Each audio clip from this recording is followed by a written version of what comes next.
emergency? This is Alex Murdaugh at 4147 Moselle Road. I need the police to answer immediately. My wife and child got badly.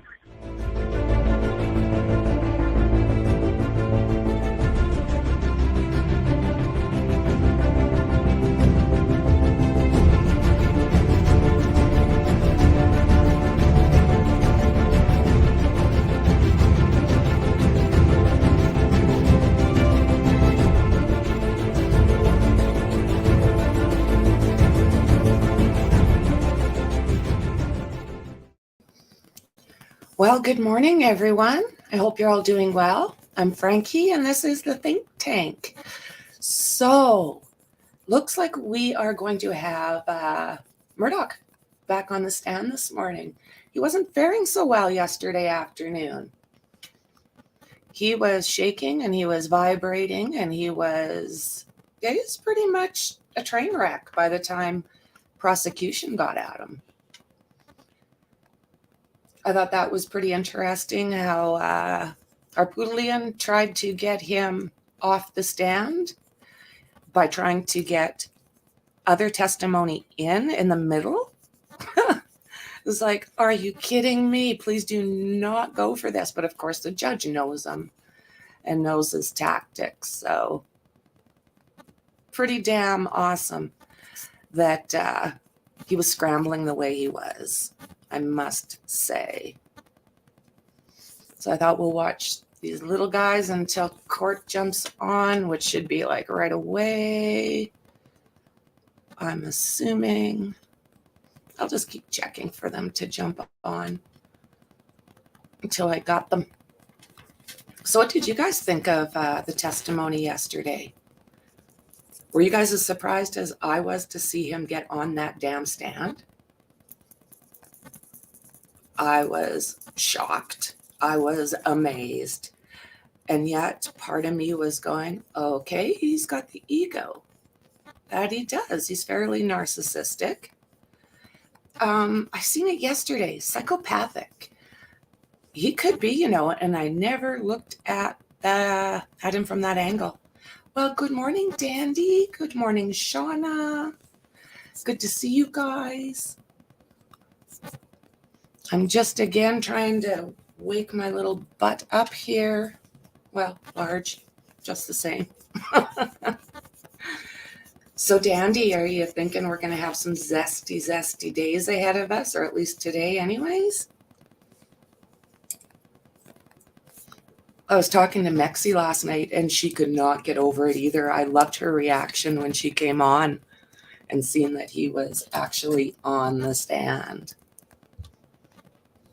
I think I'm pretty much sent up as far as I go. We'll wait for court to jump on. I'm going to hide in the shadows back here until I look a little more awake. Oh my God, right, Dandy? Like, he was walking right into that stuff, just thinking he was like the mega lawyer. I don't know. It was damn interesting. Damn interesting. He crumbled. I didn't think I was going to see that. I thought he'd be able to maybe come out. I don't know. I didn't know how he was going to hold his composure. But to see him like a vibrating mess, I was like, whoa. There's the other side. There's always another side, isn't there? Wow. I wonder what they live like behind those big closed doors. Because they were sure good at putting on airs, weren't they?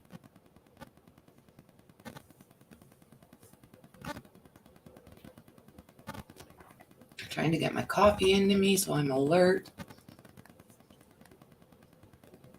I don't sleep good on the nights that I know I'm going to be streaming first thing in the morning. I'm always afraid I'm going to sleep in. And I'm sure I have not used an alarm clock for, maybe 30 years or so. Let's see. Come on. Not yet, guys. Okay.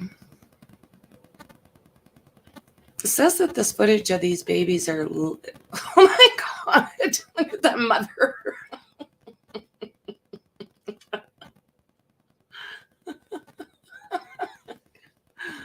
Oh,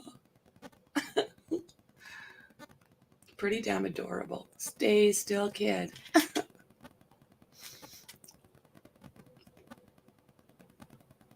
Oh, come on, come on, come on. I'm ready for you, yes. Alex is sealing his fate. Well put. Look at that. Oh my God. Oh. Me too. Me too, Dandy. I think while we're talking about that, I did do a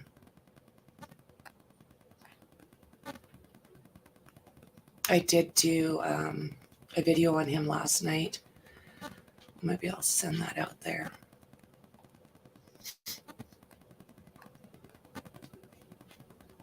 While we're waiting here. Poor little guy.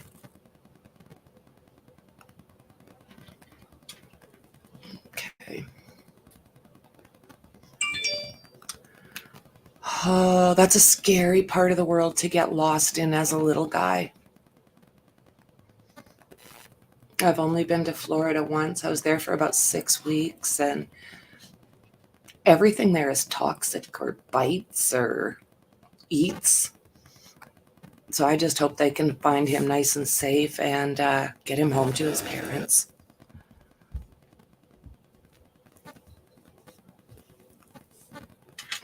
Oh, look at that. Oh, okay. Up that one goes. I watched this one yesterday, so it isn't new footage. She's like, get back here.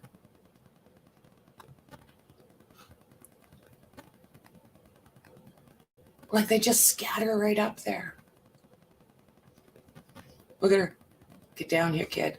Get down here. Oh, yeah, I got you.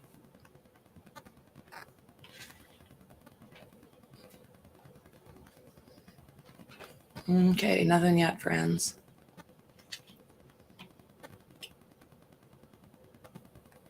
Waiting on for the fog to lift. Okay.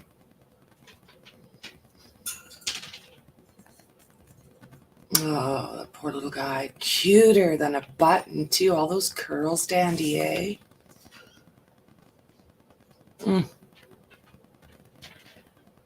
Parents' worst nightmare. Like monkey all over again.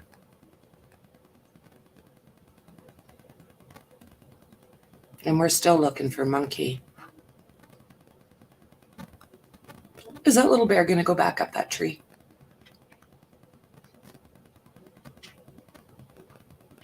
She's peeking around the corner, make sure mom's not watching. Okay, and here I go. Oh, the other one's going up a tree there, Mom. Oh, no, you don't, kid. Get back here. Get back here. Oh, whoa. Oh, look at the mom climb. Oh, my goodness. Yeah, you got another one to get out of a tree there, Mama Bear. Oh, Quentin Simon. Oh, my God. I hope not. I hope not. Oh. Absolutely gut-wrenching that was too, wasn't it?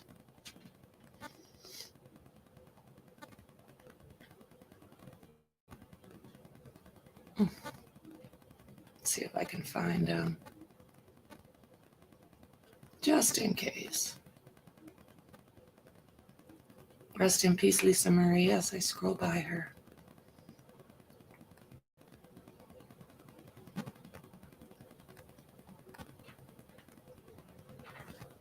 Okay, we're good.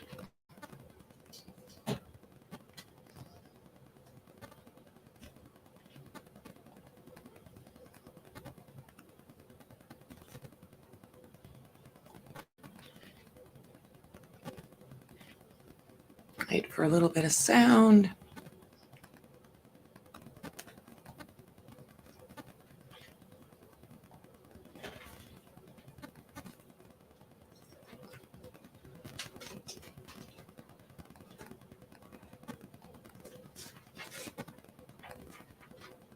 Nothing yet, friends.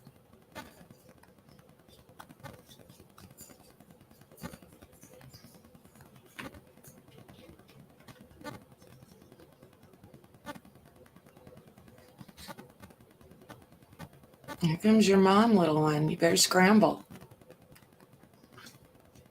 Don't go up further.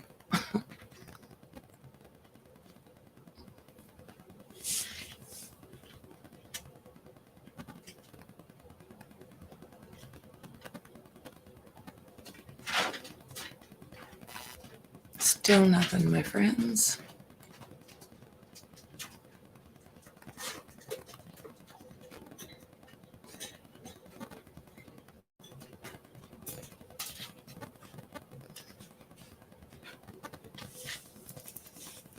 Quentin Simon, that whole thing was devastating.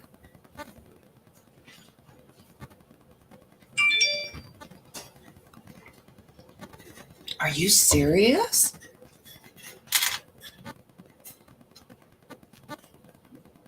Whoa, that's a... And here we go, friends.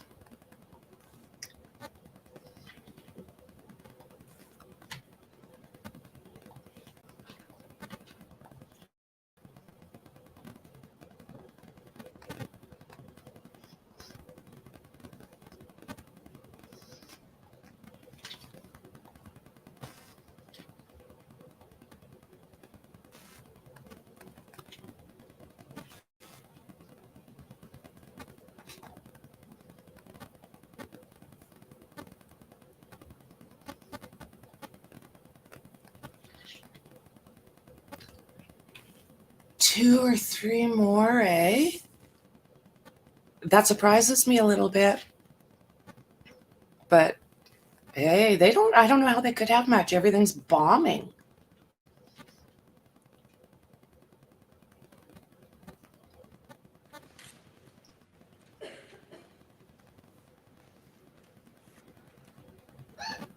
Okay, I'm just making sure I'm in the best possible place for us.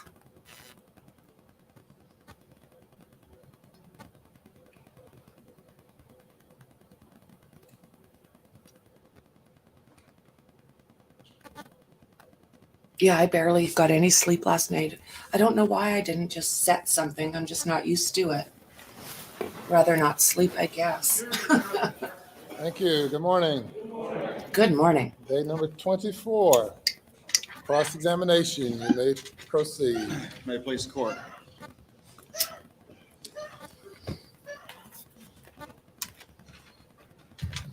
Morning, Mr. Murdaugh. Good morning, Mr. Waters. All right, let's see if we can move forward with this a little bit. See if we can go back to some things we may be able to agree on. All right, sir. All right. First thing is that the money you were stealing, in addition to your income and the money you were borrowing, was not just to pay for drugs. Would you agree with that? Sure. All right. And would you agree that your stealing, in addition to the money you were borrowing, increased over the years as we moved towards June of 2021?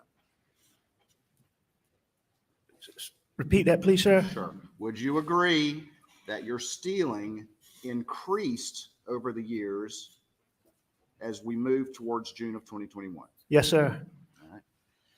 And would you admit that your stealing increased in particular after the boat wreck? No, that's not good. Oh, No, sir. I don't agree with that. You don't agree with that? I think I continued to do it, but I don't. As I sit here today, I don't think I took more money that I should not have taken after the boat wreck than I did before the boat wreck. But again, those documents speak for themselves, Mr. Waters, and if that's the case, then that's the case. But as we sit here, I think that I probably wrongly took from clients and people that trusted me as much money before that boat wreck as after. All right. And If I'm not just more. I'm just trying to get through this so we don't get bogged down like we did yesterday. All right.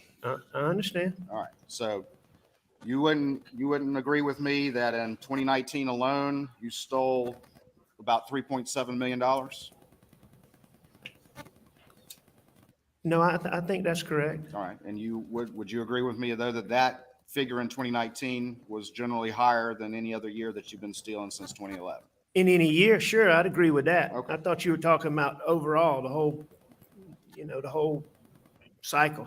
But All right. yeah, I would agree that in 2019, I stole more money than any other year. Would you agree with me that from 2015 on, your legitimate income, while still very strong, was diminishing as a general matter? Well, I think whatever my income is speaks for itself, but as a general rule, a plaintiff's lawyer doing what we do, income ebbs and flows. You have some really good years, you have some really lean years. And no, I think I had some good years, maybe not the, $4 and $5 million years, but I think I had some $2 and $3 million years in there. And my caseload was such that, I had, one of the things I was working on that Monday was one of the biggest cases that I've ever been involved in. Talking about the Dominion case, right? Yes, sir. And so, I think it was cyclical. So I don't, without looking at the record specifically, I don't necessarily agree with that. Okay. So you don't remember then?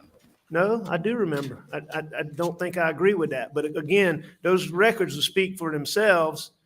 Okay. All right. So would you agree with me that in 2014, your reported income was over $1 million?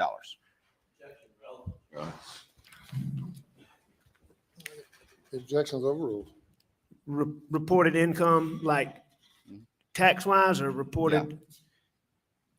I assume you have a document that says that, and if you're reading that from a document, I don't dispute it. I mean, I'm happy to show it to you if you'd like to see I it. trust you, Mr. Waters, so. All right, I appreciate that. All right, 2015, would you agree that your reported income was over $2 million? Again, I don't dispute that. All right. 2016, reported income, $900,000. Okay, 2017, reported income, $218,000. okay, 2018, reported income of $749,000, roughly. okay, And 2019, reported income of $655,000.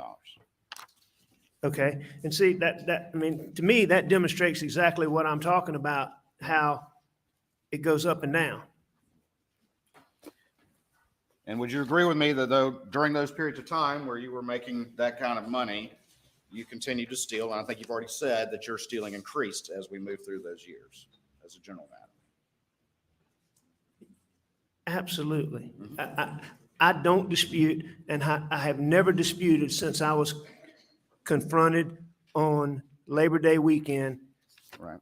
that I took money from my clients. We've gone through that. And I Well, think but you we keep agree with asking that. me I'm about asking that. you if your income. You can finish your answer. So the point is I have never, since being confronted that day, my brother and my partner came to talk to me, that I have stolen money that did not belong to me, that I misled people to do it, people that I cared about, still care about, a lot of them that I love and still love.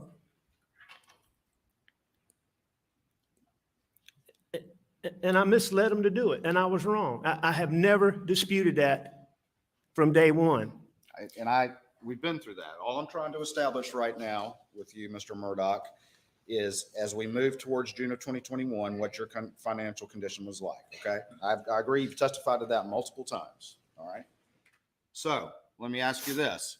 During this time that your income was what we just went through, and you conceded that your stealing was increasing, were you also borrowing significant amount of money from Palmetto State Bank? Yes, I'd always borrowed significant amount of money from Palmetto State Bank, or for the last, more than the last decade. So yes, sir, I agree with that. As we moved to June of 2021, did you have $1 million line of credit with the bank that was pretty much maxed out? Yes or no? As we moved to June of 2021. So in June of 21, Sure. yes, All right. And did you also have a $600,000 line of credit that was pretty much maxed out around that time? I did. And did you also, over the years, repeatedly borrow six figures from your law partners? Well, I borrowed money from a law partner, Which one? Johnny Parker. Johnny Parker. Okay.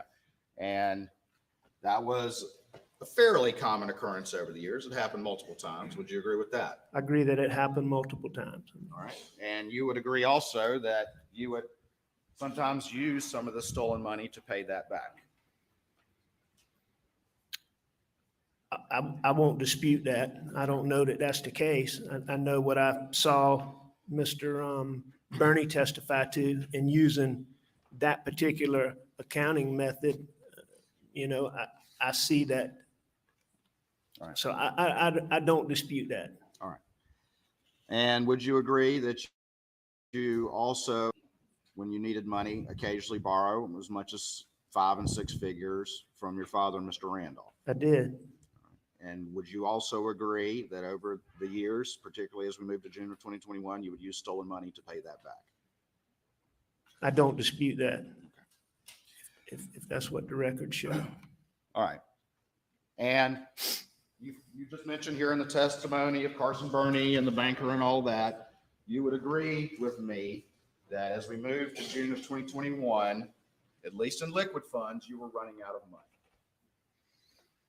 In liquid funds, is in money on hand or money that I could get? Money that you could, liquid funds. You're a lawyer, you know what liquid means. Were you Well, running out? I don't know what you mean by liquid, Okay. Mr. Waters, and so Money you could readily access, assets that you could readily access to pay your ever increasing debts. no, sir, I don't agree with that. You don't agree with that. I do not agree with that, Okay. and I'll tell you why. All right. So are we talking about June? I'm talking about as we move to June. Okay, but what period are you talking All right, about? let's talk about January to June. Okay, January to June. January to June, you know, I could borrow money from my father. Mhm. I could borrow money from Johnny Parker. I could go to the bank and borrow money. I had substantial equity. And the egg house we talked Which about, was his name, correct? well, it was Maggie and my name. All right. So, you know, that definitely was in both of our names. Moselle was in Maggie's name. There's substantial equity in that could have been borrowed against. So under the terms as you defined liquid assets just now, money that I would have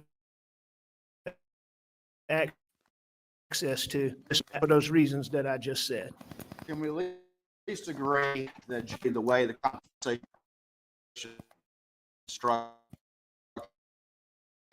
for a legitimate some and we Right. We were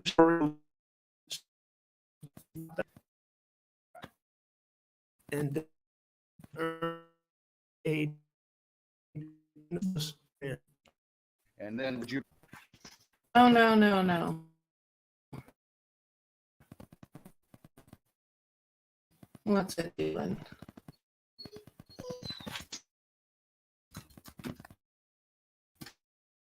What? I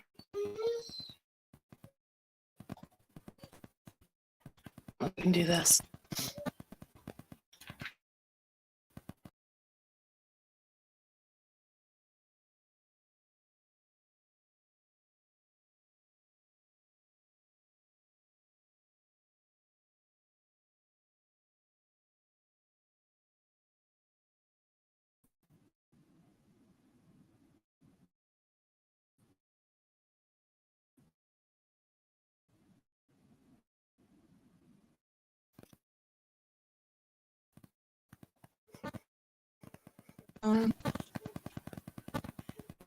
Don't fail me now.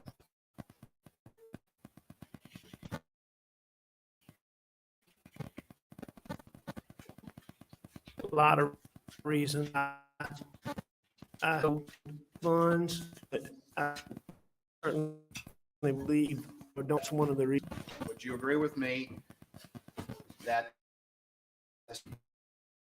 $792 Ferris funds in 2 months? I don't know the time period, but I know that I exhausted them.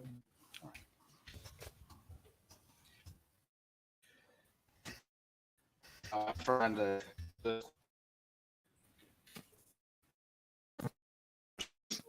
lot more to talk about the various ants that you stole from, correct? Remember that? Those kind of the back and forth we had yesterday and all that? Sure I do. Okay. All right. And so I'm going to try to shortchange. It's important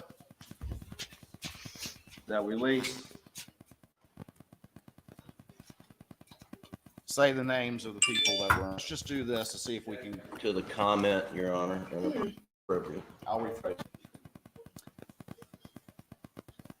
Look the way Dick at. Lying about. These are all real people. Yes or no? They're all real people. All right. They're And all these good clients- people, all people that I care about. Exactly, that I care Dar. about them. And a lot of them are people that I love. And I did wrong by them. Yes, you heard the people. Yes, you that did. love, I know.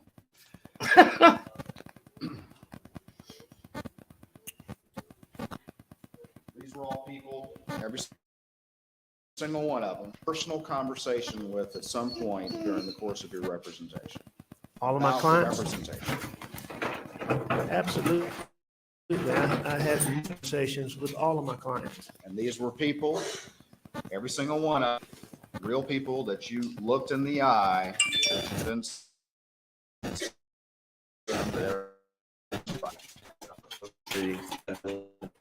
Oh, like you didn't get away with simple pointing questions guns applies to and everybody, and then I'm moving on. Proceed. I had conversations with all of my clients and on the telephone. I would have had conversations where I had plenty of conversations. At least once, is that fair? Sure. Every single one of them, look them in the eye and develop their trust in you. Is that fair? Every client that I had, I looked them in the eye and I believed that I had the trust of my clients. Me looking them in the eye or not, yep, I can't answer that. I will agree with you that every single client, I looked them in the eye and I believe that the people that I stole Yep. money from,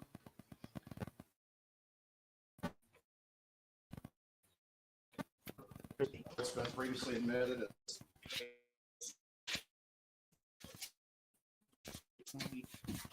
I'm just going to ask you to peruse those spreadsheets really quickly. And if you have a chance to do that, let me know.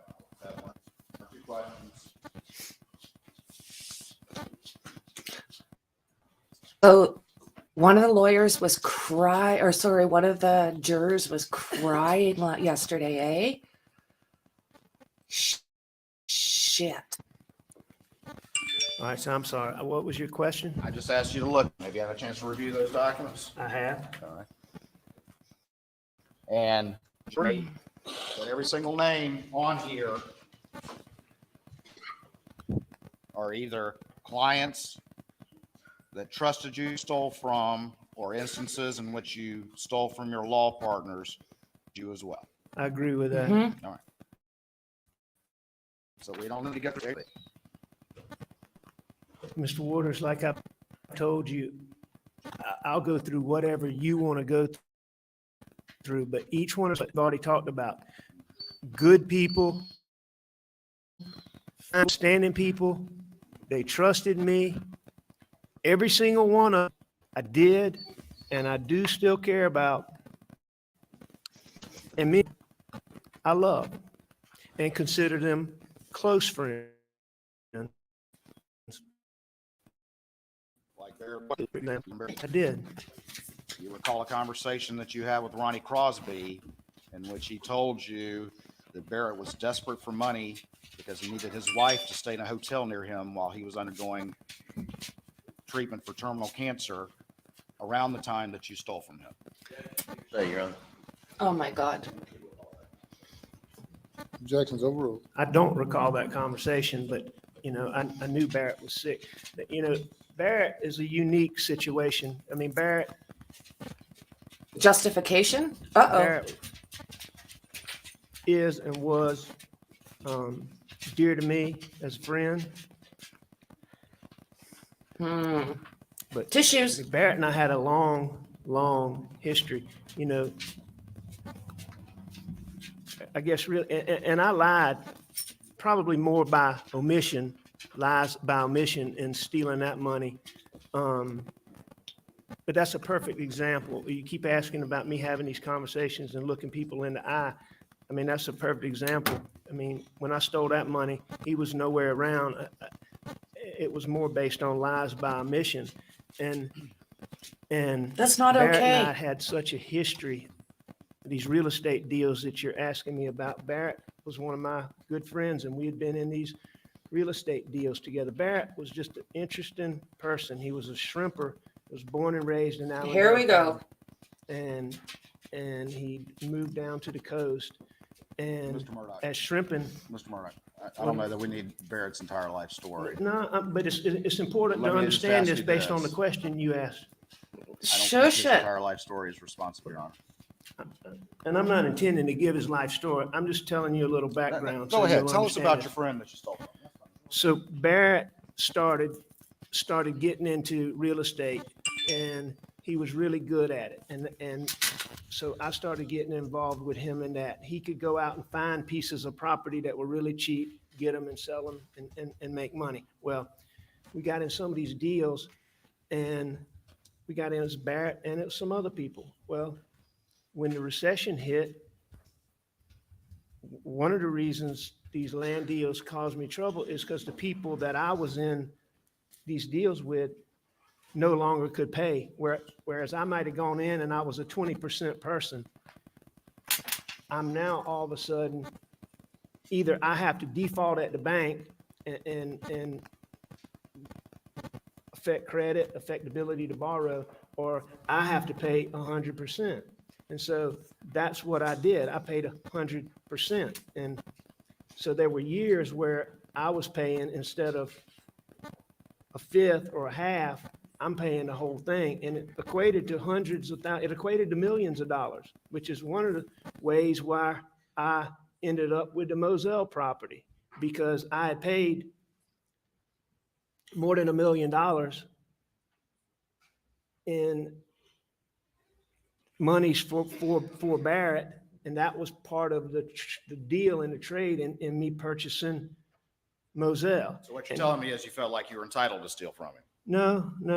You know what? I will tell you this, that, you know, when you're doing the things wrong that I was doing, you have all kind of ways of justifying it. And I'm not saying that makes it right by any means, because it's not. It's wrong. I've said that 100 times. But when I was doing it, and I was as addicted as I was, and the things I was doing, there's all kind of things that you know, to be able to look yourself in the mirror, you lie to yourself.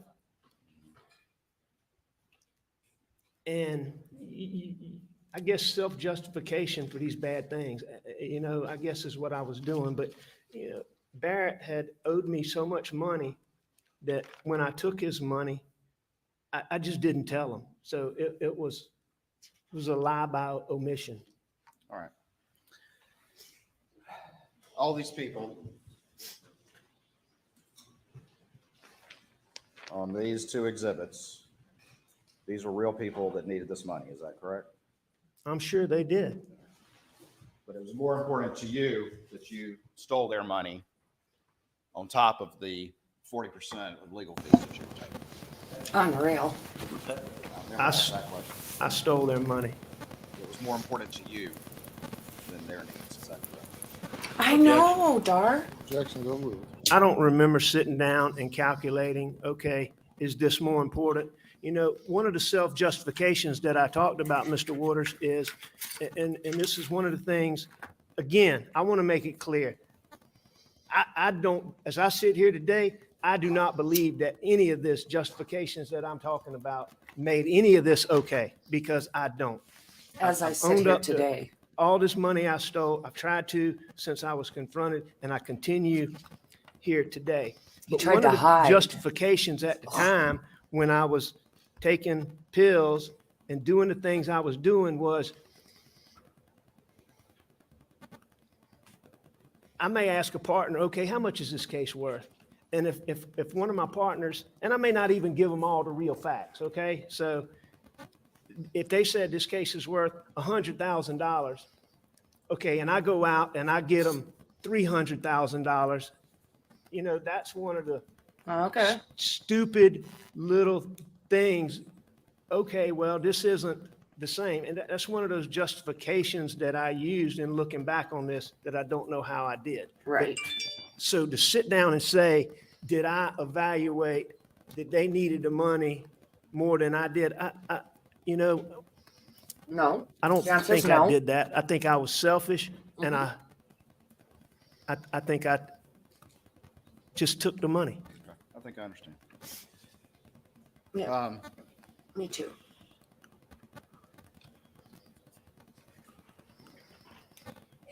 I'd asked you a series of questions yesterday about at least relating one conversation you had with one of these clients. And I'm just going to ask you this one. Do you remember looking Tony Satterfield in the eye and lying to him? I remember lying to Tony Satterfield, and I remember looking him in the eye on many occasions. And lying to him? Yeah, Lying to his family? I lied to his family. I don't know if I did it in person, but I know I had phone conversations with him where I lied to him. Let's talk a little bit about the pills, if we can. Okay?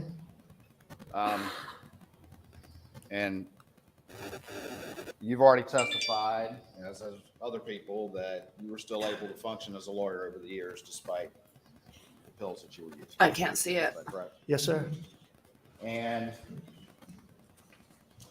you were Alrighty able, of then. course, during this period of time to engage in these relatively complicated thefts that increased over the years that we've just talked about, despite the pill usage. Is that correct? I was. I was. All right.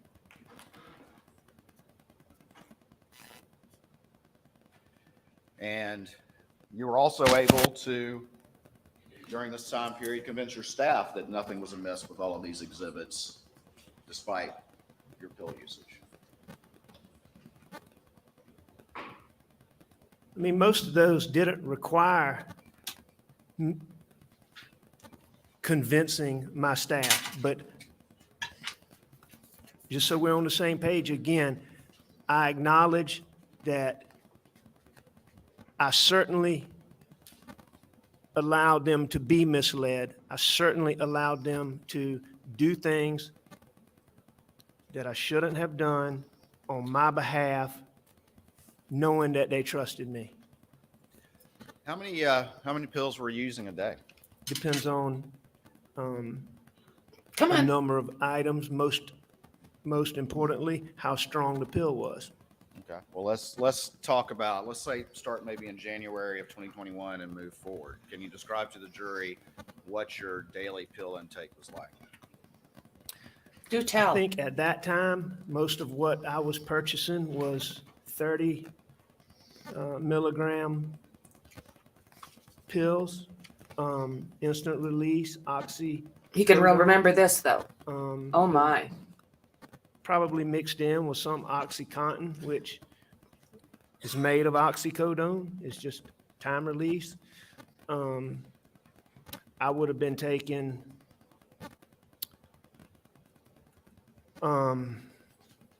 Do tell. Anywhere from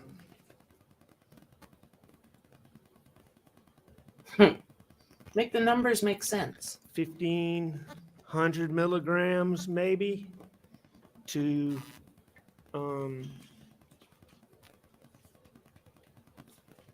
maybe a thousand or maybe 1,000 milligrams or 1,200 milligrams on a day I didn't take as much or didn't have as much, up to, I mean, there are days, many days, a lot of days, most days were more than that, and many days would be,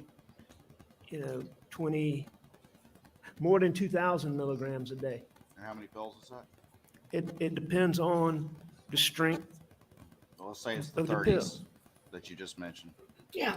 If I took 30, if I had 30 milligram pills, you Make it add up to 60, figure 100 50,000, pills would be 3,000 milligrams. $50,000 to $60,000 a week. 100. So you're taking 60 a day or something like that? I mean, There were days where I took more than that. There were days I took less than that. Whatever. how would you take them during the course of the day? I mean, how many are you taking at one time? How frequent in this time period, let's say January to June?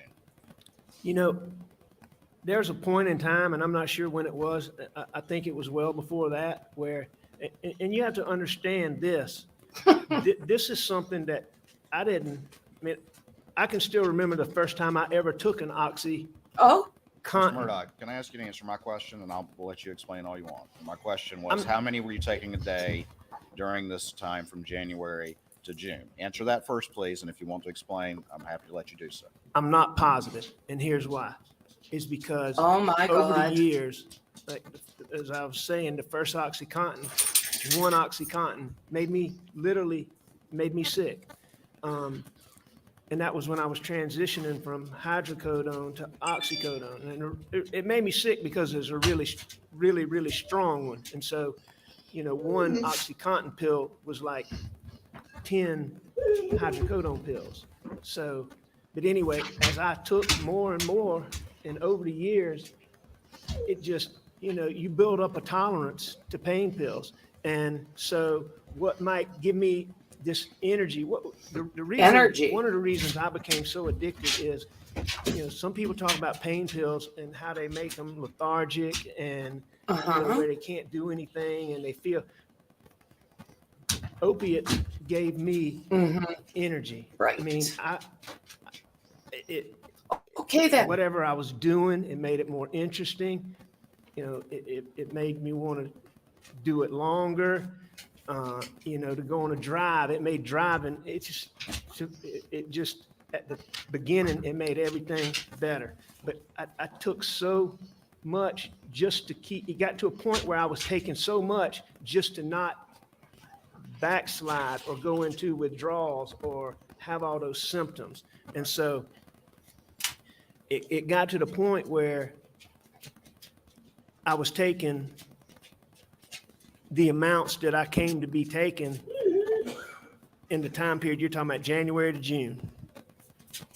So it evolved over time. It wasn't like it just started then, Mr. Waters. Right, give me one example of a day during that time period. Sure. So, I mean, did you start at 8 o'clock in the morning or whatever time you got up and take one and then one every 30 minutes? I mean, Well, no, I've given you a chance to explain. So it would now totally be depend. specific. It would totally depend on any number of circumstances. So starting a day, one of the main things that this would depend on was how late the day before I had taken pills and how many I had taken. And did I take them during the night? Did I wake up during the night and take them? So, let's just say that it had been a while since I took any and I slept and I woke up. All right. Then I would immediately, first thing, take pills, because if it's been a while, a lot of times if you slept and hadn't taken pills, you'd wake up and you could tell the beginnings of those. I'm not gonna say they were really withdrawals, but that agitation that you feel when you don't take it, and you could tell it, so you had to take it right away. And so I would start off, first thing I would do would take pills.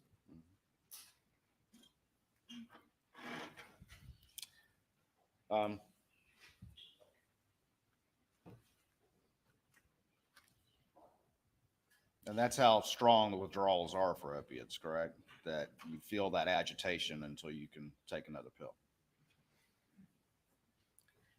Yes, I mean, but that, I mean, that's just, agitation's the tip of the iceberg when Let's it talk about that comes just a to little bit. withdrawals, opiate withdrawals.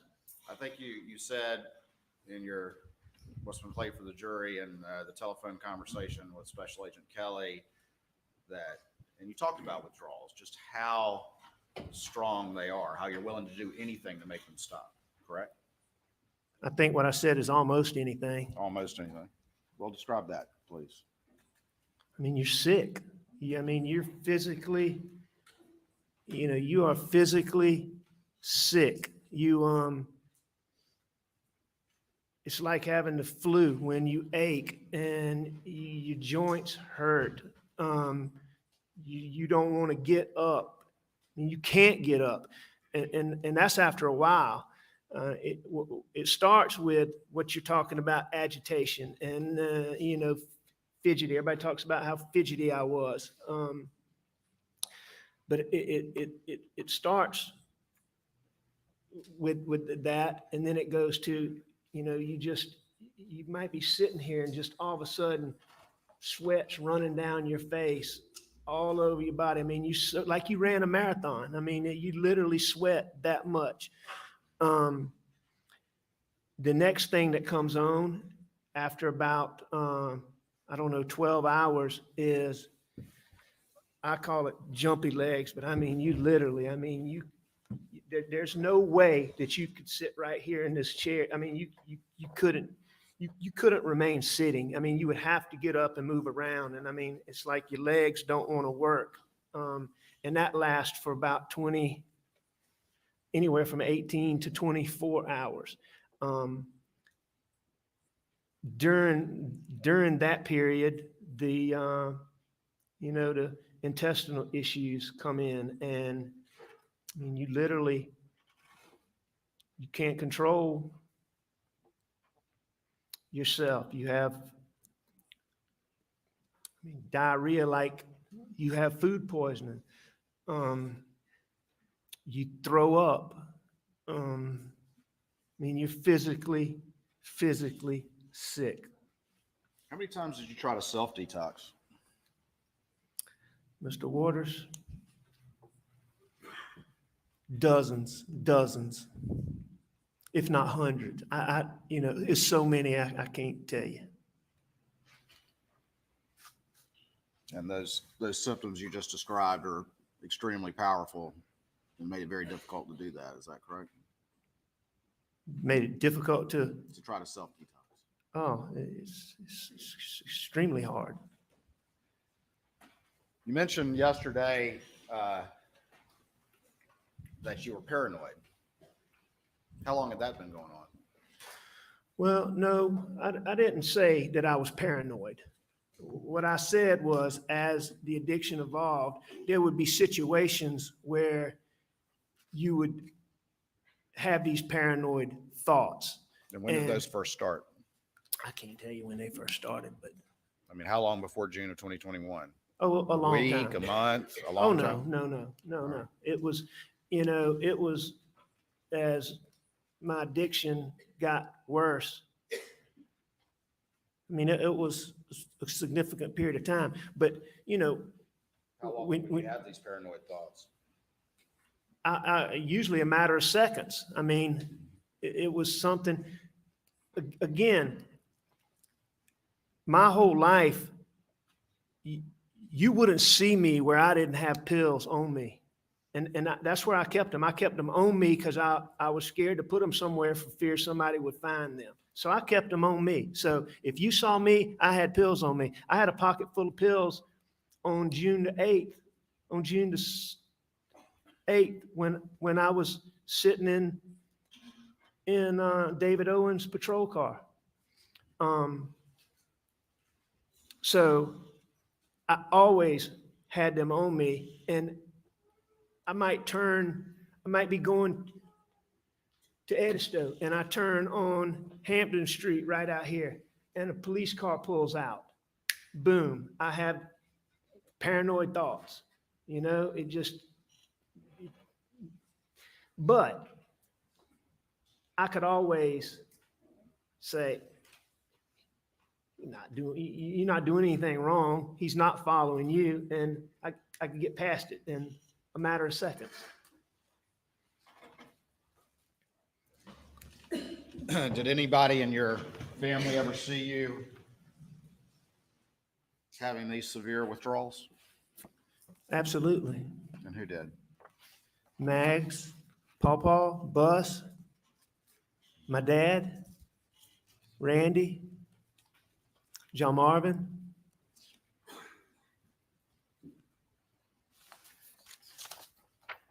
And just to be clear, Randy and John Marvin never saw me having withdrawals before September. They saw me. And I thank you for clarifying that. Prior to June of 2021, who in your family saw you having these severe withdrawals? Bus, Pawpaw, Maggie, my dad.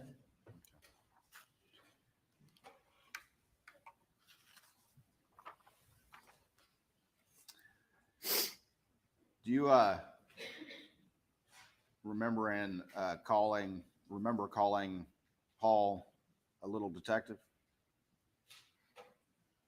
I don't know that I ever called him a little detective, but I think Maggie did. I may have. I mean, Paul was very intuitive, so I heard think you said Miriam. that during one of your interviews. I heard Miriam call him a little detective. I know Maggie used to call him that. Did that have anything to do with the pills? Well, yeah, it had something to do with it, but I mean, Paul was always that way, but that what led him to be called a little detective, certainly there were times when Paul found pills. Including just a month before the murders. Is that correct? No, sir. You recall 6/5/23 that was entered into evidence, which is a text from Paul to you, I did. which he said that Maggie found pills in your bag. Right. Tell me about what But happened after that. You asked me about Paul finding them, but it was Maggie that found them. Fair enough. So it was Maggie that found them? Yes, sir. Okay. But Paul's the one who reached out to you, correct? On that occasion, yes, sir. And what was the discussion after that? I can't remember exactly what it was, but it was about that I'd had eye surgery I don't know what day it was, but days before that, the day Maggie found them, Maggie drove me to the doctor for me to have my cataract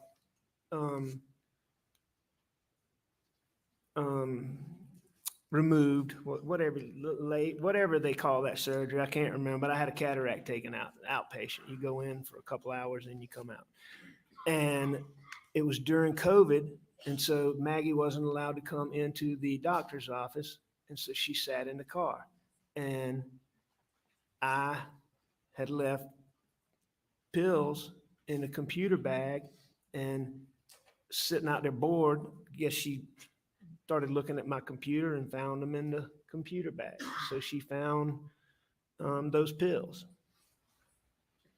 All right. And so she obviously told Paul, and Paul texted you, correct? About finding those pills That's correct. in May of 2021. That's correct. And you've heard your sister-in-law, Marion, testify that Maggie called him the little detective about the pills. You heard that testimony in this courtroom? I did hear that. All right. So did they start to watch you like a hawk and get on you about your pill usage during the month of May? No, They did not. no, Mr. Waters, this battle that I had with addiction, it had been going on for years. And so they had been watching me like a hawk for years. before May. May was just one occurrence where I let them down again. They had been watching you like a hawk for years, is that correct? About my pill addiction, yes, sir. That is correct.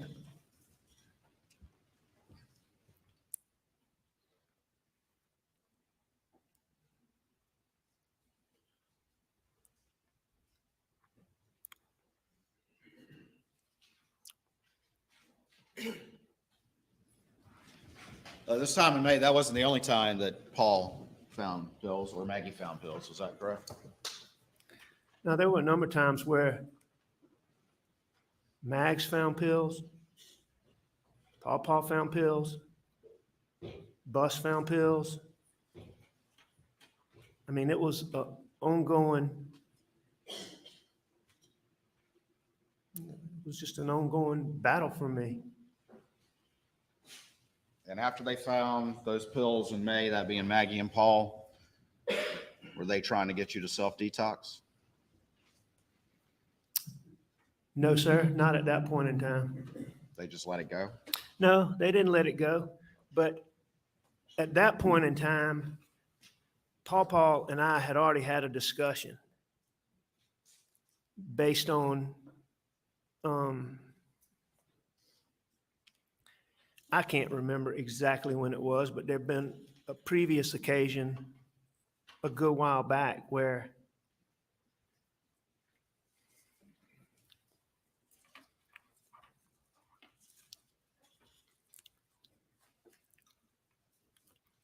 there'd been a previous occasion where either Maggie or Paul had found pills, and Paul had come to me and asked me, and I told him, you know, I was back on the pills.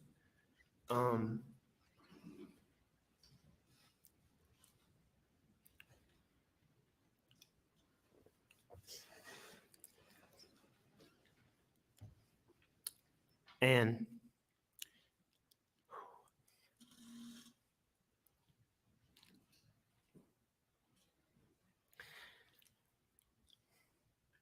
When was this occasion?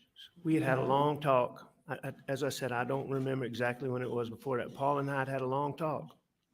And we'd agreed, I had agreed, and I detoxed so many times. I'd been to detox.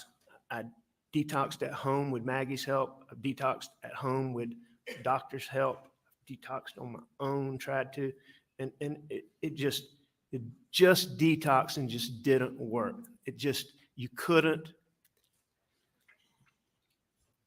detox, but you couldn't, no, not you, I couldn't stay off of them. And so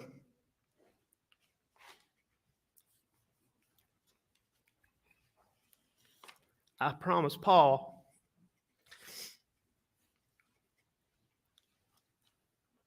that as soon as we finished with this, Oh my case, goodness. that I would go to rehab. And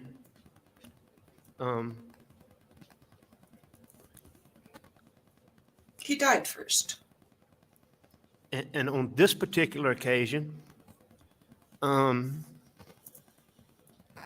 knew that his mom worried about me so much with pills that on this particular occasion,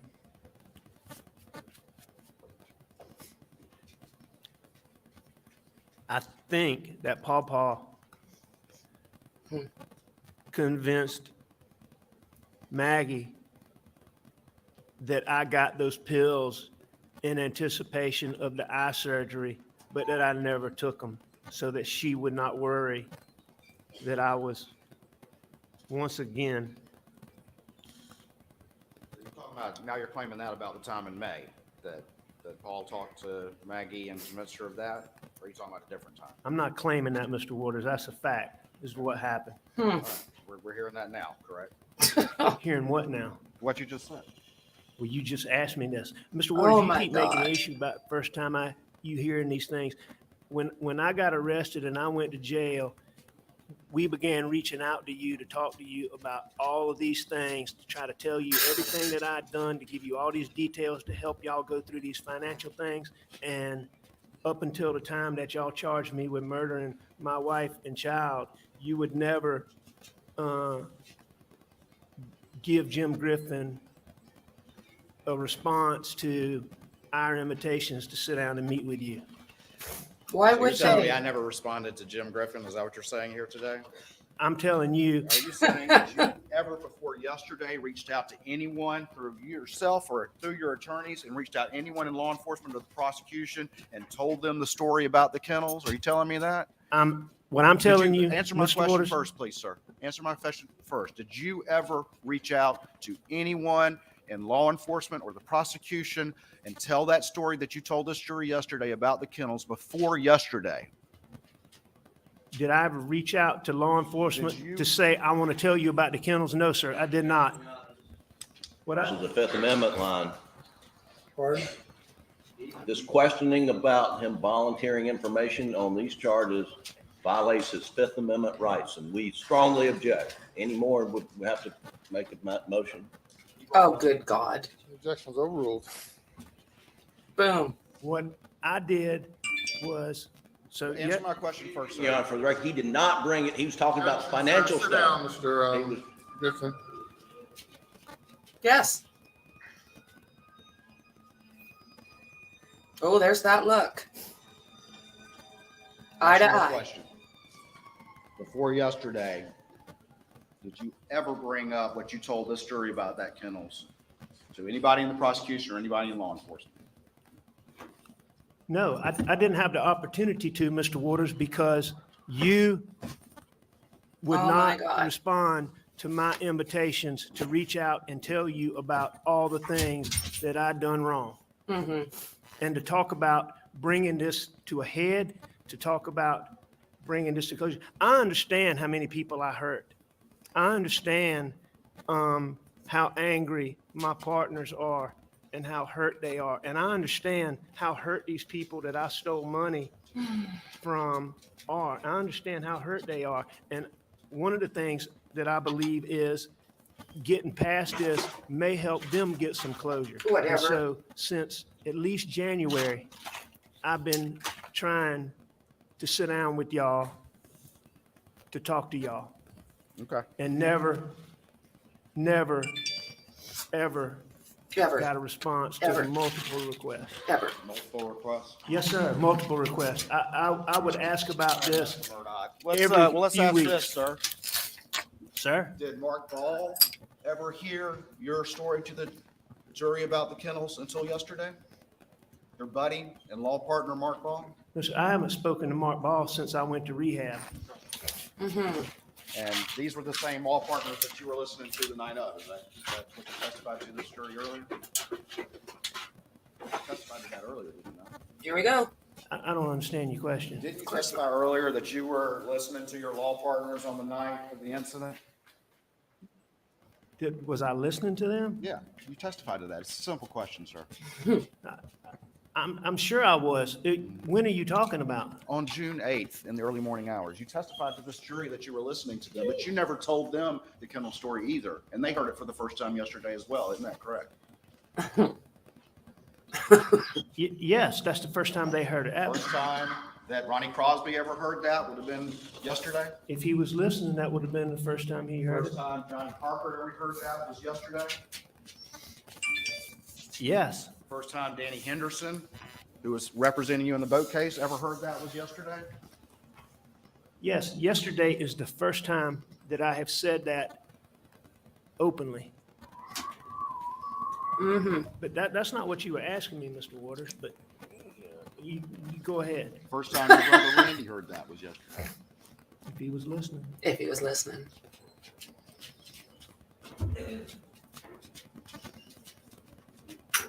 He's infuriating.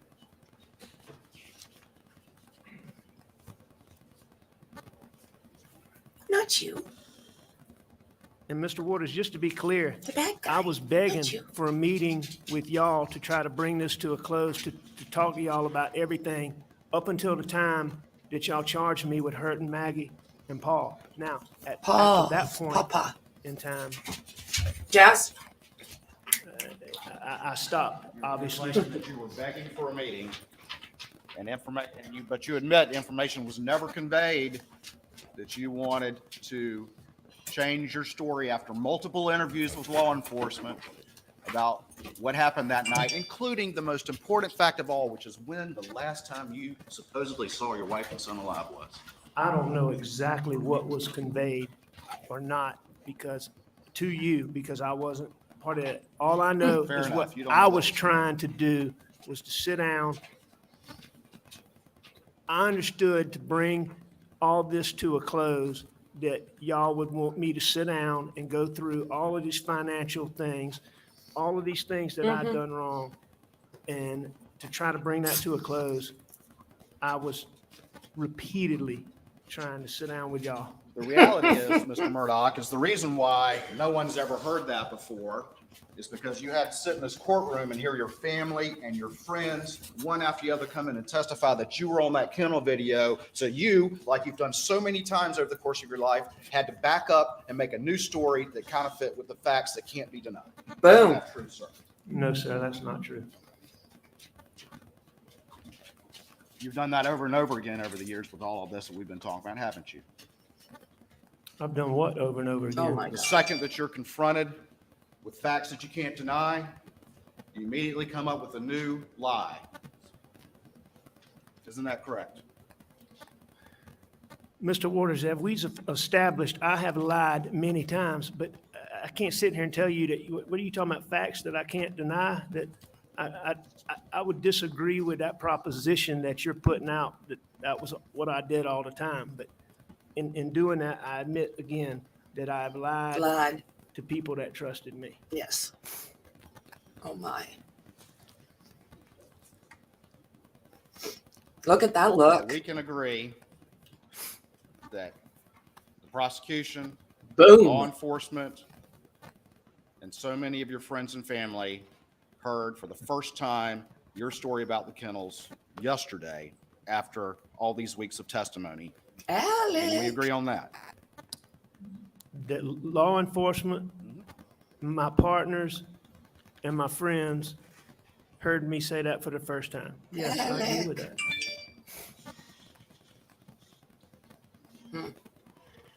Alrighty.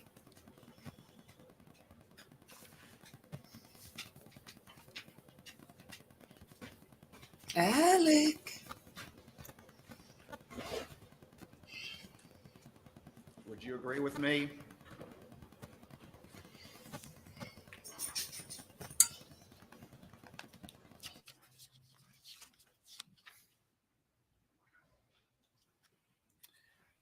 That your own lawyer was repeating your story that you were at home napping as late as November of 22 on national television.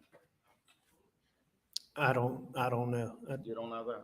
No, in jail, we don't get newspapers, and the TV we have is limited. So So your own lawyers, at least as late as November 22, didn't know this story that you've told to this jury after 5 weeks of your family and friends coming in and saying, yeah, that's him on that video.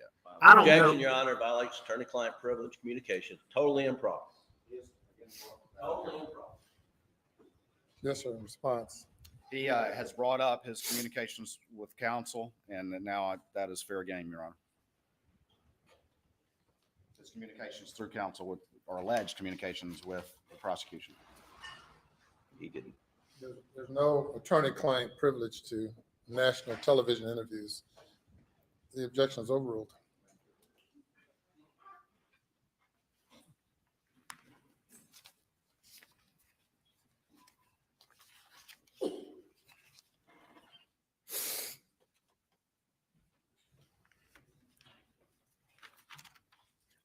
Are you waiting for me to answer, Mr. Waters, or did I answer?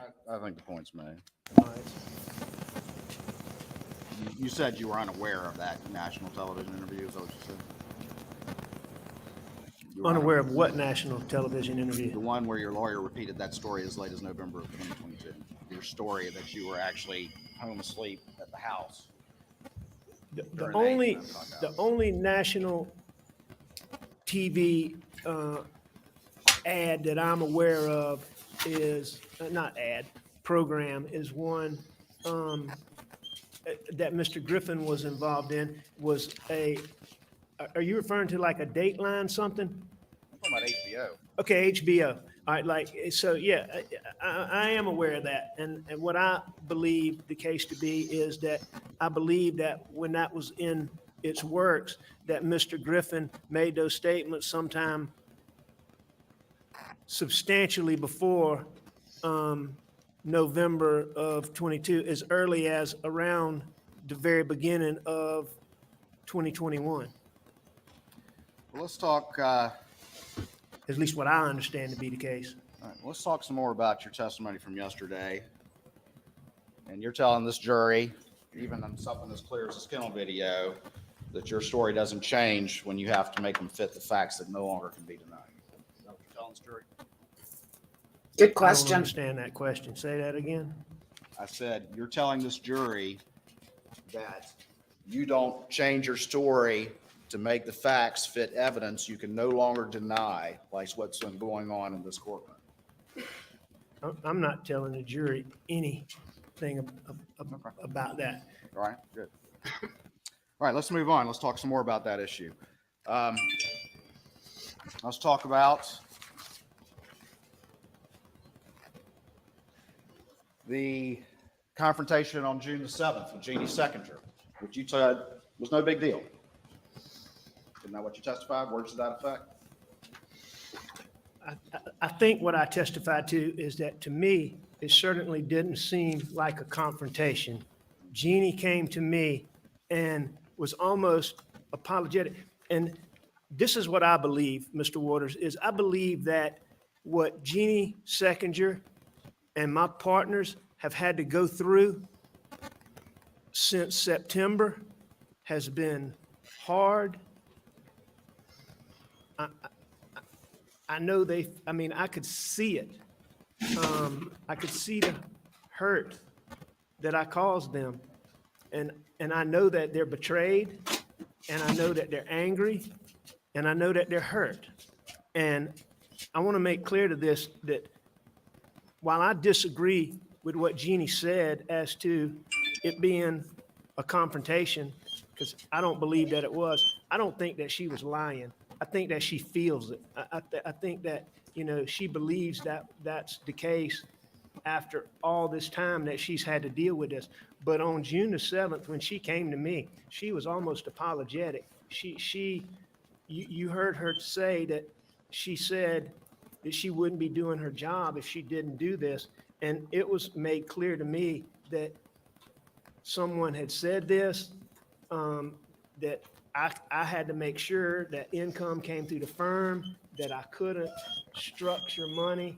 In other words, I had the impression that there was concern that maybe, like Mark Ball and Ronnie Crosby said, that maybe I was hiding fees because of the civil boat case. But Let me see if I that can conversation was so summarize. quick, Mr. Waters, that you keep using the term confrontation. I didn't take it as a confrontation. And you're telling this jury you're not making that issue fit, make your story fit with those facts by saying, it wasn't a big deal, and Jeannie, she's hurt, so she's overreacting now. No, that's You not got what on I'm that saying. stand and testify. What I'm saying is exactly what I just testified to, that to me, on that day, that was not a confrontation. It ended almost as quickly as it began, and I didn't think about it again for a period of time until after everything happened. You testified earlier, you get paranoid if a police officer turns out behind you, but you're not getting paranoid when Jeannie comes in here and says, I need an answer about these fees, No, because I because, believe you took them? no, things like that wouldn't cause, the paranoid thought and the paranoid thinking, it was always related to pills. it was always, okay, that reaction that somebody just gave me. It was always related to pills. Do they know something? Did something somebody said? It was, I mean, the times, that's what, when I had to deal with paranoid thinking, that, you know, if a judge confronted me in the courtroom about a piece of evidence, or if Jeannie asked me about that, those are not things that gave me paranoid thinking. Okay. And you testified the same thing about the boat hearing on June 10th. Not worried about it. No big deal. Correct? No, I didn't say that it was no big deal, but I said that my main concern about those motions coming up on June the 10th dealt more with the venue motion than they did with the motion to compel, I believe is what I Are said. you telling this jury that you didn't testify yesterday, that you weren't concerned about it? I wasn't overly concerned about it. Okay. And I'm sure I had some level of concern because the venue motion was, it was a big issue in the case. Were you concerned enough about it to follow up on Mark Tinsley at the trial lawyers conference and say, what are you doing, Bo? No, absolutely, unequivocally, never happened.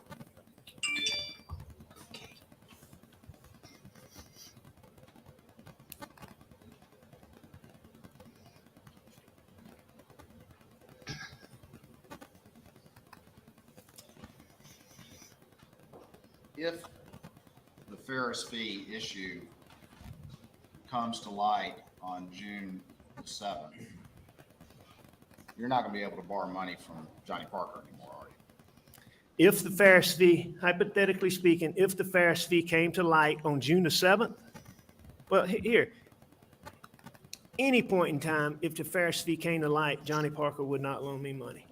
If Johnny knew that I had taken fees, I would not have been able to borrow money from Johnny Parker.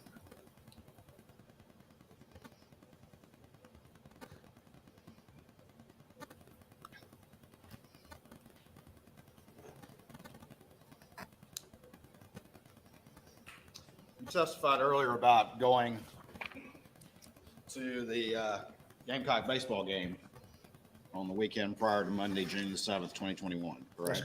Correct. Hold on for me real quick. Sir?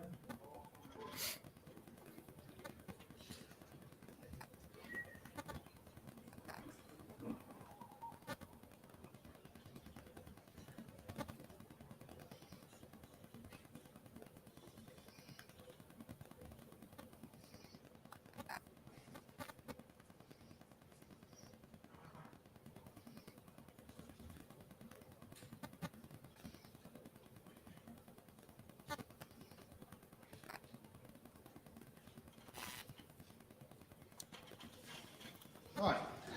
I'm going to show you what's been marked as stage 572 to this trial. You got your readers with you, or your glasses. And have you, first, I just want you to look through that document and then answer the question, do you generally know what that is?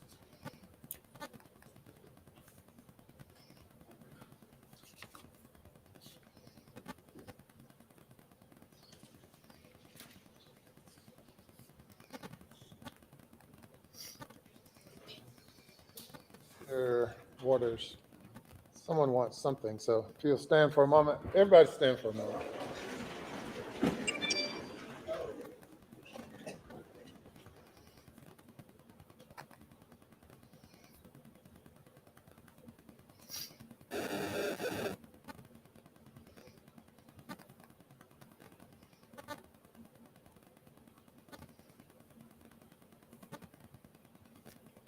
Somebody wants something.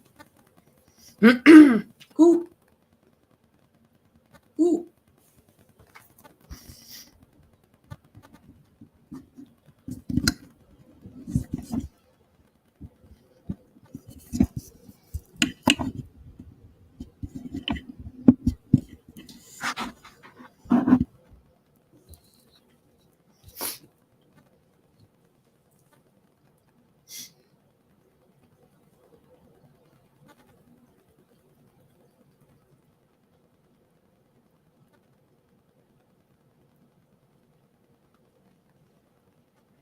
He's not looking all that damn happy. He's not doing very well, is he? Yeah, not Come doing to well order. at all. Sit down, Alex. Alex.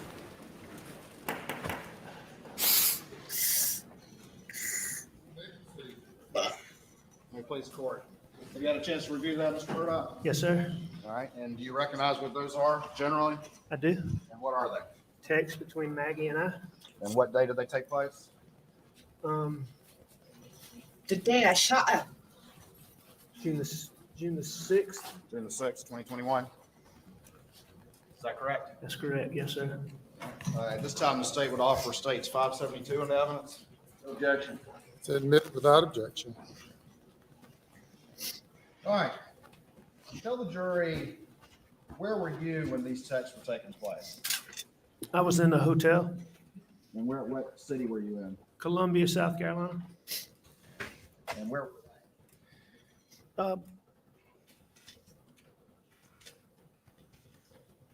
I'm not exactly sure where they were when they first started, but they would have been somewhere between a hotel, a restaurant, and the ball field. All right. But when you send this text on June 6th at 11:41, you say y'all in seat already, correct? Yes, that's what I did say. All right. And they say, yeah, Maggie says, yes, we like these seats. Is that correct? All right, that's correct. I didn't notice that. So at that point in time, they are in the ballpark. All right. And then you respond, better than last night. They extended checkout to 1. Going to come then. Is that correct? That's what that text says. Yes, sir. All right. So you're back at the room. Is that right? Yes, sir.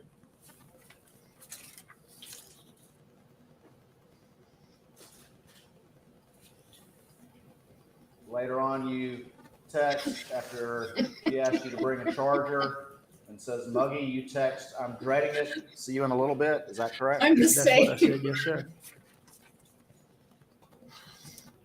fairly upset as it is. She responds, don't come, but then asks about the charger and says it's hot. Feel better, Dandy? Is that correct? Mr. Waters, yes, I assume you were reading it exactly. So, yes, sir.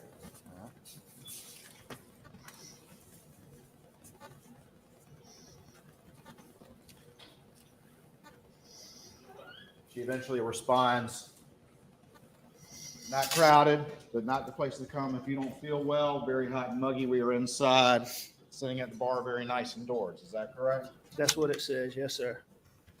And then you respond, dialed you by accident. They are making me leave, so I'll see y'all in a few. Is that correct? That's correct. And who was making you leave where? It was past checkout time at the hotel. After you'd gotten an extended checkout, correct? It appears so. His memory sucks. And the reality is that you were in that hotel suffering from withdrawals when that's going on. Is that correct? I was beginning to. Yes, sir. And the reality is that your wife and your son were on you at that time period because they had found pills just a few weeks prior. No, sir, that's not correct. Very selective memory, this man. And there's the look.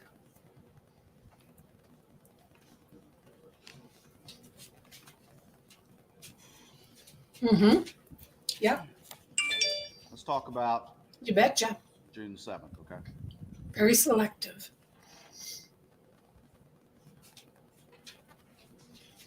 That look, eh? Whoa. Starting to shake and vibrate again. Lick the lips. You got up that morning, or what time do you think you got up and left that day? After having the benefit of looking at all these records, I don't know what time I got up and looking at the records. Obviously, I've been up for a while, but it appears I left shortly after noon. Okay. And you went to work? I did, yes, sir. And what were you working on at work? I was working on this Dominion Energy case, was primarily what I was working on, that we had motions coming up later in that week. As I said earlier, I believed at the time that it was the biggest case that I'd ever been involved in. And there were motions coming up in that. I was preparing, Danny Henderson, my partner, that was helping me with this civil case from the boat wreck, had been on Ex-partner. me about getting a financial statement, and I finished doing that so that it could be given to Danny. It's primary, is what I remember doing. Obviously, I talked to Jeannie. How come he's just so clear? And I'm sure I on did some other routine Well, office things, but I can't tell you what they are. What time did you leave? It appears that I left around a little after 6 from the records. from the records. I thought I'd left earlier than that, but I mean, the records seemed to be pretty clear. And you were, in fact, I think you said in many of your interviews that you were working on the boat case that day as well. Your financial declaration. Yes, I prepared the financial declaration. I didn't do any work in this civil case.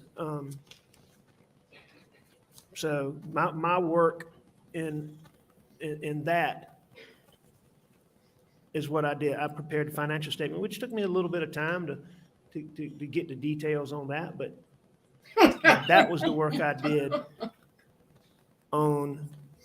in preparation for the motions coming up. And what time did you get home? And looking at the records, it looks like I got home a little before 7, 6:45, I think, 6:40 something. So right now, the records are You hauled away the accurate. Property? That's correct. You told law enforcement you shot a 22? That's correct. You told law enforcement that you never saw any blackout? That I'd never seen a blackout? At that point in time when you and Paul were riding the property? No, I did not see a blackout.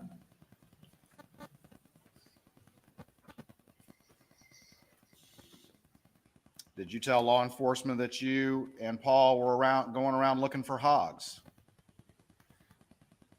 If I said that, Go ahead. and if I told them that, you don't look for hogs in the daytime. All right, the hogs are deep in the swamp in the daytime. So I can tell you that Paul and I were not riding around looking for hogs. But what we were doing is we were going from food plot to food plot, and we were looking for hog signs. All right, what a hog will do is come out and root, and they tear up food plots. They tear up everything. And so that was one of the things we were doing. But we were not hog hunting. We were not looking for hogs. We did not have the 300 blackout with us. Paul didn't have the gun that blackout that he favored with him while y'all rode the property. The gun that's in here, Any rifle. there was no 300 blackout with me and Paul. All y'all had was a 22. And that was a 22 pistol, but we didn't have that with us at that time riding the property. Right. And you testified, you've seen the Snapchat video of you on the tree, is that right? I have seen that. And you don't dispute the time of that video, do you? I don't even know what time that was taken, but whatever the gentleman that. came and testified to, I don't dispute that. And what time, well, let me ask you this. When did you go back to the house? Were you with Paul or were you by yourself? I was by myself when I went back to the house. I went back to the house basically when Maggie got there. When Maggie got there. All right. And where had Paul gone prior to that? Was he back at the house already or he came after you? Paul was at the shop when I went back to the house. All right. So you beat him to the house is what you're saying. Is that right? I beat him to the house? Yeah. You were at the house prior to him getting there. Yes. And you say Maggie was there at the same time or there before you or there after you? That's what I'm not absolutely certain about. I believe that Maggie came through the kennel entrance, and going back and looking at these records and these times, I believe she came through the kennel entrance while Pawpaw and I were at the shop.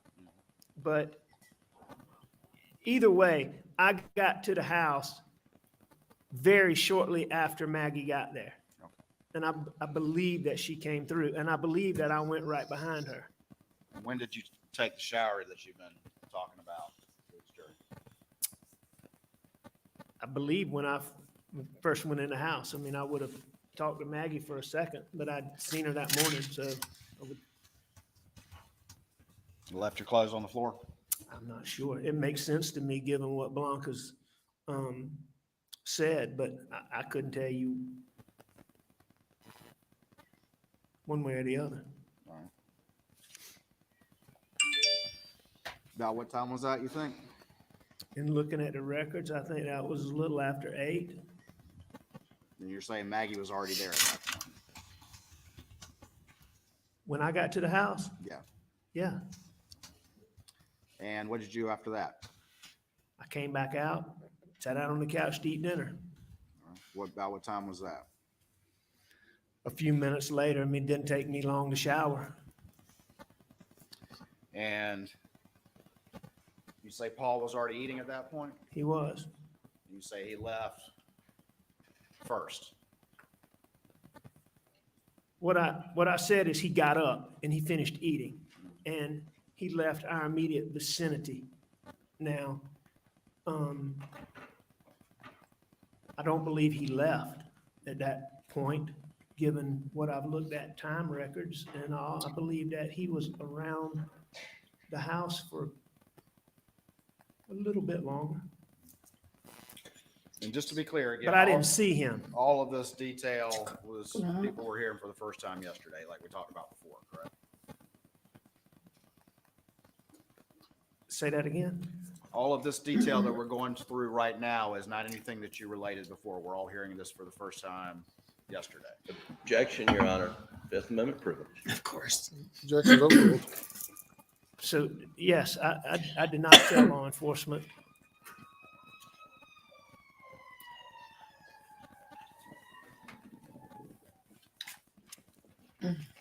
He makes no sense. And I'm trying. Actually, I don't think law enforcement asked me what I did when we first went to the house, but I clearly lied to law enforcement about Everything. what I said yesterday. Okay.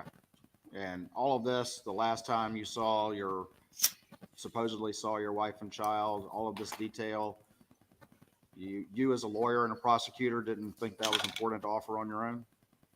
Good I don't call. think it's important. You told this jury how cooperative you've been and how much information you wanted to provide, but you left out the most important parts, didn't you? I left out that, I sure did. You don't consider that one of the most important parts?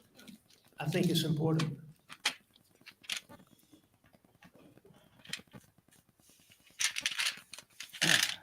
All right, tell me about what happens next. Tell me about how Maggie and Paul end up down at the chemist. I'm still not absolutely certain exactly how they ended up at the kennel, but in looking at the time frames and looking at the GPS points, I think I pretty well know, because I wasn't sure if Maggie had walked to the kennels or ridden to the kennels, and I wasn't exactly sure how Pawpaw got there, but I'm all but certain that Maggie and Paul went to the kennel together. All right. And what was the discussion? You said that they were going down there, but you didn't want to go. Is that right?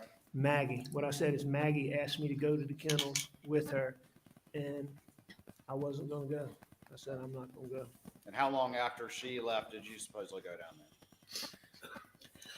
It was very quickly. And what did you tell this jury and all these new facts as to the reason you changed your mind? Why'd you change your mind? I just had a shower. When you go Oh. to the kennel, you always end up, you're at the shop, dogs are running around, you're always gonna end up doing more work. All right? Maggie was It's hot. supposedly I'd already had a shower. in sandals, I slip-ons. didn't want to go to the kennel I understand that. So why'd you change your mind? because Maggie wanted me to. Oh, boy. So you thought about it for a few minutes and then decided to go down there? I don't think I sat and contemplated, am I gonna go? Am I gonna go? I think that, like many things Maggie wanted me to do, if I didn't do it at first, I ended up doing it.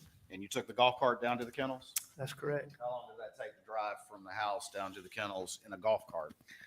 You know, in looking at the records from OnStar and all of that, it seems to take about a minute in the, In a golf cart? nope, in the Suburban. So I would think it's probably, in looking at those speeds of what, 20, 24 miles an hour, I would think it takes double that. I think it takes a couple minutes. All right, so you'll concede at least a couple minutes to drive down there. I Is that think, right? yes, In a golf cart? that's correct. When the kennel video was going on, had you arrived before that?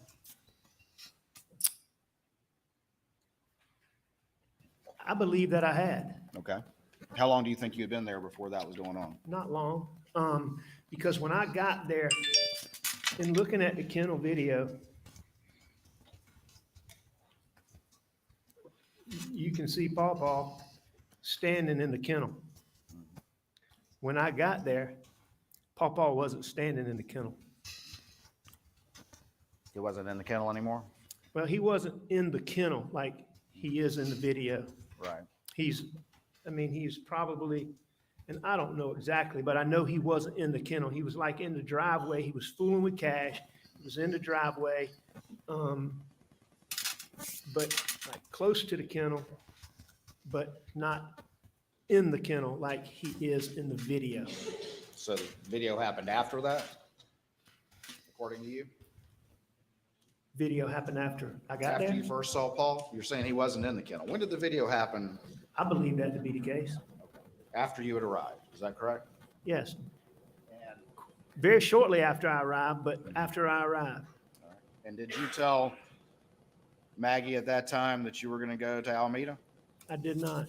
Did y'all discuss it at all, Oh, according to you, to these new facts you're testifying to? I don't believe so. he said she said no earlier. Oh, boy. Did you have any conversation with her? Oh, yeah. Had Back you had a out to conversation? Dandy. Did you have a conversation with Paul about the dogs, about Cash's tail prior to going down there? Prior to going down there?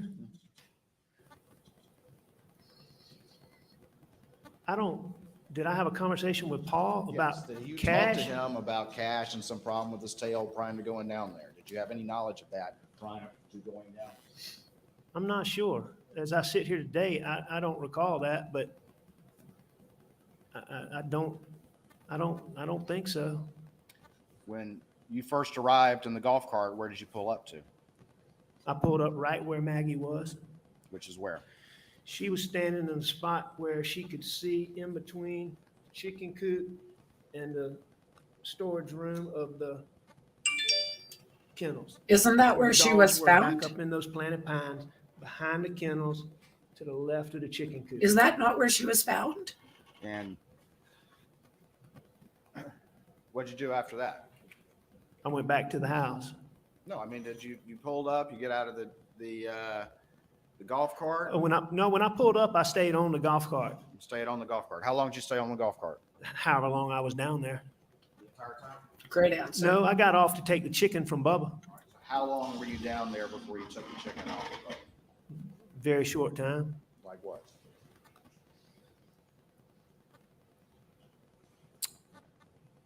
Couple minutes, And what were you doing during the couple minutes before you got over there to deal with Bubba? talking to Mags. And what did y'all talk about? I don't know. You don't remember? No, sir. I do know that Maggie pill was day. very concerned about Paw Paw. And Okay, here we go. You I don't remember like a lot of this detail part. about all these new facts, but you don't remember what you talked about? Right.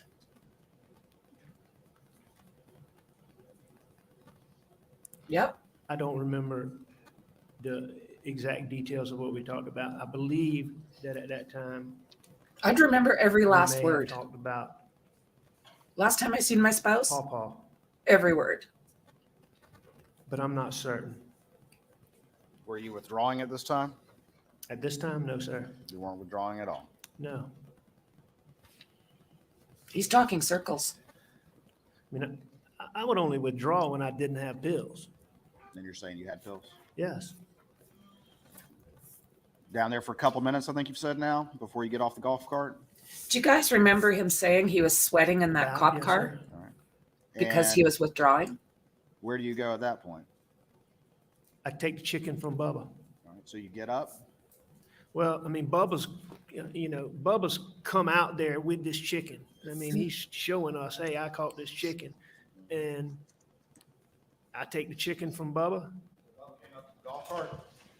He came up by the golf cart. He came up to Maggie and I, which I was on the golf cart. She's by the golf cart. I mean, he's not coming to the golf cart, but he's coming to us. Is this during the kennel video or is this after the kennel video? Well, no, you hear Maggie say he's got a chicken. Okay. That's what she's talking about is Bubba caught a chicken. All right. All right. So is the kennel video still going on before you go get the chicken? I mean, you've heard it, correct? You've heard it in this courtroom. I don't know exactly. I don't know exactly, but in close timing to Bubba coming out of those woods with the chicken, I got up and took the chicken from him. Okay. Let me ask you this. Were the dogs barking and carrying on or going out into the woods or acting like they sensed somebody was around that they didn't know? Were the dogs acting like there was somebody around that they didn't know? Yeah, like dogs do. No. No, they weren't. There was nobody There was no around that the dogs didn't know. Okay. Dogs didn't, to your indication, sense anything out of the ordinary. They were just chasing after the guinea. There was nobody else around All right, good. for them to sense. You've heard the kennel video. Would you agree with me that it lasts for about 50 seconds? I agree with that. So it would have ended around 8:45 and 45 seconds. Would you agree with that? I do agree with that. Did you have the chicken out of Bubba's mouth at the end of the kennel video, or did it take longer than that? You know, I can't remember exactly when in the video he came up with the chicken, but I would have had the chicken out of his mouth within 10, 15 seconds of Maggie saying he's got a chicken. All right. And so then what did you do? I put the chicken up. All right. How long did that take? Did you get out of the golf cart to do that? I did. All right. And you had to go walk to where it was? Well, yeah, I mean, a few feet, but I did that, yes. All right. So how long did that take? I mean, Seconds. we're at 8:46 now. How long did that take? Yep, Seconds. yep. Seconds. All right. And what did you do after that? Got back on the golf cart. And what'd you do after that? I left. You left. Now, Just did I jumped leave? on the golf cart and left. Well, that's what I was getting ready to say. Did I get on the golf cart and leave that second? Probably not. But did I get on the golf cart and leave very quickly after that? I did. Okay. Yeah. I think you testified yesterday. I got out of there. I did. Why'd you get out of there so quick, Mr. Murdaugh? Because it was chaotic, it was hot, and I was getting ready to do exactly what I didn't want to do. You're getting ready to do what you didn't want to do. That's correct. Yeah. I was getting ready to sweat. I was getting ready to work. I went back to the air conditioner. So did you say goodbye, according to your new story? Did I say goodbye? Yeah. Did you talk to them at all, or did you just get the chicken, put it on there, jump on there, and just take off? I wouldn't have just gone off. I mean, I would have said, I'm leaving. Okay. Did I say goodbye or bye? And again, go ahead. I mean, there would have been some, you know, there would have been some exchange. I'm not staying here. Well, what was that exchange? I mean, you've had such a photographic memory about these news stories. What happened here? It's not, I can't tell you the exact words. You don't remember your conversation after you put that chicken up? Did y'all talk about the chicken? No, I don't think we did. Did you talk with Paul about Cash's tail? After the chicken? Yeah. No, I know I didn't do that. Did you tell Maggie I'm going to go check on him? At that point, no, I don't Did you think tell I did. Maggie, oh, it's hot out here, think I'll go back? I certainly would have said something to that effect. All right. So, unlike everything else with the new story, you just can't recall what that would have been. Well, I mean, you're making that categorization. I think there's other things about that I can't remember. But if the question is, can I remember exactly what words I used when I gave Maggie some salutation when I'm leaving? I can't tell you what those were. All right. But it would have been something to the effect of, I'm leaving. All right. Okay. But you would concede that there was at least some conversation, that you wouldn't have just put the chicken on there and ran back to the golf cart and taken off. Correct? Without talking to Maggie, I would have never done that. All right. All right. So let's, you want to say a minute? Does that sound about right? A minute for what? To have just whatever interaction it took for you to then, according to your new story, drop back to. No, sir. It wouldn't have taken me a minute. It would Not have a minute. been, it would have been, I'm leaving. I'll see you in a minute. Okay. So 30 seconds? I don't think it would have taken 30 seconds, but I mean, I'm fine with you using whatever time you want to apply, but I don't I'm think it just would have asking taken that about long. real life here and how people interact with one another, Mr. Murdaugh. I mean, so what you're telling this jury, I call you're fuzzy on these kind of details, is that you jetted down there, you dealt with the chicken and jetted right back. No, sir. No, sir. I didn't jet down there and I didn't jet back. I got up after Maggie asked me to leave, after Maggie asked me to go with her, and I didn't. I got up. I went and got on a golf cart. I drove down there. I did what I did. I said, I'm leaving or something to those words, and I went back. All right. Well, if it's about 8:46, if the kennel video ends at 8:45 and 45 seconds, and then it's about 8:46, we at least can see that maybe it was about a minute before you got on that golf cart and headed back. Just reasonable real life. Maybe. Yeah. I mean, I don't think it was that long, but maybe, sure. All right. So But I don't think it was that long. I mean, all right, well, how long do you exactly think it what I was, thought Mr. was going to be Murdaugh? going on at that kennel, why I didn't want to go there to begin with, is exactly what was going on. Yeah. Well, I get that. And I left.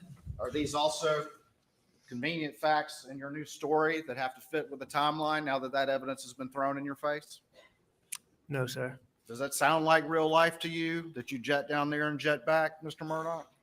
Mr. Waters, as I just told you, I didn't get on my golf cart and jet down there. I didn't jet back. The Those are reason your- why you have to be Hang so on now, fuzzy Mr. about Waters. these Just a second. details. Mr. Waters, hang on. Just answer before another question is presented. Yes, sir. I'm Just a answering your moment. question. Just a moment. Are you responding to the last question? Yes, sir. I'm responding to your question, and you're using words that I'm not using. And that's your Do you agree categorization. I'm entitled to ask my questions to you, sir? Absolutely. Okay. And I'm gonna answer them. All I'm saying is, I'm taking issue with the manner in which you're changing what I'm saying. So you And disagree this is a new story? You disagree with that characterization?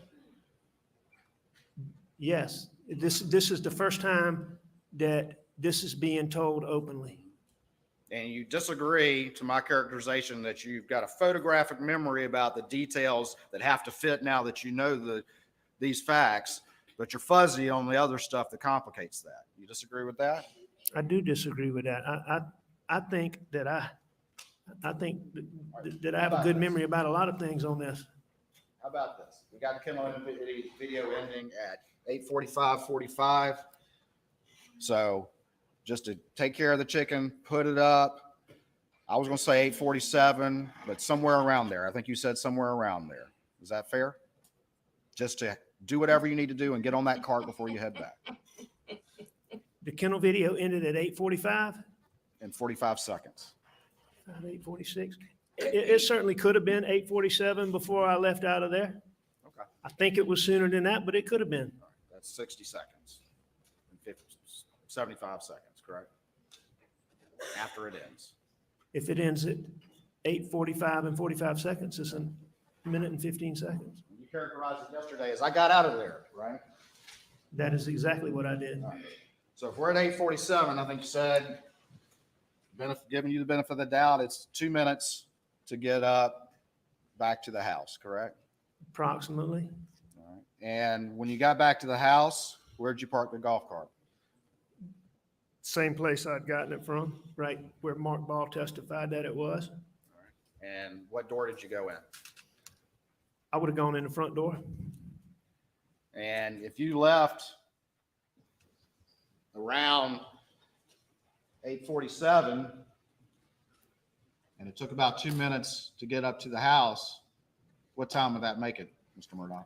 If I left at 8:47, and if it took me 2 minutes, that would make it 8:49. 8:49.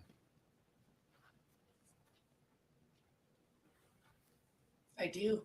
I like them. When you testified, you went inside Chris and McDonough. TV's on, right?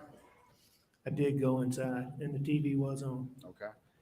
And you laid down, is that right? I did. All right. Before you said you'd been napping for an hour or so, or napping that entire time, but now you laid down on the couch, That's correct.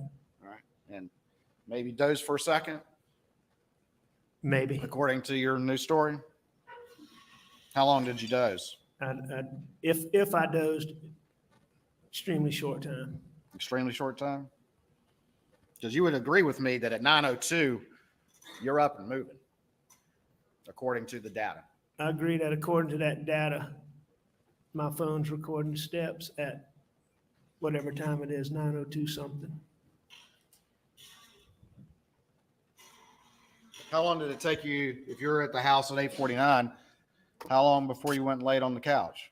I would have gone straight to the couch, probably. I may have gone by the sink, or I may have gotten a spit cup, but it would have been basically straight to the couch. Straight to the couch. Yes, sir. And you're telling this jury that that's what happened, and you were back at the house at 8:49, and you lay down on the couch and dozed for a second, and then you were up with more steps in a shorter time period than you had done all day. Well, I mean, your number is 8:49. What I'm telling this jury is that I went down there, and when I took that chicken from Bubba, I would have said something to Mags. I got back on that golf cart, and I drove back to my house. After getting back to my house, I went inside, and in short order, I went to the couch. That's what I'm telling this jury. Did you go anywhere else in the house? Mr. Waters, I can't tell you specifically about that. I don't think so, but I may have. Did you have that tan blackout and a 12 gauge shotgun on that golf cart when you drove down there? No, You didn't? no, Did you see them when you were down there? no. No. So we got you back around 8:49 and you're leaving at 9:02, correct? And you didn't see any weapons down there. You just happened to be back there. You didn't hear anything at all. Did you hear anything at all, Mr. Murdaugh, during that time period? No, I did not. You didn't? Didn't you tell law enforcement that you thought you heard them pull up? Didn't you tell law enforcement that? I did think they had pulled up. All right. So that was that. You did think that? Yes. All right. So now you're saying there was a car pulling up? No, You didn't testify to that yesterday, did you, in your new version of events that no, I don't, construct? Mr. Waters, I don't believe there was a car pulling up. Okay. But that's what you told law enforcement, didn't you? No, I told law enforcement that I thought they had pulled up. All right. But you're saying you couldn't hear blackout shots supposedly, but you could hear that, correct? I didn't say I couldn't hear blackout shots, but I'm saying that I thought when I got up from taking a nap, if I took a nap, but when I got up from laying down, as I was getting ready to go to my mom's, there was a point in time where I thought Maggie and Paul had come back. You also told them What? that you thought you heard a wildcat, and maybe it was a What? person or something like that as well. No, that's not what I said. What did you say? I said when I went outside that Damn, man. there's a house cat that's gone wild, and he hangs around. He goes from hanging around the shop, goes from hanging around the house, different times. You might, and there'll be times you don't see him. Damn thing And sounds like a He gun. had been around the house, and when I went outside, I believe that cat was over there. But And you made a point of mentioning I that never- to law enforcement. I never thought it was a person. All right. But you made a point of mentioning that to law enforcement, correct? In the course of discussing it, I did tell them that. But you never told them all this new story that you've constructed in light of this trial. Is that correct? I did not tell them that I went to the kennel. I lied about that. And at the same time, you also looked at this jury and tried to tell them that you had been cooperative in this investigation.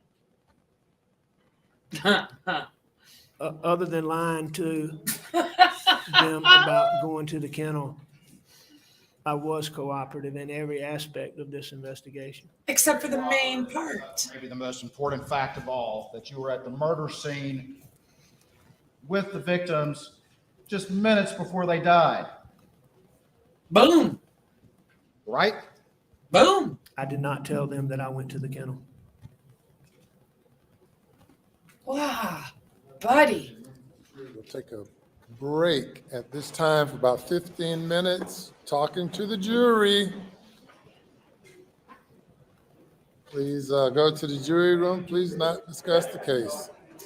What the hell is this man doing?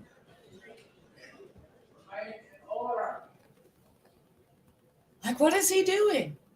All of a sudden, everything is like on its head. And they're letting him go on and on and on. It's sinking him for sure. But what's he doing? Running the court? Step down. Please do not discuss your testimony with anyone during the break. We'll be in recess for Oh my 15. God. You guys, like, what the hell is that guy doing? Unreal. This is like a whole new story that he's putting out there right now. Nothing's making sense. He's contradicting himself 24/7. It's funny because he was talking about sitting in that cop car and sweating, sweating. And he's talking about going through withdrawals, and that's why he was sweating so much. And then he's saying that he's got all these pills on them and he was uncomfortable. It's like, what? Mainstream media is making it sound like he's guilty as sin. Wow, holy crap, right, Dandy? I mean, he's not doing himself any favors whatsoever. Unreal. The only thing I can think of is they're letting him go on and on and on and on so he floats his boat. Wow. And then only a few more witnesses after this? Wow. I'm trying to wrap my head around everything he's just put out there. And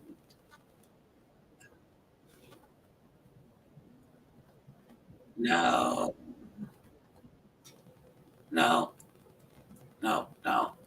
Hang on, guys.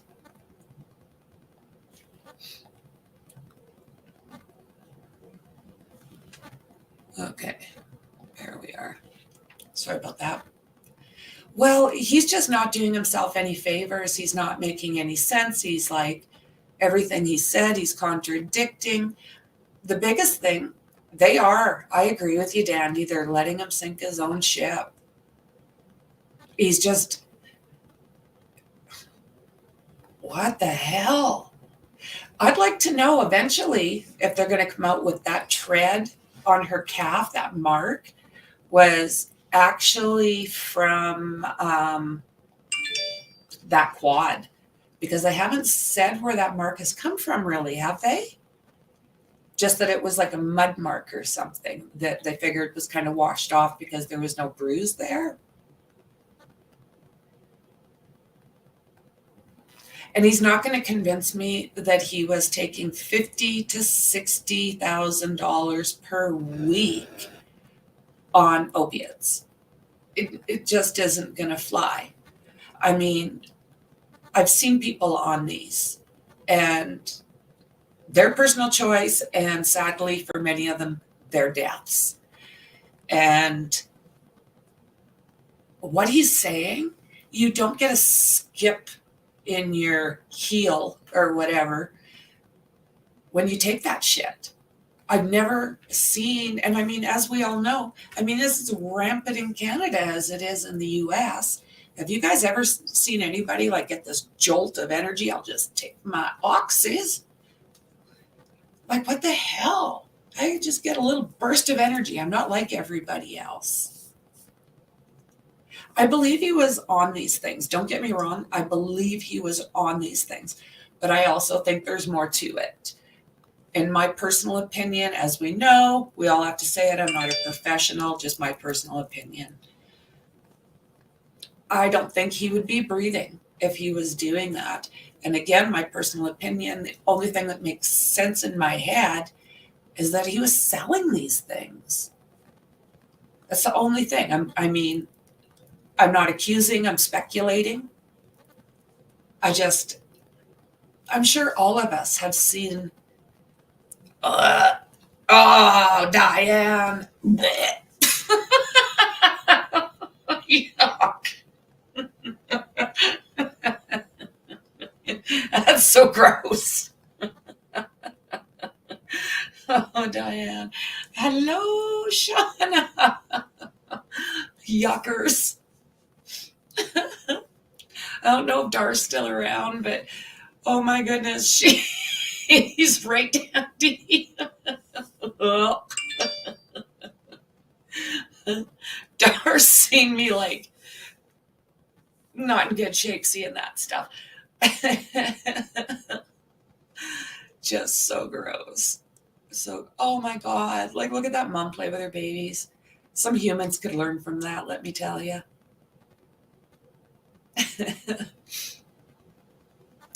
Yeah. And I mean, Cheech is doing everything he can, isn't he? Like, I don't agree with this, I don't agree with that, but yet it's everything that he did. You know, he just, neither one of them are liking it when tables are turned. Unreal. Oh my goodness. Oh, damn, guys.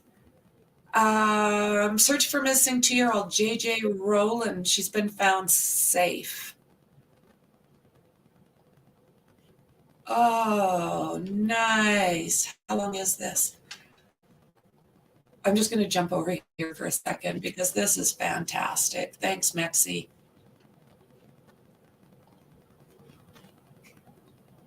Every inch that they could. Awesome. Was incredible. And you noted earlier, they were vetting them. They were tying the crime scene tape on their legs so we knew who was supposed to be there and who wasn't. All of that is lessons for other places, perhaps, if they need them, right? On how to do this in a successful way. Chris, I'm going to spotlight some commenters. You are more than welcome. I know that you were supposed to be off stream about an hour ago. Yeah, I promised you when you initially came on, I was going to clear Chris. And then I was like, I can't leave now. I can't leave now with all this, but I do need to hop on. Chris Martinez, everybody. So look, WFLA Now community, the folks out there, give Chris Martinez a follow on social media. Your accounts are WFLA Chris. Right? Is that my Twitter? Yeah, that's my Twitter. So. On Instagram, Facebook. I don't tweet myself. That's why I don't know off the top of my head. Chris Martinez, our morning anchor here at WFLA News Channel 8, alongside, of course, Avery, Deanne, Brianda, of course, Lee Spann, who we had on earlier on the stream, and Beth Rousseau, who's been doing a terrific job. Give Chris a follow, folks. So come on, guys. How did, where was she? Like we know. Social media, Chris, thanks a lot. In North Brooksville. But was she wandering off? Someone take her. For joining us. Great to be here with you, especially today. Yeah. Yeah. You're my good. Good luck, charm. Each side finishing up their opening statements. Creighton Waters for the state. Dick Harpootlian for the defense. JB here with you live on. Yeah, no. Well, isn't that something? That is great news. Oh, nice. Absolutely great news. See if I can bring that up again. I know I can. Oh, my word.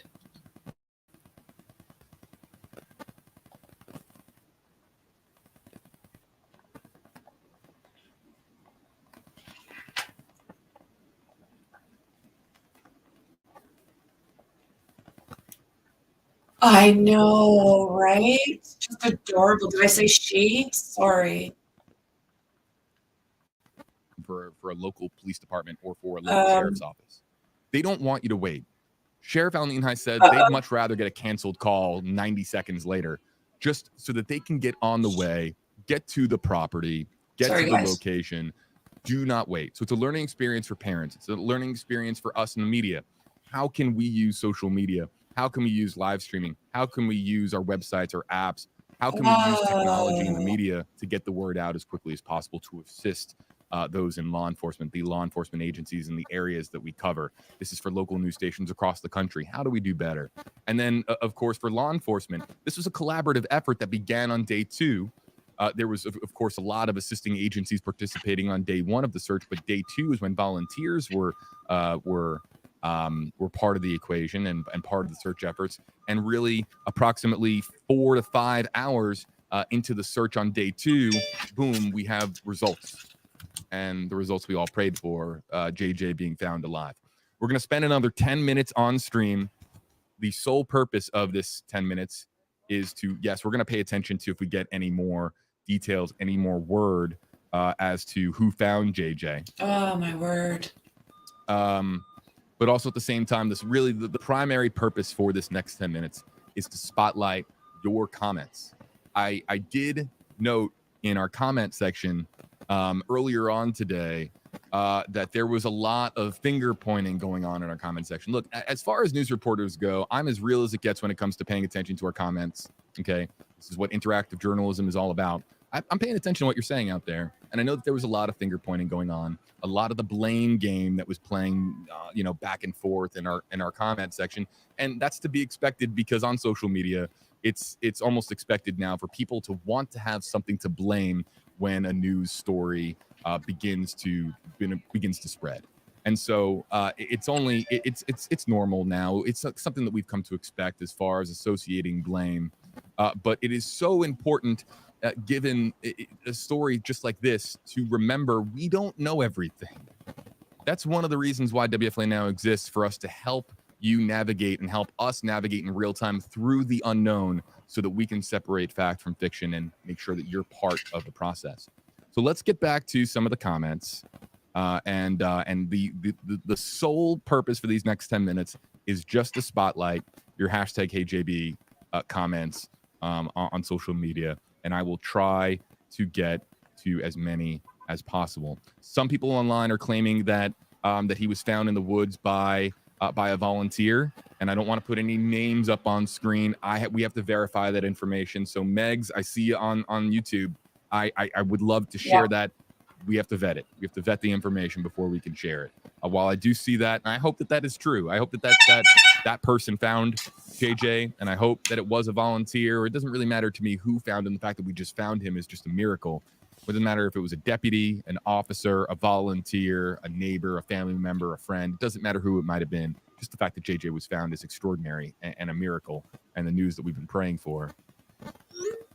But I want to spotlight some more comments. Florida Aerial Media. Hashtag KGB. He must have slept because he had bug bites on the soles of his feet. Or feet, excuse me. That's very interesting. Yeah, did he fall asleep out there? Was he able to? Lee Spann, our meteorologist, was Oh, actually, we've got a live report from Beth Russo. Stand by. Hold on, everybody. Live on your screen. 2-year-old that was missing for almost 24 hours, I should say. Deanne, thank goodness. All right, we caught the tail end of this report. Beth doing a great job out there reporting. And so we'll come back. Oh, wow. We might have some video coming in of JJ being found. Hold on. Stand by. Yeah, we do. All right, everybody, stand by. I've just been alerted to some new video coming in.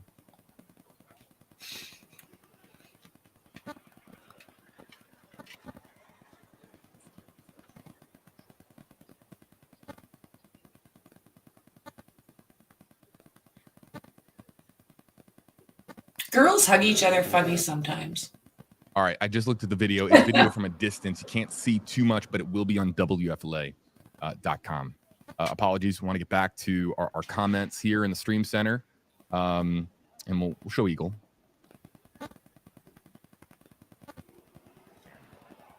Hernando County. You guys are incredible, man. It's just awesome the amount of volunteers that showed up this morning. Hernando County really deserves a moment. The moment just to spotlight how amazing those people were. More than 500 volunteers showing up just to dedicate their time to help in the search efforts. It's just everyday folks wanting to be part of the solution, wanting to help out law enforcement. That's what it's all about. I was worried Hernando about County, all the wildlife there. Incredible. Let's get to some comments. Again, I want to just spotlight as many hashtag AJB questions and comments. Oh, so we might have a picture now. Oh, do tell, please. Is it on Facebook? Let's see. Hernando, Sheriff, Facebook. That way I can get it to it quicker. I've had their Twitter page up all day, but maybe they're just posting stuff to Facebook. Let's see if we can find this. Yeah. Oh, there it is. I'm sorry, everybody. Why didn't they tweet this out? See? There aren't enough tabs that I can have open at once. So everyone, please forgive me. Missing toddler located by volunteer. Missing toddler Joshua J.J. Rollins has been located by one of our volunteer searchers. Beautiful. Everyone, please, if you were screaming at the live stream, pay attention to Facebook. I am so sorry. Please forgive me. People say in the stream center, why don't you have more screens? No, they never say that. They say, why do you have so many? Well, I need as many as possible to access all of these different accounts at once. But what I would like to do now is I would like to show everybody my computer screen. Please do. Let's see this here. And show everybody. Yeah. Oh, Come on, wrong Judy. button. There we go. Him, not you. Check this out. Oh, wait, hold on. Can't do it yet. Stand by. I have only 2 screens and I could be doing it. Now I believe you can.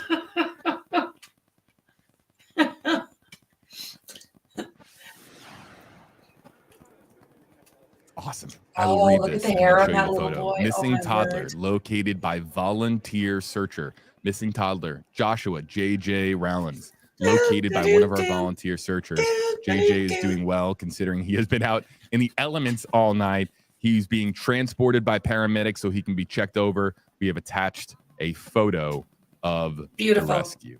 And then here is the photo. Baby, yay. Okay, so you can see Look at all the bug those might be bites. some gnarly bug Oh, bites. yeah. And you might need some ointment. He also looks like he might have some scratches from being in the wilderness. But he looks like he's got a bit of a smile on his face, or at least a look of relief on his face, right? Oh, so sweet. Hey, there's the Batman shirt we've been talking about. I must have said Batman shirt 40 times yesterday, maybe another 40 this morning. And then the dark gray shorts that he was wearing as well. This man can,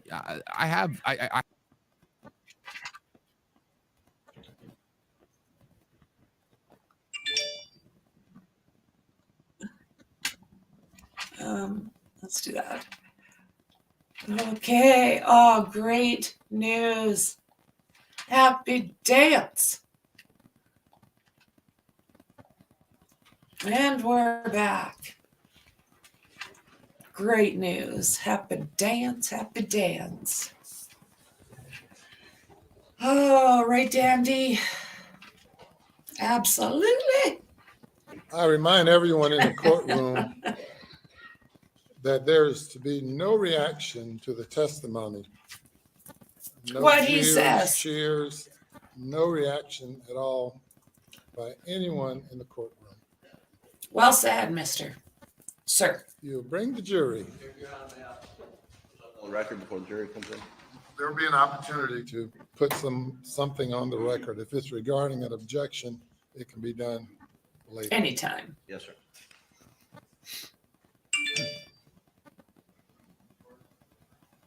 I love this judge.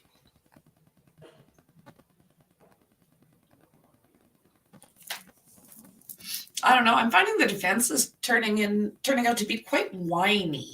Little bit of wee happening.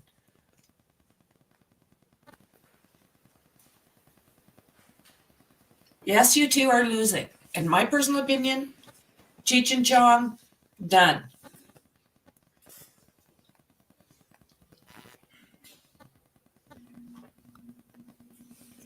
I would love to know what Buster thinks of all of this.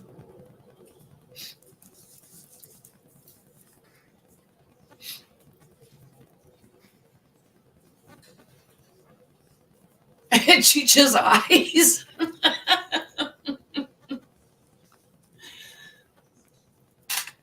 No, not me, friend. I think he's just kind of solidifying everything we kind of thought. Yep. Yep. That's kind of the way I'm seeing it. Thank you. You may proceed.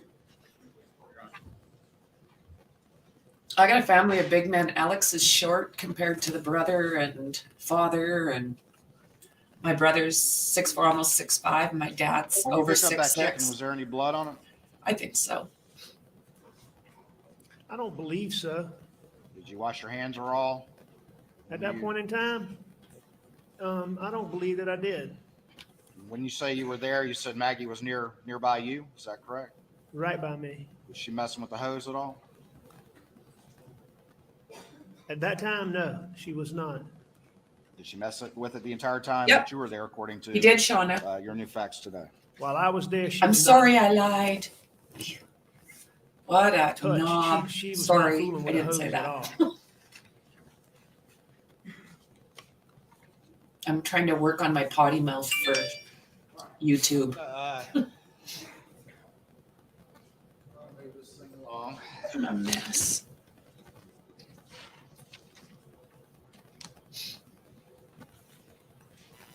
Bring them all home. He has. Dandy, has he not? Put up on the screen, states 519, which is the condensed time. Yes, we just streamed that. Can I call you Eminem? We just streamed that during the break. Just beautiful, right? You are my sunshine. Yeah, beautiful.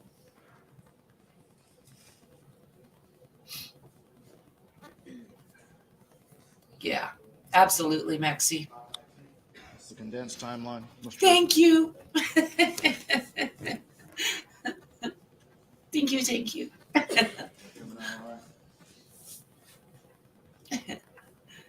See that up there, Mr. Murdaugh? Oh, I have to change your stuff to Eminem, don't I? Minds of Monsters. I still have your Yes. old. All right, I'm on No page name on 5. there. See that? I'll fix that up. I've actually heard good It's things up on my about Buster. screen. He wasn't like his Easy. brother Paul. Wasn't so close to his mom and dad. He was a focus student. Would you agree with me that it Absolutely. reflects cell tower activity on your phone from 6:52 to Oh, 9:04? right. You're in that area. I do agree with that. So we needed the good news. That Did you take your family. phone with you down to the Baby's kennels, adorable and according safe. to the new facts that you testified to yesterday and today? I must not have. You must not have. if this is accurate. No, sir. Is that typical for you? Sure it is. Absolutely. Okay. Tell me why I agree. If and when I'm going. Yeah. Now, it wouldn't be, it would be unusual if I was going out for any extended period of time, or if I was going. That is a person with Even a on the heart. property, if I was going somewhere for an extended period of time, I would usually have my phone. But for me to go knowing that I'm going to the kennel and coming right back, To go that's hot. not unusual at all. I mean, you've heard the testimony about the service out there. The service is terrible. You have to be in a particular spot. And you have to find the spot. So the answer is you don't know whether or not you took it down there And I believe that I probably didn't based on this data. based on this, but unlike your photographic memory about other things, you don't remember whether or not you did. Boom. Mr. Waters, I've never claimed to have a photographic memory, but I do not specifically remember if I had my phone that night. I do not dispute it based on this data, and that's not unusual for me. Just like you don't remember, according to your new story, the last conversation you had with Meg. No, I remember having my last conversation with Maggie. No, you don't. You just said, no, you don't. Looking at this screen, you have the map up there. We're on page 6, and it shows you arriving back at Moselle at 6:42. You don't dispute that now, is that correct? Yeah. No, that's what this data appears to show. And looking at the data, moving on to page 7, you have Paul arriving about 7:04. Is that correct? You don't have any reason to dispute that? Well, that's what it says. He arrives at 4147 Moselle Road, which is the address of the shop. The house is 4157. I believe that Paul actually got there a little bit before that, but I think that's approximately accurate. I think Paul got there a little bit closer to 7 o'clock. You would agree, though, that's the earliest data point that reflects his presence in Moselle. If that's what the records show. You don't dispute that. I don't dispute that if that's the earliest data point. But again, I believe he got there a little bit earlier. And I tried to look at these records to see if if that could be refuted. And I believe he got there a little closer to 7 or a little bit before 7. No, that's a good point. You looked at these records a lot before you had your testimony yesterday and today, didn't you, Mr. Murdaugh? I've looked at these records other than the OnStar records that just came when they were provided to me. Sure, I've looked at them. Right here, we have some steps on your phone, 29 steps. And then down at the bottom, we have 89 steps. Is that consistent when you and Paul were together on the property?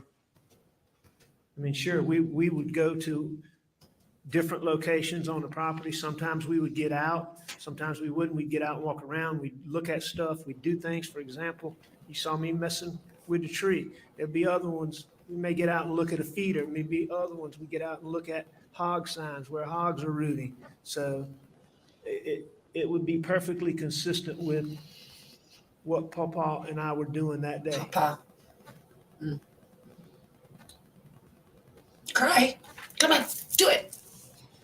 And 8:05 to 8:09. Would you agree that that's the last steps recorded on your phone before 9:02 when you become a very busy bee? Boom. If that's what these records show, I see I took steps. These records show I took steps between 8:05 and 8:09. So would you concede then that you're at the house around 8:09? I would have thought so, yes. Okay. And you said Paul was already back at that point? No, I said just the opposite. When did he get there? All right. You talking about when I left the shop and went to the house when Maggie was there? Yes, before you ate dinner. No, as I said earlier, Paul and I were at the shop. Maggie got home. I left Paul at the shop and I went to the house. I think you were saying that I said I met Paul at the house, and that's incorrect. Paul was still down at the shop when you were at the house, correct? When I first went to the house, Paul was still at the shop, I believe. All right, and was Maggie there when you arrived at the house? Yes, I believe she was. All right, and 809 is the last steps that you have on this phone before 902, correct? That's what the data shows.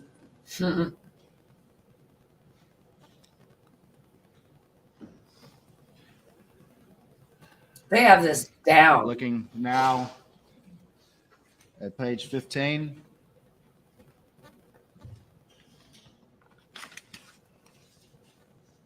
I'm sorry, page 14. Your steps that you say when you got to the house is 809 and Paul was still down at the shop. But don't these records reflect that Paul is pinging with GPS data at the house at 808? This record appears to show Paul at the house at 8:08. All right. So those records don't fit with your news story that you testified yesterday and today. Is that correct? No, I don't believe even right now, Mr. Waters, that that's right. I'm not saying, what you're doing is you're taking 809 and saying that I'm at the house. And I mean, that may or may not be right, but what I'm saying is that when Maggie came through, I left, and I believe that Paul stayed at the shop. Now, did Paul come right behind me? I'm not sure, but when I left him, I believe that when I left to go to the house, I believe that Paul stayed at the shop for a minute. When you got to the house, did you put your phone down? I'm sure I did. Did you put it in the car, in the Suburban? Do tell. Did I put it in the Suburban? When you got back to the house, did you put it in the Suburban? Was the Suburban parked out front? The Suburban would have been parked wherever I parked it. Oh, good answer. I believe on the side. Good Lord. And did you put your phone in the Suburban? At that time, no, I did not. Where'd you put it? I'm not sure where I put it. You're not sure about that either. No, I'm not sure. When I went in the house, I'm not sure where I put my phone. I would think that I put it down somewhere, probably by the couch. Didn't you testify yesterday when you were being asked by your lawyer about that pause at Alameda when you were leaving, and you had a very specific recollection of your phone had fallen down in the crevice and you had to pick it up and get it out? You remember testifying to that? I do. But you don't remember what you did with your phone when you got back at this point, huh? I mean, Mr. Ward, those are two distinct, different things. I'm coming in the house and I put my phone down. I don't have a routine spot that I put it in right on this corner or right there. You know, Yeah. I would assume that when I went in the house, I put it somewhere either on the table, you go by, go into the couch. I may have taken it to the bathroom. When I took a shower, it may have taken me a He always few had minutes that. to go to the shower. So I can't tell you exactly where I put it. That gospel story is an awful specific recollection when you need it to try to make the news story that this jury's hearing and everyone's hearing yesterday and today with the data, correct? But you're awful fuzzy on far more important things, aren't you, Mr. Murdaugh? Yep. Which question? Here, I'll answer the first one first. No, I don't believe that's convenient, and I disagree with your categorization of the description. All right, but you remember the console story, but you don't remember where you put your phone, whether or not you took it down to the kennels, whether it was in, you put it in the Suburban. Don't remember any of that, but you remember that console story, correct? Well, I don't remember the console story, but you know, in that Suburban, and it's not the first time that it happened, but when that phone got down there, you had to go to great efforts to get it out, and you couldn't just reach over there and get it out. All right, you say when you got to the house that Maggie was already there? Yes. We saw your last steps were at 8:09. Well, that's what you saw when this data recorded my last steps, but as you heard this testimony too, Mr. Waters, you know, that's not a precise, that's not a precise, you heard the testimony, you know what it is. Well, What a smart ass. Remind us. From the shop? Yeah. I went in a white pickup truck. Went in the white pickup truck? Okay. And when you got into the house, where He did you sure go? does, Shauna. We've already discussed this.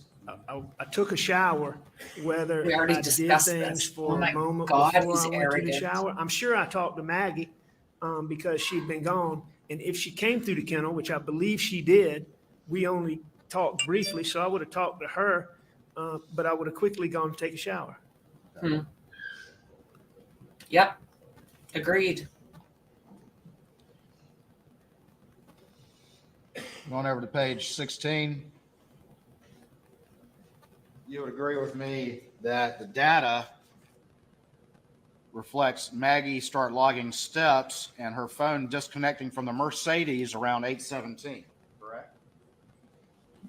I agree. At 8:17, her phone ends connection to her Mercedes. And starts logging steps. I don't see that, but I don't dispute it.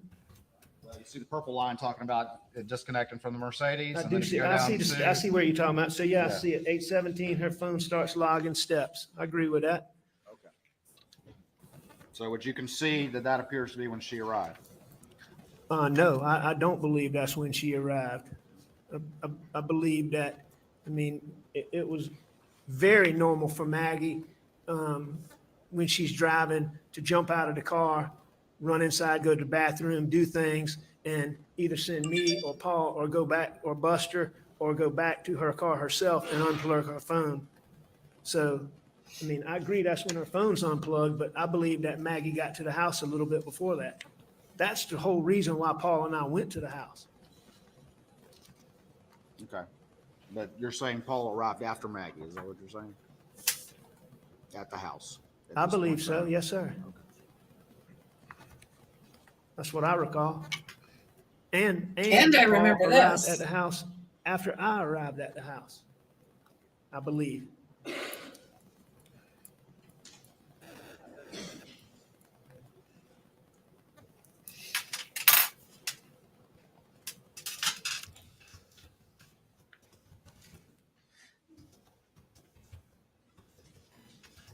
And if Paul got to the house around about that same time, he wasn't inside with Maggie and I when I went to 8:08? get to the shower. So you say if Paul he wasn't inside with Maggie and you? Is that what you said?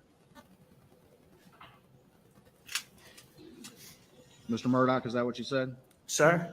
You said if Paul got the house prior to that, he wasn't inside with you and Maggie? Is that what you said? I'm saying he was not inside when I went to get in the shower.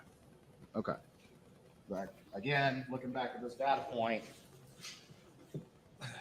8:08, we see a little blue dot right there in the middle of the house, don't we? Yeah, that's what these records show. Okay.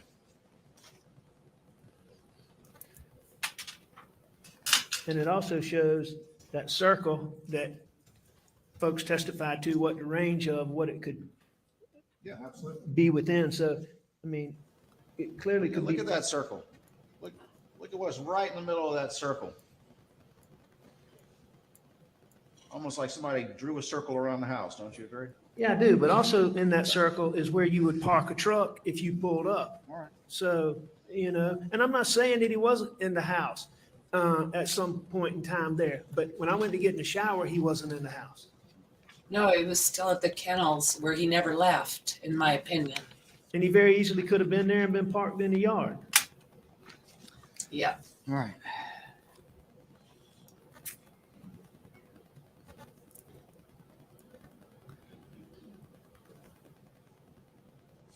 You agree at the bottom of page 16 that about 8:30, Maggie starts tracking steps again on her phone? Yes, sir. That's what the data shows.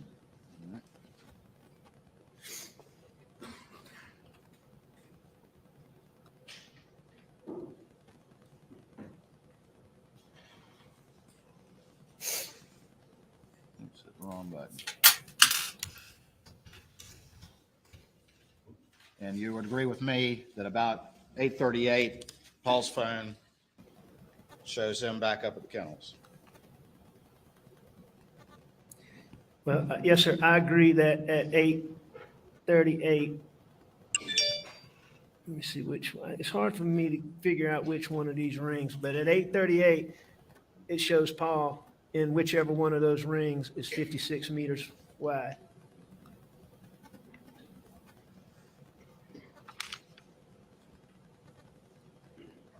And I have no reason to believe he wasn't at the kennel.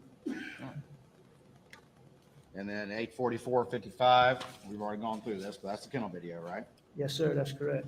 You would agree with me that it lasts about I agree. 50 seconds, correct? Yes, sir, I agree with that. And you would agree with me, moving on to page 19, that both Maggie and Paul's phones locked for the final time around 8:49. That's what the data shows.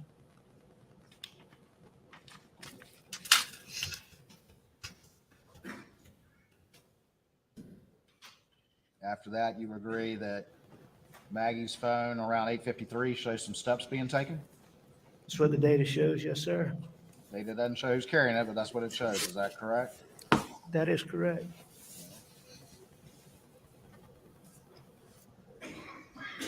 And then you would agree with me that from 9:02 to 9:06, your phone finally comes to life and starts showing a lot of steps. I do agree with that. What were you doing? I was getting ready to go to my mom's house. Getting ready to go? I thought you took a shower already. You were just laying down on the couch. What all you need to do to get ready to go to your mom's house? I mean, there wasn't anything to get ready in that aspect, but Wasn't anything to go I was wrong. getting ready to go. I was preparing to leave. Doing what? I don't know if I got up, went to the bathroom. I don't know. I can't tell you exactly what I was doing. That's far more steps in a shorter time period than any time prior, as you've seen from the testimony in this case. So what were you so busy doing? That's, Going to the bathroom? no, I don't think that I Get on a went to treadmill? the bathroom. No, I didn't get on the treadmill. Jogging place? No, I didn't jog in Jumping place. jacks? No, sir, I did not do jumping jacks. What were you doing, Mr. Murdaugh, for those 4 minutes? Preparing to leave for my mom's house. What? Not What does me. that mean? I mean, you're in the front room on that couch where you say you laid down. Suburban's just right outside. What all are you doing? I don't know if I got up and went to my room, went to the gun room.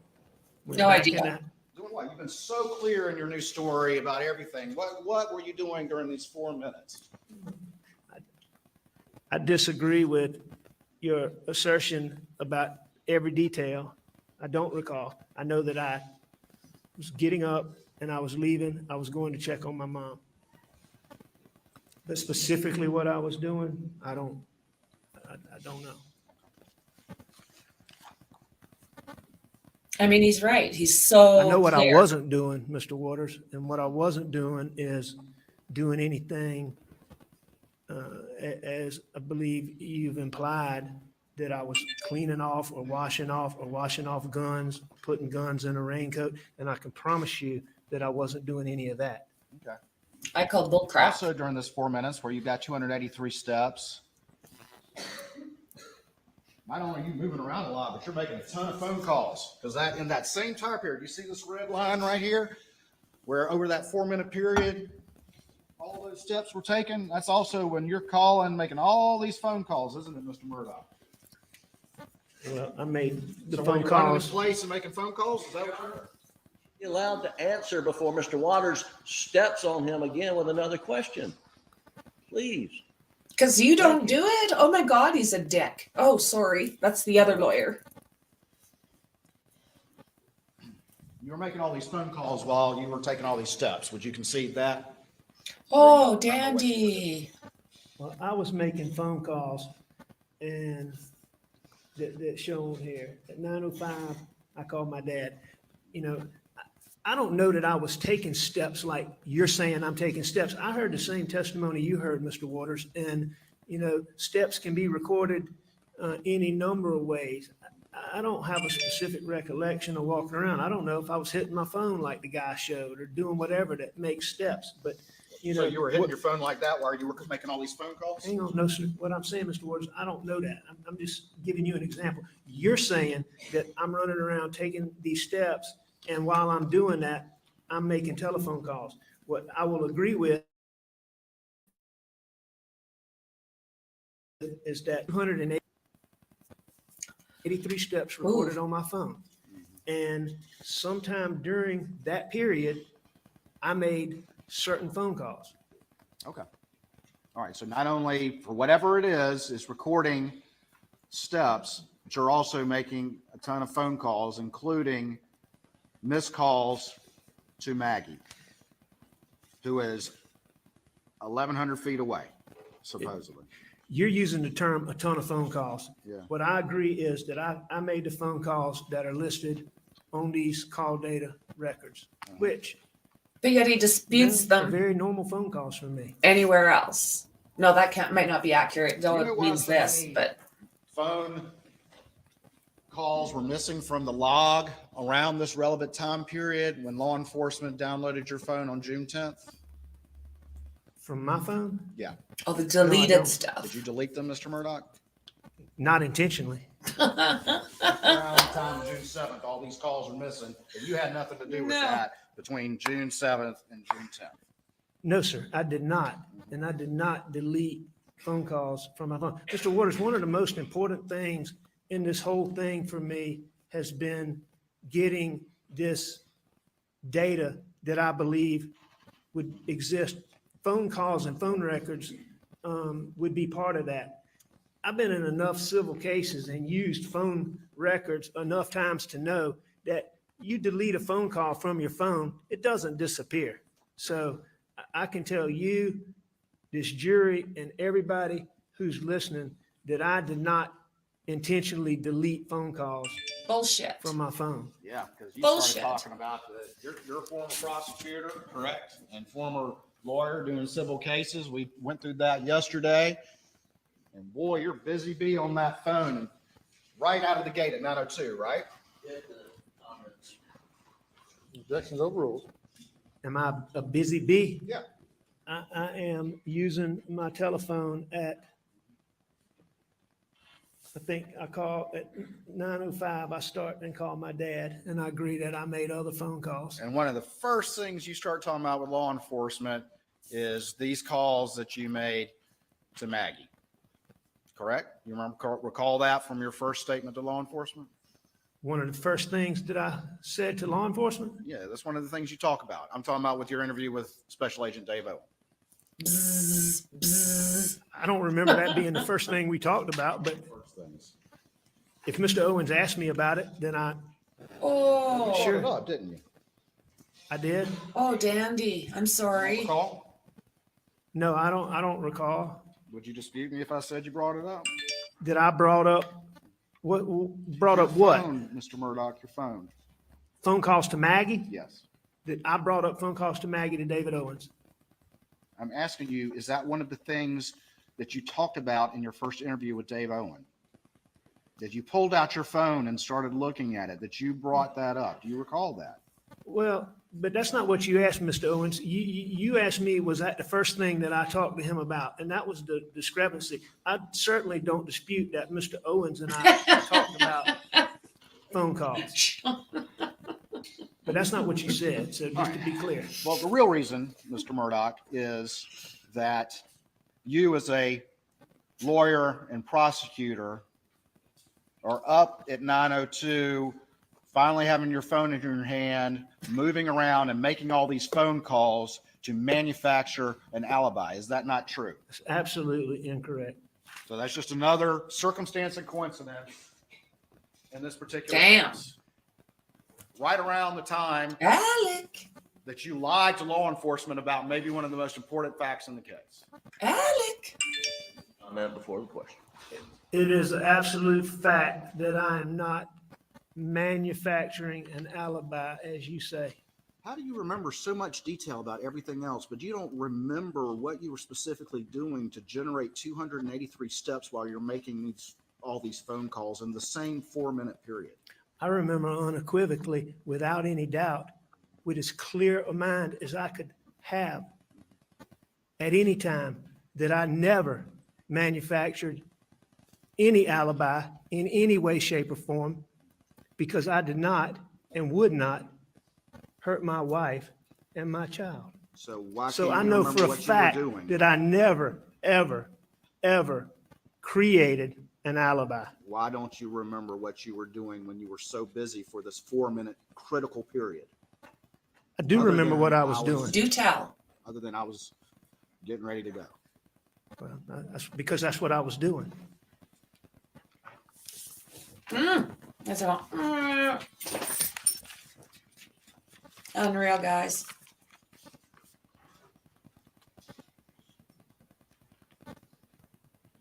This guy's doing great. Okay. Well, let's keep going.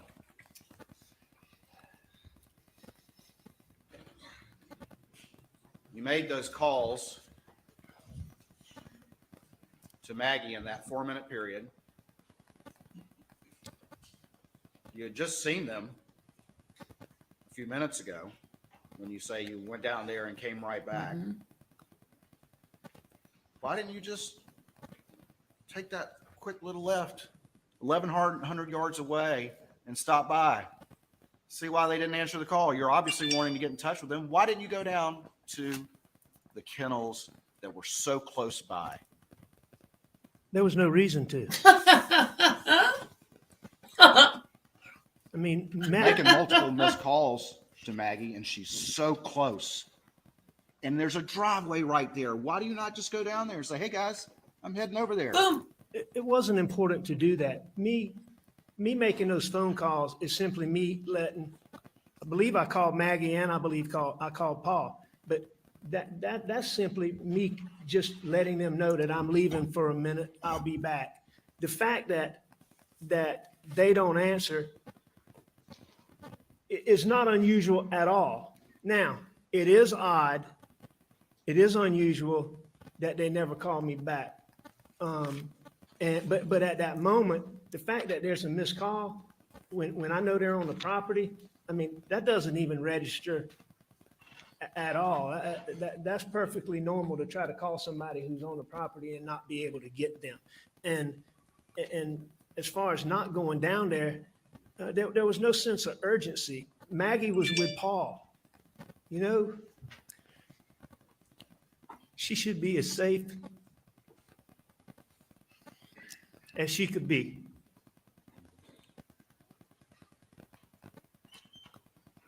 Yeah, she should.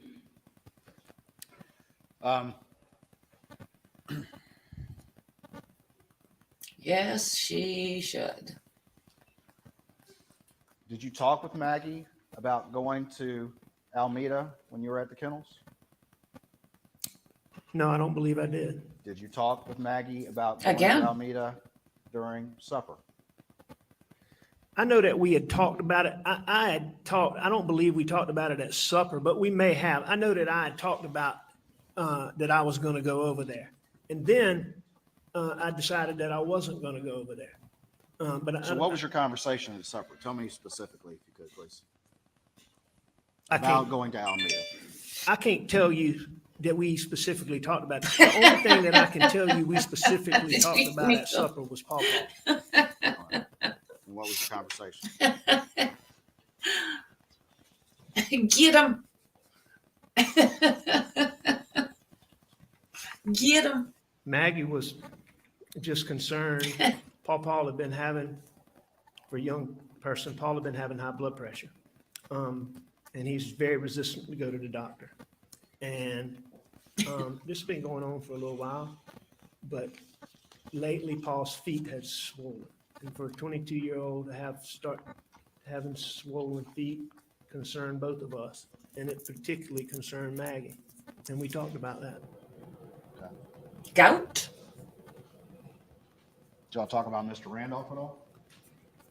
I'm sure we did. Do you remember that group text coming in about whether or not anybody was going to go see Mr. Randolph at the hospital the next day? Do I remember it coming in? Yeah. I don't remember it coming in, Because but you didn't read it till the next day. But I've seen the data. why didn't you? Did you ever text the group and say you were going to Alameda at all? No, Did you and Maggie ever specifically discuss her going along with you to Alameda? I don't believe that we did. I know that there was a point in time where I said Maggie might go, but it's highly unusual for Maggie to go and visit just my mom. That whole situation, it just Exactly. it made Maggie sad, and she didn't like to go. So You, I don't believe that we did, but I do acknowledge that at some point I said she might go for some reason. you told law enforcement on multiple occasions that, first of all, Maggie was planning to stay at Edisto the night of June 7th, correct? I did say that. All right. And you also said that you came to find out that she came home of her own accord, correct? You told that to law enforcement. Is that true? She did come home of her own accord. No, you She invited her. decided on her own to come home because she was worried about you. Isn't that what you said?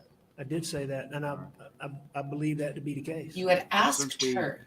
Despite what you told law enforcement, we've since seen the text that you actually called her and asked her to come home on the night of June 7th.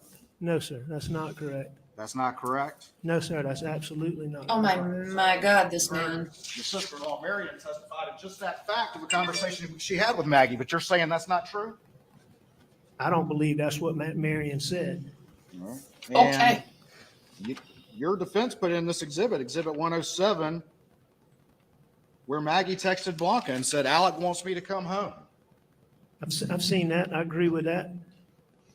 Is that it up on the screen? Oh, I've got the wrong end here. I'll just hold it up. You've seen this text?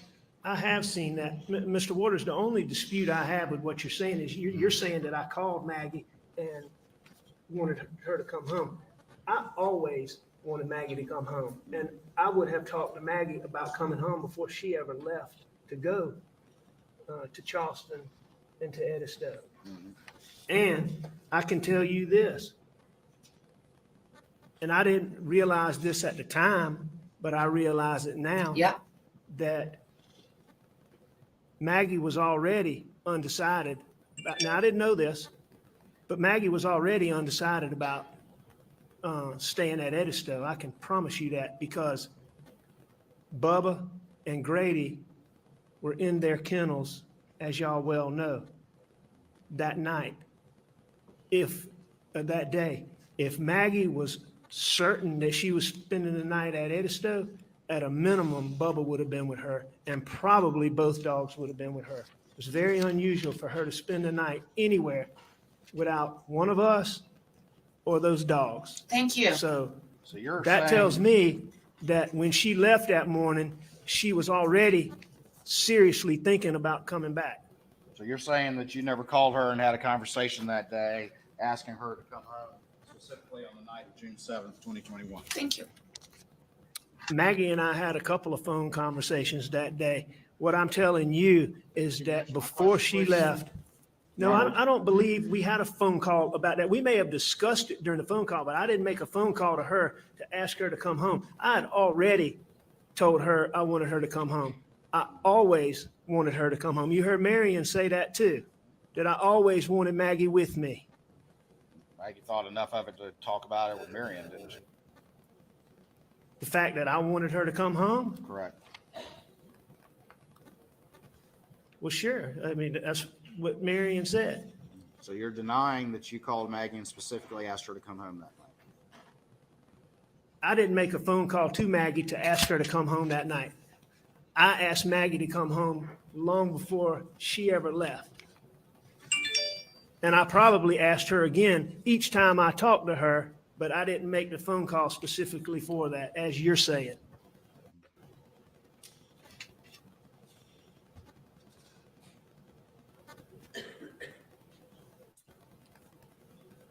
And to be clear, I'm certain that if Maggie was certain that she was spending the night, Bubba would have been with her, and probably Grady. Yes, Andy, exactly right. All right. Yeah, her sister basically told her to go because he was Why did you upset. tell Remember? Blanca, Like, though, that you whatever. found out after the fact Alec. that you wanted to come home because she was concerned about you. Why'd you phrase it that way if what you're saying to the jury now was accurate? Right. Why would you phrase it that way? Because I believe that to be the case. That you found out afterwards, but now you're saying you knew. No, I'm saying I found out afterwards why she came home, Mr. Waters. And she came home because she was worried about me. So I'm going to be clear about that. I did not learn that until I think the day after she got killed.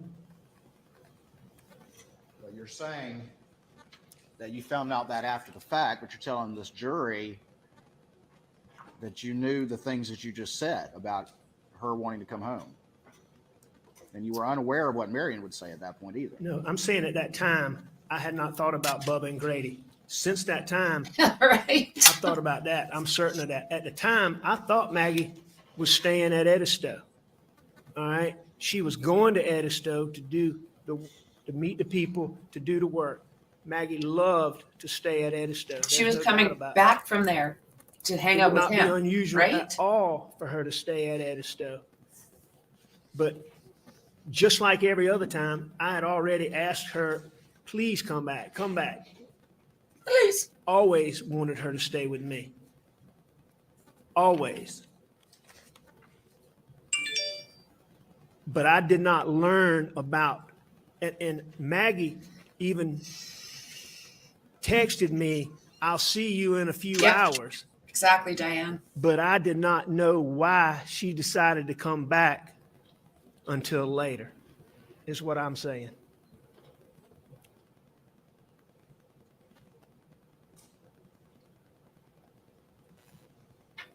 And I learned it from Blanca.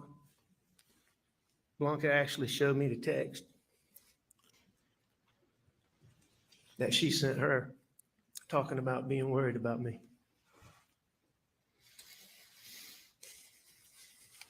You would agree with me that you sent a text to Maggie at 9:08:58 while in motion in the Suburban, as reflected by the data? I do.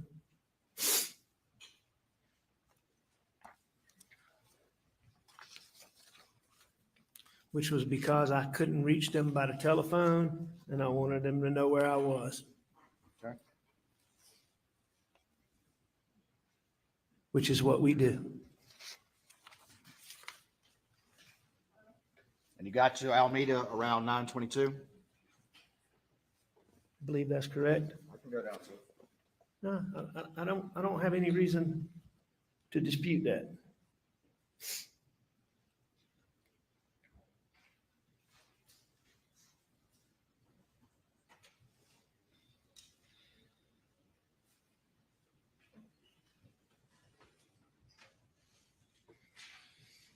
Made some more phone calls along the way. I did make more phone calls along the way while I was riding.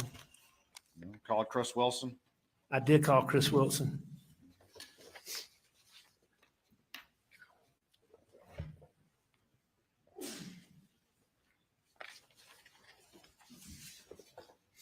Had a short conversation with him.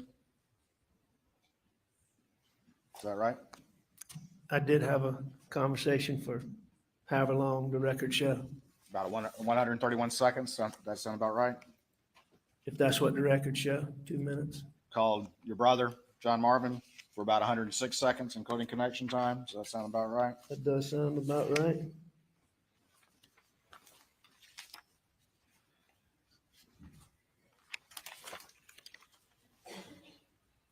Arrived at 9:22. Does that sound about right? It does.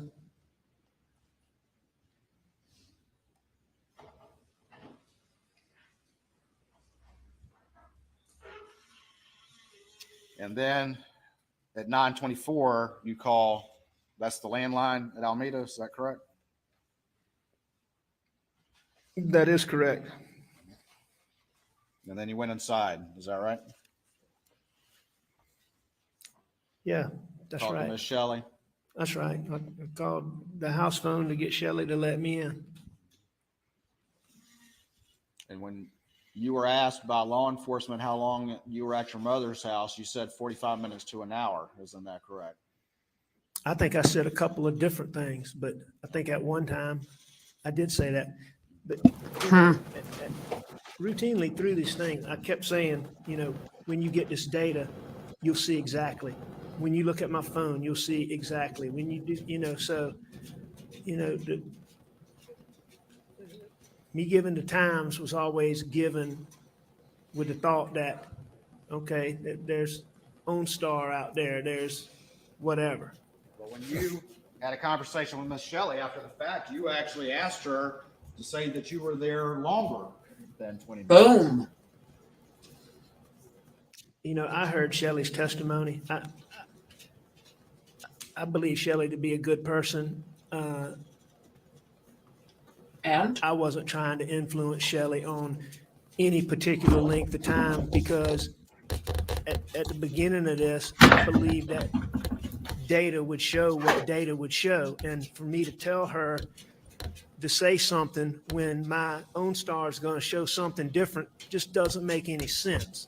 So, you know, I can't answer that. What my recollection is that I told Shelley that law enforcement would be talking to her. We may have discussed how long I was there. At that point in time, if I thought I was there 45 minutes, I may have said I was here 45 minutes, but, you know, I can't tell you. All right. And that's the same thing that Blanca testified to, that you talked to her about the clothes that you were wearing. It made her uncomfortable, correct? Ask that question again. It's similar to your conversation with Blanca that she testified about when you talked to her about the clothes that you were supposedly wearing. And it made her feel uncomfortable. Do you remember that testimony, sir? What's similar to that? Well, that you're talking to both of these individuals about their testimony in a manner that's inconsistent with what they know. No, I don't think your assertion is accurate. You have to understand this. On August the 11th, when I went to meet with David Owens, and in that, David Owens asked me about, he showed me that Snapchat and asked me about the clothes that I had on. And shortly after that, the next time I was with Blanca, I asked Blanca about those clothes because David Owens had asked me about them and made an issue about it. And so I checked with Blanca to see what I specifically asked Blanca, and it was an issue to me. So I got Blanca and I said, I need you to sit down and talk with me about this. This is important. Do you remember my clothes when you came to Moselle that day? And she remembered exactly what she testified to. She remembered that my pants were there. She wasn't sure if the shirt was there.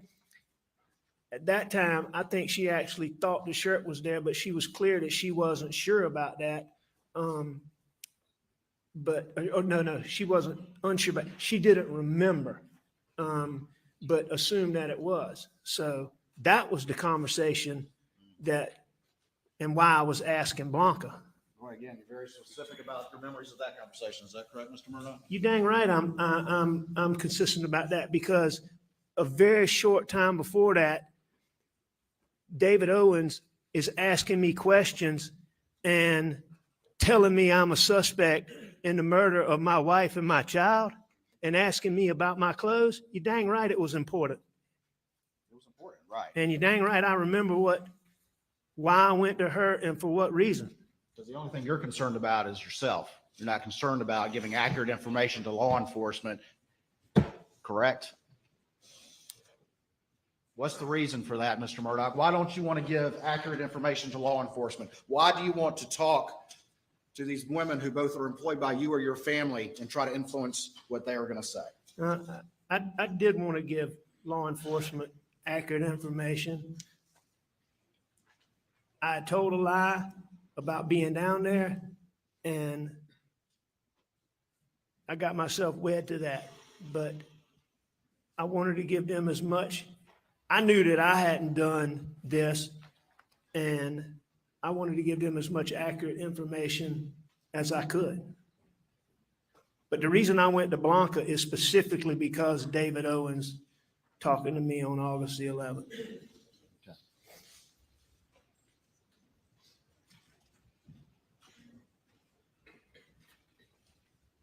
You can see that you're underway about 9:42, heading back.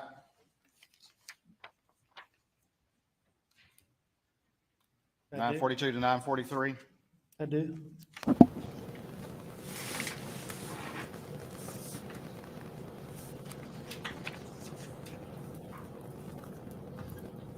I don't think his lawyer talk is going to save his butt. He's being, like Dandy said, like, holy smokes.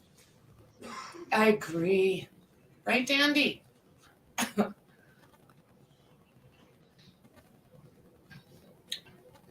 Why lie? Turned on Moselle about 10:01. Turned into Moselle at 10:01. Yeah. Sorry. It looks to me like I turned into Moselle at 10 o'clock. 10 o'clock on the dot. Sorry. Yes, sir.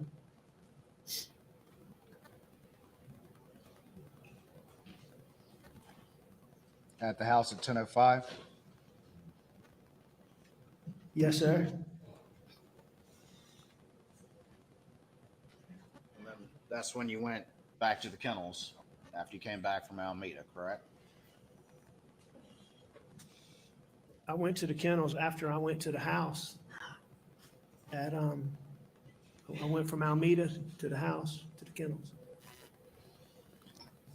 When you got to the scene, you got out of the car, according to what you told law enforcement repeatedly, and went and checked the bodies, correct? In 20 seconds, and then 911. We're supposed to believe. Before you He'll called change it. 911. Is that correct? On cue, he is here. No, sir, that's not correct. You're saying you didn't say that to law enforcement? I don't know what I said to law enforcement, Mr. Waters, but I can tell you this. I pulled up and I saw Agent Paw. I jumped out of that car. I know that I went back to my car and I called 911 as quickly as I could. That point in time, when I got on the phone, then is when I went to them No. and did the things that I did. No. So But you were what very- you're saying is not accurate. You're saying that you didn't say very specifically to law enforcement that you went to them prior to calling 911. Exactly. When? Listen to the After you got 911 out of the call. car. Let's do that. You told law enforcement repeatedly that you went over and checked the bodies before you called 911. Oh, please play it. No, I don't. If I did say that, I don't believe that's accurate. Did I check? I lied. Before I called 911? No, sir. It's not accurate. At least that's not what I remember. That's not what you remember saying, or that's not what you say now happens? No, that's not what, Nope. that's not what I believe happened. Damn. But you don't deny that's what you said. Like, Did he's I say- twisting the whole damn Did I thing. check Maggie and Paul before I called 911? Correct. I don't believe that's what I said. No, let's listen to it, please.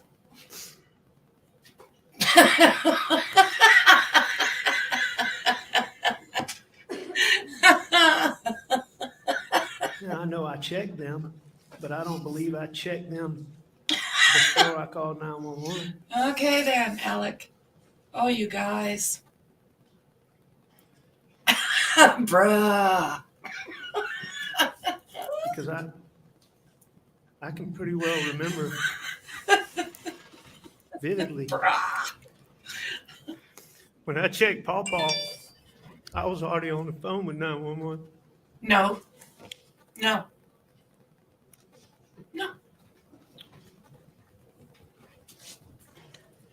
Right, Shauna?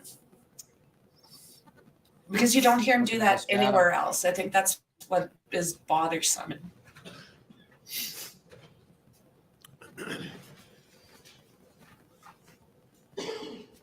Thank you. So Wiped his the nose, vehicle guys. Parking at 10:05 and 55 seconds.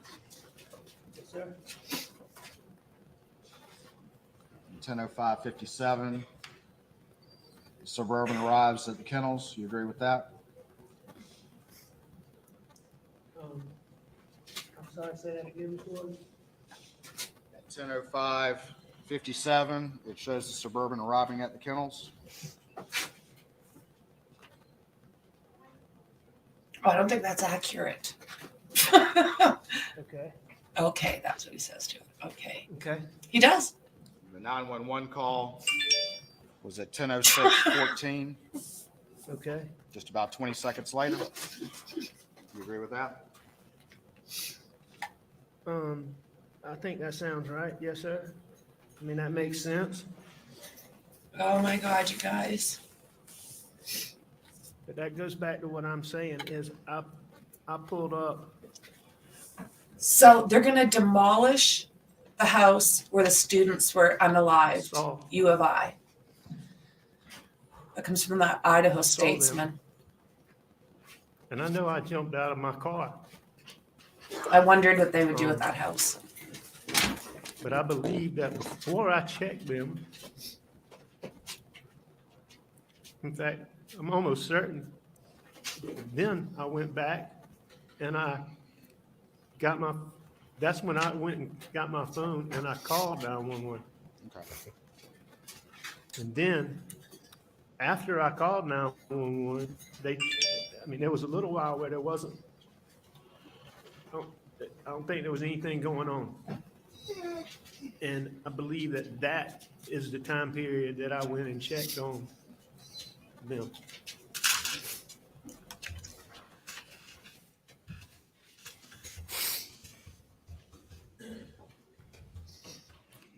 I don't want to belabor this point, but then what you're saying here today, now that we have this data, that's not exactly how you expressed it to law enforcement in your prior statements. Is that correct? No, sir, I disagree with that. I totally disagree with that, Mr. Waters. Will you point to what you're talking about?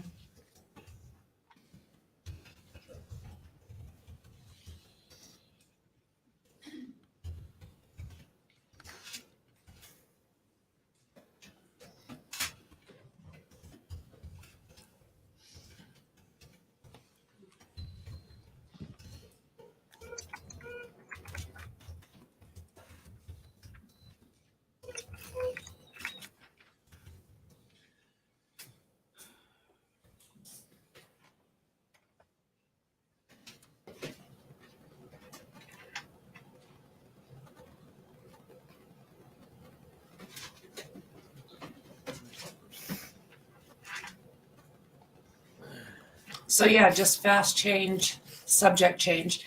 They're saying that they are going to tear down that house where Maddie, Kaylee, Xana, and Ethan were sadly unalived.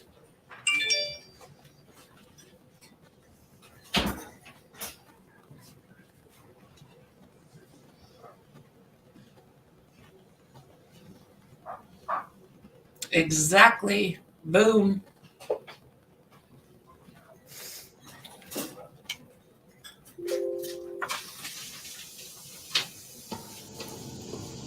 Oh, yes. All right, sir. I didn't when I left the house without watching. 12:57.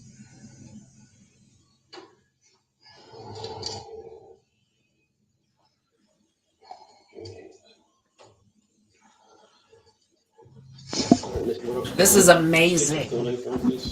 Amazing. Richard Alexander Murdaugh.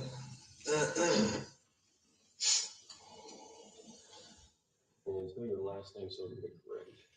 Murdaugh. All right. And you go by Alex? Yes, sir. And date of birth, Mr. Murdaugh? May 27th, 1968. And good phone number for you. 803-942-1227.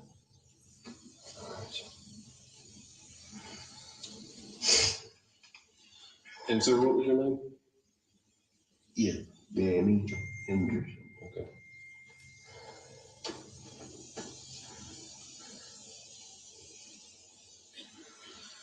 All right.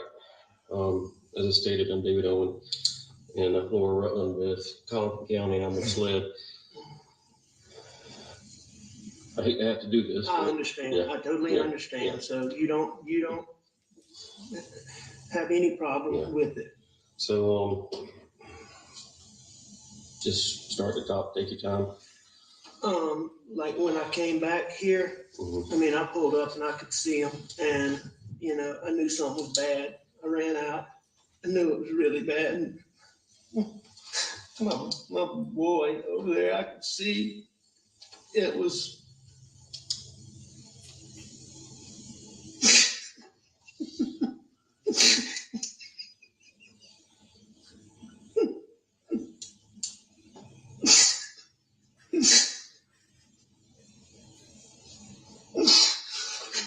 And I could see his brain.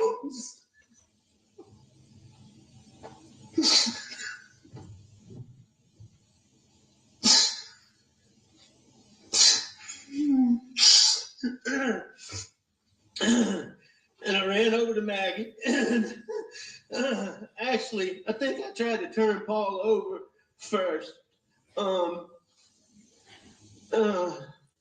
You know, I tried to turn him over, and I don't know, I figured it out. His cell phone popped out of his pocket. I started to try to do something with it, thinking maybe, but then I put it back down really quickly. Then I went to my wife, and I mean, I could see. Mhm.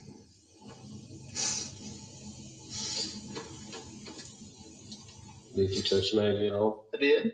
I touched them both. Okay. I tried to take, I tried to do it as limited as possible, but I tried to take their pulse on both of them. And he's spotless. And,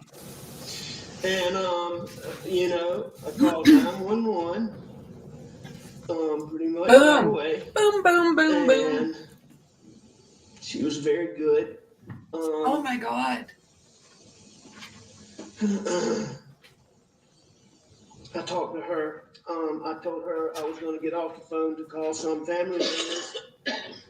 I did that. How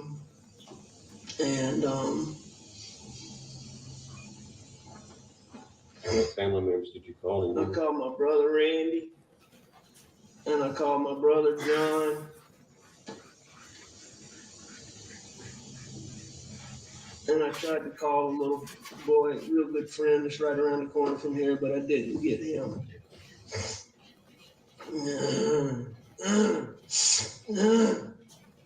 Yeah. Right around the corner. Is that who you're talking about? That's correct. But going back to your question, I mean, that's the way I remember it, what I said right there. And I, you know, your question about did I do these things before I called 911? That's not what I said then. That's not what I remember now. What? So you're saying now that you went out, checked, you came back, got your phone, and that's when you called 911? I'm not saying that now, Mr. Woods. I am saying that now, but to me, that's what I said then. I mean, What the hell? I told her, I called 911 right Guys. away. There was no time to do the things that I'm talking about doing in the time. 20 seconds. No. Getting there and Oh my When you God. talked about calling Shona. Rogan, and you said that he lives right around the corner, correct? that's correct. How do you, what did you just do there, Rogan guys? wasn't staying there at the time. That's the whole reason that Cash was at your kennel. Right? You knew that. Well, Rogan was staying in Buford a lot, but he was home a lot too. I didn't know where Rogan was on a daily basis. About keeping his dog Cash at the kennels when he was staying with his girlfriend and working down in Buford? Yes, he had asked me that. But I mean, that had been some time before. I didn't know. You're making a big deal about this, Mr. Waters, but that particular night, I didn't have a clue where Rogan was staying or not staying.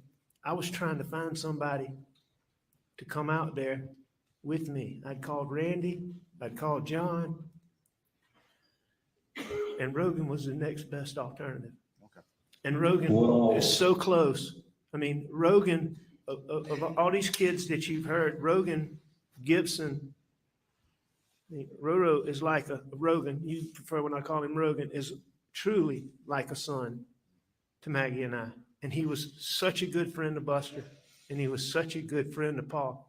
And you've been through everything I have. You'll see that 2 weeks or 3 weeks prior to this, I ran out of gas when Bus and Paw weren't home.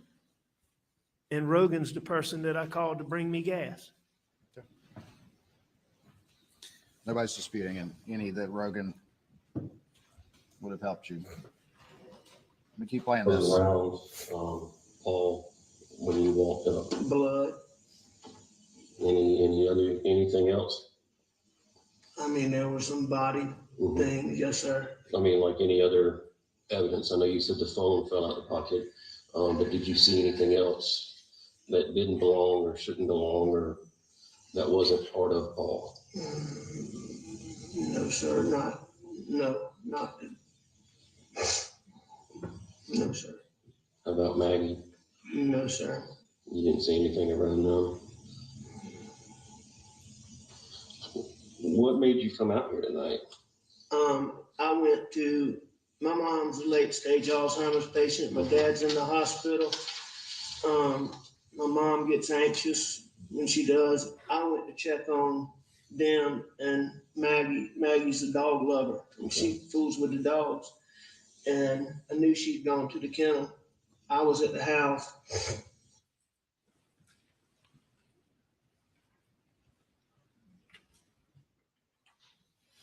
You just testified. Like, what is that, guys? Oh Like my this. God, are You you didn't know kidding what me?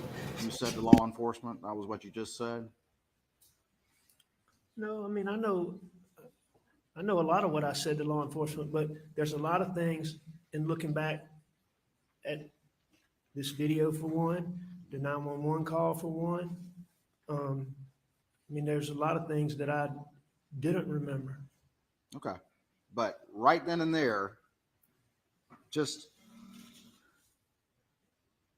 not long into this interview, you made a conscious decision to lie right there. Play that again. You said, I was at the house.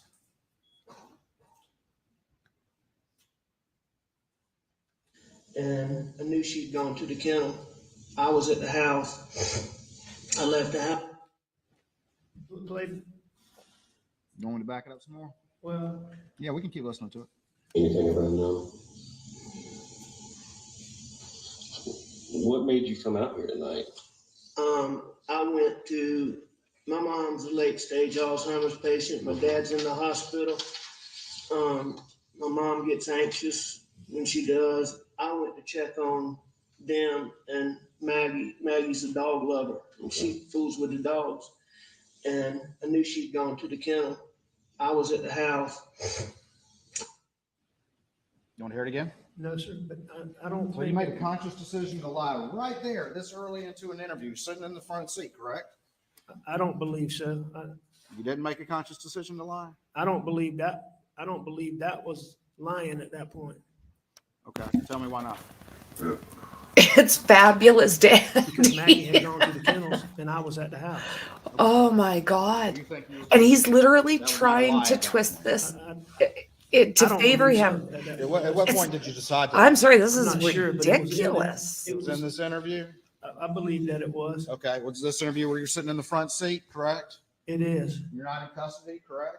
I'm not in custody. They're giving you water, letting you chew tobacco, treating you politely, correct? They would treat me very politely. So what was it that clicked? When did, so you said I during still this want to know interview who's that clicked doing that his I'm a liar hair. about the most important fact that I know? I'm I not agree, sure Shauna. exactly when in it that I decided to lie, but I believe it was during this interview. I believe all those things that I talked about, you know, those things that had gone on, the things that people had said to me about don't talk to anybody without a lawyer. Partners all told me that, or a lot of my partners told me that. My dear friend, Chief Alexander, was one who said that. overheard, I believe it was Sheriff Hill, I'm not positive, I overheard him tell, I believe Mark Ball or Gray Holmes, don't let him talk to anybody without a lawyer. And what I believe is that based on my distrust of SLED and getting in that interview, and I'm not positive about this, but I believe when he asked me, you know, about my relationship with my wife and my son, I believe that's when I decided to lie. You But I'm also not left positive. out when you had the GSR too, because that's what you testified to yesterday. That certainly contributed. And your dope paranoia too. You said that as well, correct? Well, those things are what triggered the paranoia that started as my addiction evolved. And so you're an experienced lawyer and you've been a prosecutor, and you took the advice of your law partners that you should have a lawyer there, as you read that as, oh, I should lie. No, that's not an accurate. Because that's not what that statement. means, is it, Mr. Murdaugh? Well, that's not an accurate statement, what you just said, Mr. Waters.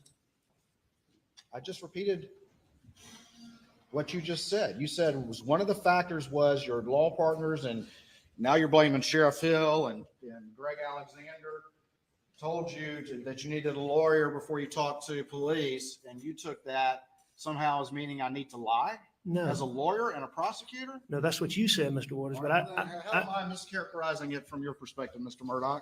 Because I think isn't that what you heard? Isn't that what you just said? Excuse me. no, sir, that's not what I said. All right, So- we'll say it again.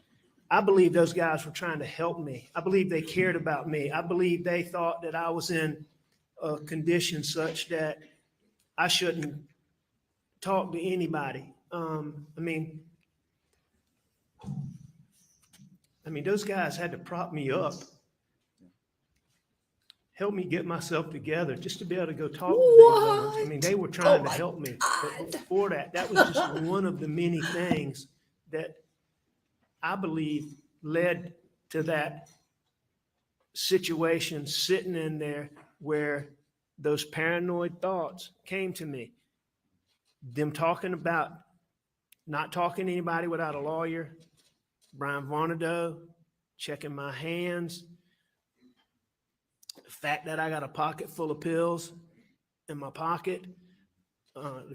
I was the person who found Maggie and Paul. My distrust for SLED.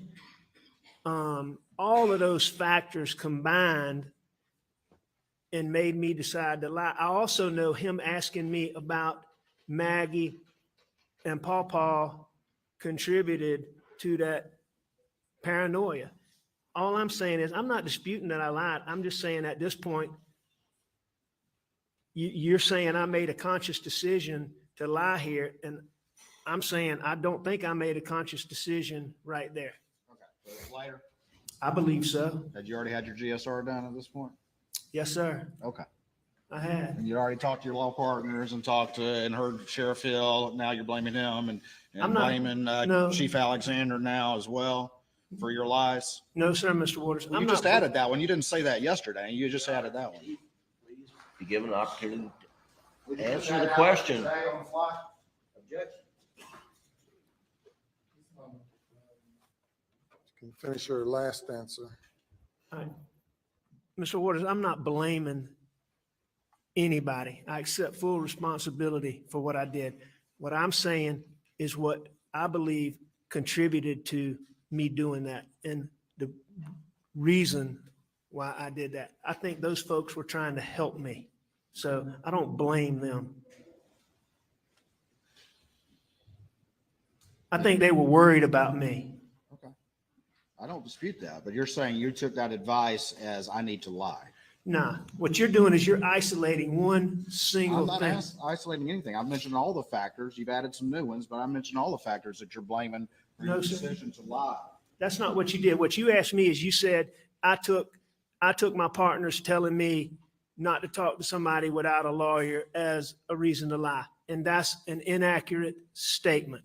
That was one of the factors that went into a series, decision to lie. hang on, Mr. Waters, a series of events, all right, that caused me to have paranoid thinking, all right, and then I lied.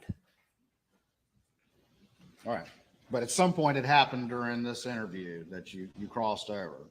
You're saying that you came into this interview intending to be fully disclosing to everything, and something happened in this interview that sent you over the edge. And you said, hey, let me lie about the last time I saw my wife and child alive, supposedly, according to me. I certainly didn't go into that interview, I believe, intending to lie. Mr. Okay. Waters, I wasn't capable at that point in time of planning anything or thinking through anything. So somehow during this interview, all of a sudden those senses came to you to plan and do that. When I got to thinking in that paranoid way, that normally, as I said, I mean, I could take a deep breath and make it go away. I never had a situation where it lasted more than a matter of seconds. That night, after all those things had happened, it didn't go away in a matter of seconds. And I decided to lie. Oh my God, this man.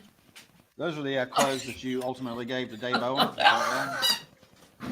Those are the clothes I gave to David Owens. At what point did you be able to chuck the pills you say are in your pocket? When did you do that? When I was in my bedroom. When you're in the bedroom? Yes, sir. Where'd you put them? I'm not sure where I put them, but ultimately they would have gone in my suitcase. So that's when you did it? Do you have a specific recollection of that? No, I don't.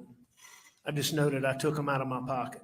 If we watch this whole video, you think you could, if we watch the whole thing, you think you can say, okay, that's the moment where my senses came to me and I decided I was going to tell this major lie? I don't know that it happened like that, but I mean, I may be able to tell you some things that contributed to it. We watched the whole thing. We've heard that.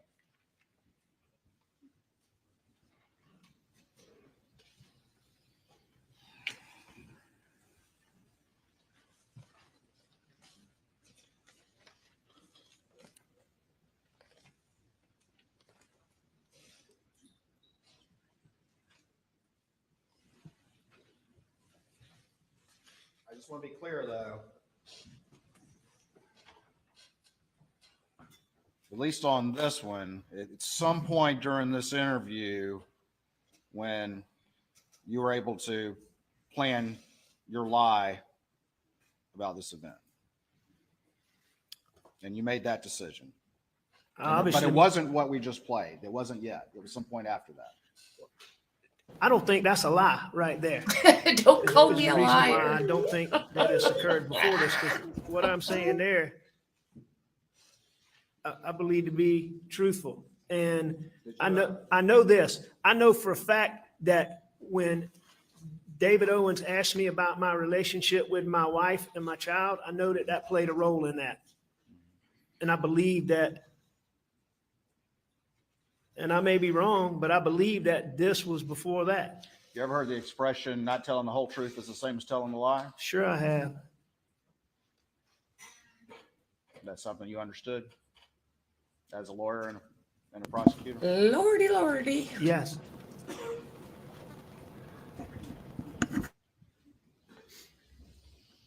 All right.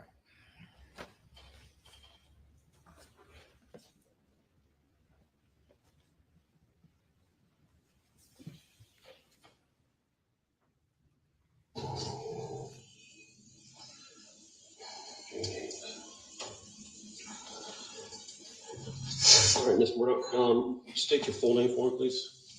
Richard Alexander Murdaugh.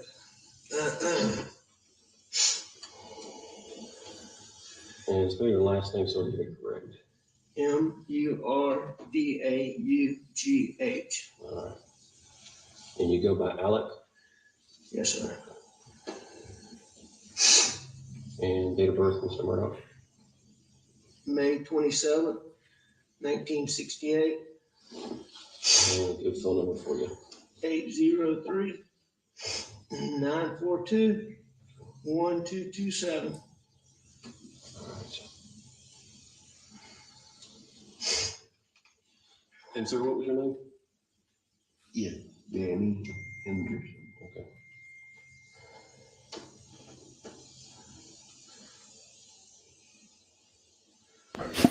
All right. Boom. As I stated, I'm David Owen in Lower Rutland with Collin County. I'm with SLED. I hate to have to do this. I but understand. yeah, I totally yeah, understand. yeah. So you don't have any problem Yeah. with it. So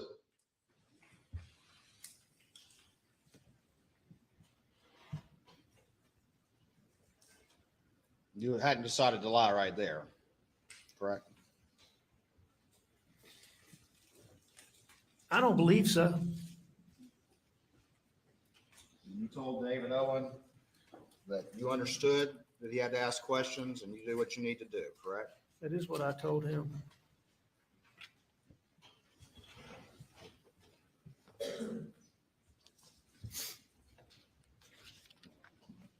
Your Honor, this might be a good time for a break.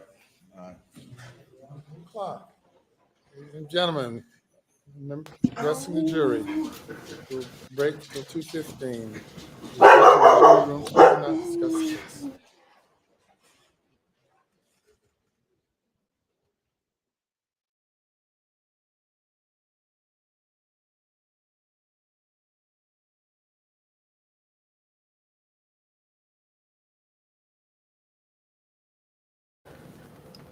Well, isn't that something? You've been hiding back there, Adar. Isn't that incredible? Yeah. Yeah. Still talking.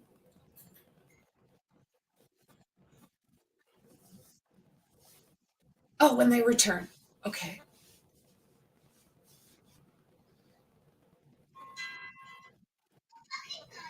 Hang on for a second. I'm just gonna go back here for a second.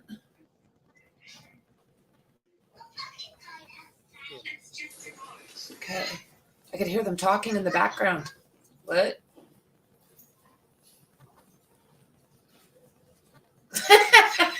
Maxine. Oh my God, you guys. Oh, this is just so unreal, guys. Oh my God. What the hell? Like, seriously? This is like, do you know how usually totally stressful these are to watch? Like, and seriously, like, this is a shite show. I don't know how he thinks he's actually making this stuff work in his favor, making other, like, it's crazy. I've never seen anything like this.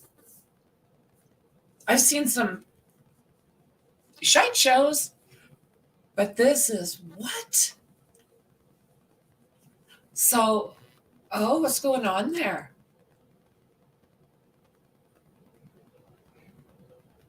Is this like another threat or something coming on? What the hell, guys?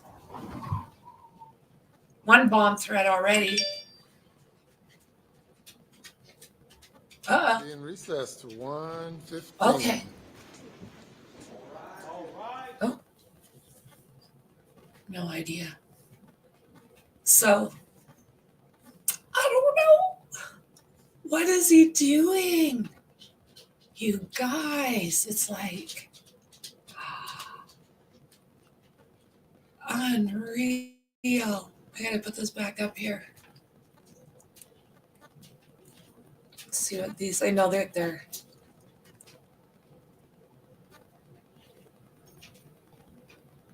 no, that's not what I want. No. Why am I having so much problems with something like this right now? Okay, I got it up.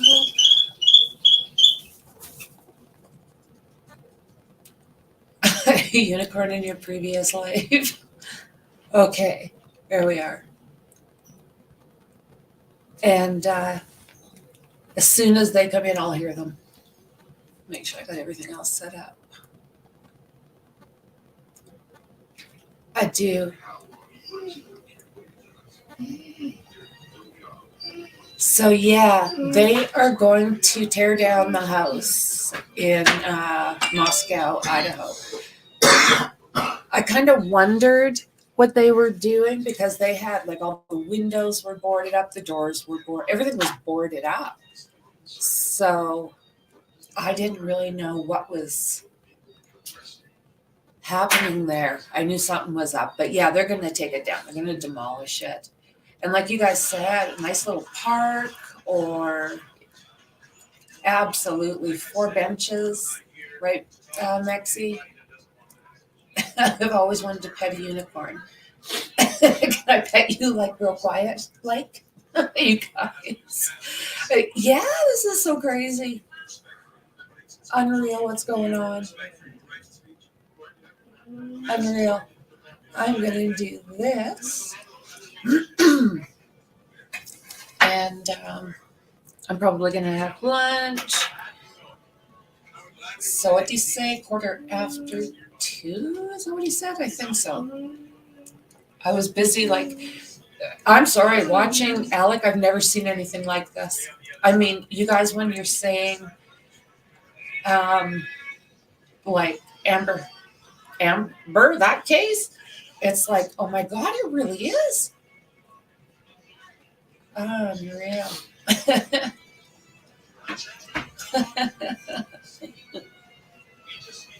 Oh, right. Have you ever watched, oh no.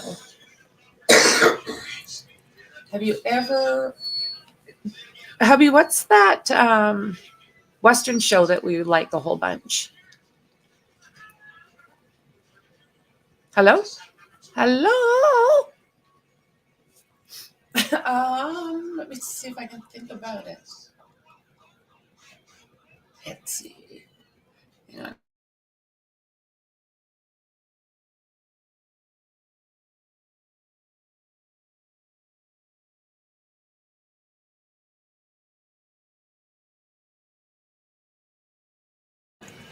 Okay, Deadwood. Have you guys seen Deadwood?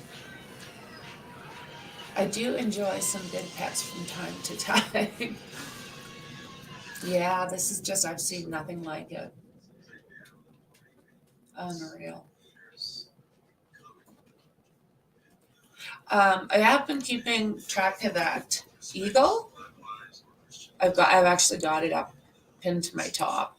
And the poor thing, like it's everything's covered in snow again. She went through like a oh, there's fresh fish there, so someone's brought her food. I bet you they don't get off. Well, don't know, how cold is it there? Let's take a quick look.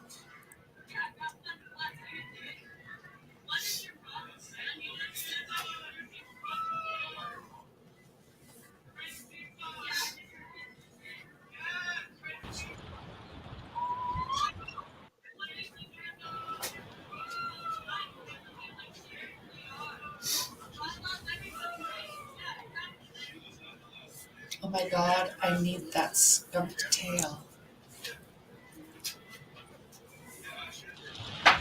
Whoa, look at the wind.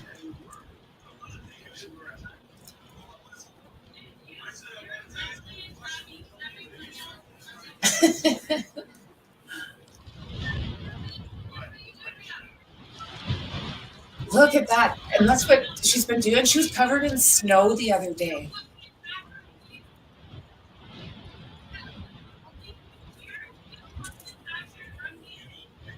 Unreal.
Please be seated. And we're back. Okay, guys, buckle in. Mr. Griffin, you wanted to put something on the record? Yes, Your Honor. Thank you. During cross-examination of Mr. Murdaugh, he had testified that in relation to the financial crimes, that he had tried to meet with the Attorney General's office, and that on multiple occasions, and that he had, from the get-go, had always been willing to sit down with them. He was specifically talking about the financial investigation and the charges which he received as a result of those investigations. Following up to that questioning, that answer, Mr. Waters then went to Mr. Murdaugh's testimony and the information he provided about being down at the kennel.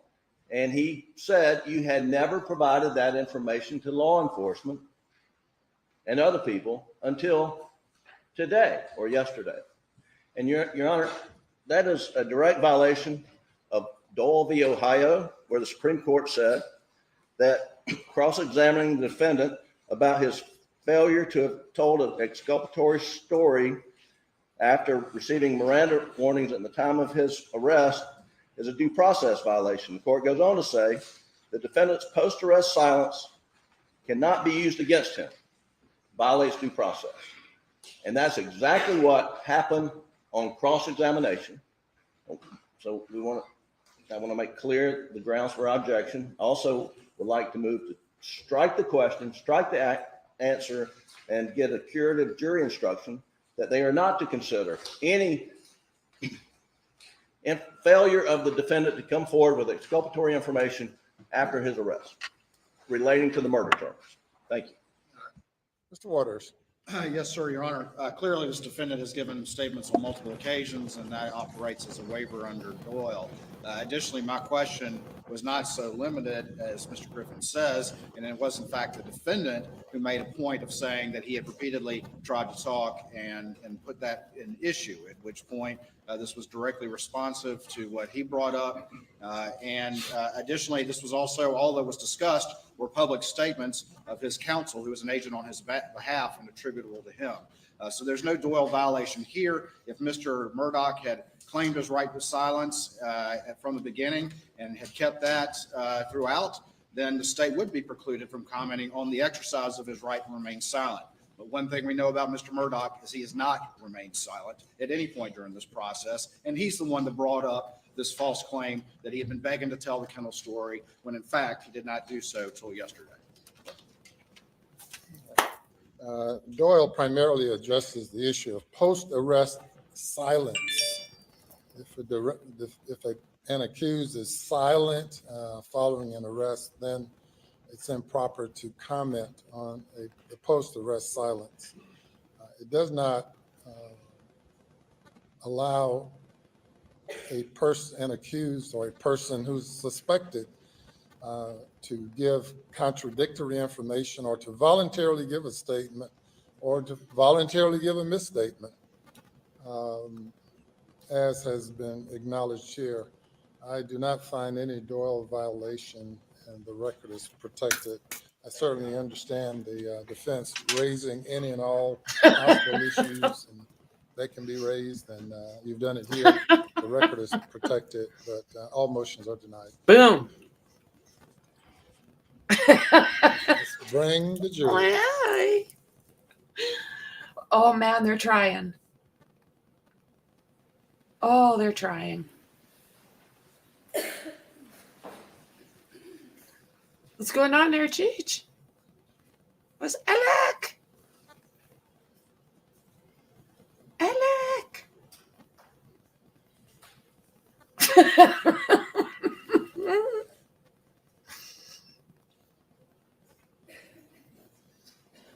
Damn.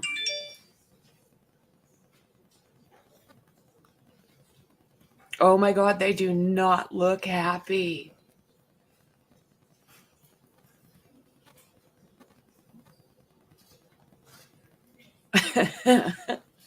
Like both of them, they can't even look. And look at him. Oh my God. Are you kidding me right now? He does this to himself. I mean, how can he not know better? He's a lawyer, man.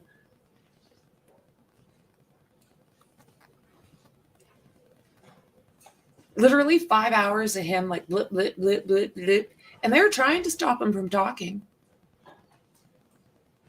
So yes, sorry there, Cheech and Chong. Jury is present, sir. Very good. You may proceed. May I please call Your Honor? Yes, sir. I'm going to mute out. Mr. Murdaugh, good afternoon. Good afternoon. Get that mic up a little bit, please. Excuse me. Thank you. There we go.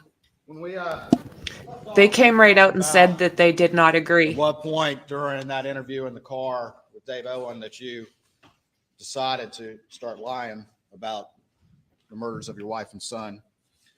I'm going to pick up this video real quick. Not going to play the whole thing, but we'll start from 2 minutes and 9 seconds. Just start it out, take your time. Like when I came back here, I mean, I pulled up and I could see him, and I knew something was bad. I ran out. I knew it was really bad. My boy over there, I could see it was.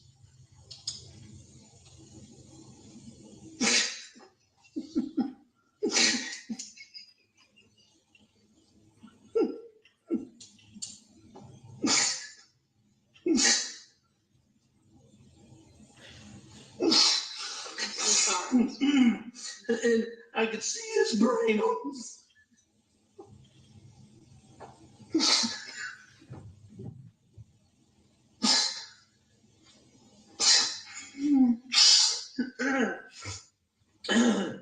And I ran over to Maggie. And actually, I think I tried to turn Paul over first. I tried to turn him over, and I don't know. I figured it out.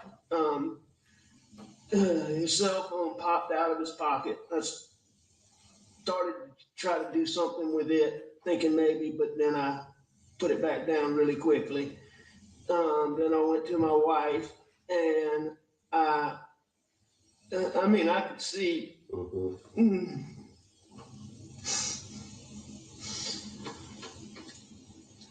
Did you touch Maggie at all? I did. I touched them both. Okay. I tried to do it as limited as possible, but I tried to take their pulse on both of them. And, I called 911 pretty much right away. And she was very good.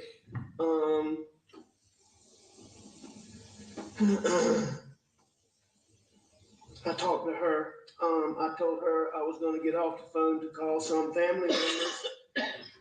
I did that.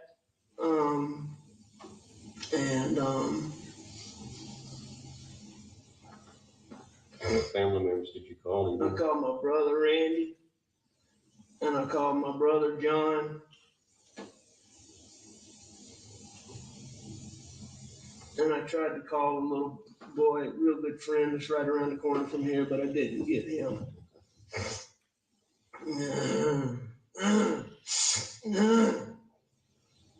What all was around Paul when you walked up? Blood. Anything else? I mean, there was some body things, yes, sir. I mean, like any other evidence? I know you said the phone fell out of the pocket, but did you see anything else that didn't belong or shouldn't belong or that wasn't part of Paul? No, sir, not. No, sir.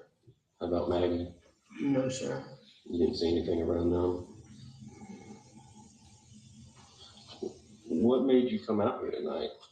I went to, my mom's a late stage Alzheimer's patient. My dad's in the hospital. My mom gets anxious when she does. I went to check on them and Maggie. Maggie's a dog lover. Okay. She fools with the dogs. And I knew she'd gone to the kennel. I was at the house. Just to be clear, you say you hadn't made the conscious decision to start lying about your wife and son's murder right there, correct? I don't believe so. Okay, well, let's continue on. Mr. Waters, I can't tell you exactly when that decision occurred. Okay. You can't describe to the jury the moment you decided to lie about your wife and son's murder. I can't tell you exactly when that moment occurred. I left the house and went. You did say earlier that when David Owen asked you about your relationships, that was a trigger point, correct? Well, that was certainly one of the things that contributed or made me paranoid. Okay. Now, you know, there were already things that had gone on that occurred, as I said, that put me in that mindset. Yeah. But exactly when I decided to lie about that, I can't tell you. So the things again, you talked about your dope paranoia, the fact they'd taken GSR, and you talked about the advice of your law partners and Sheriff Hill and Greg Alexander, and then you talked about your distrust of SLED somehow from the circumstances and demeanor of this interview right here, correct? No, my distrust from SLED didn't arise from this interview. My distrust for SLED arose from a couple of things, and it's really several things. It arose from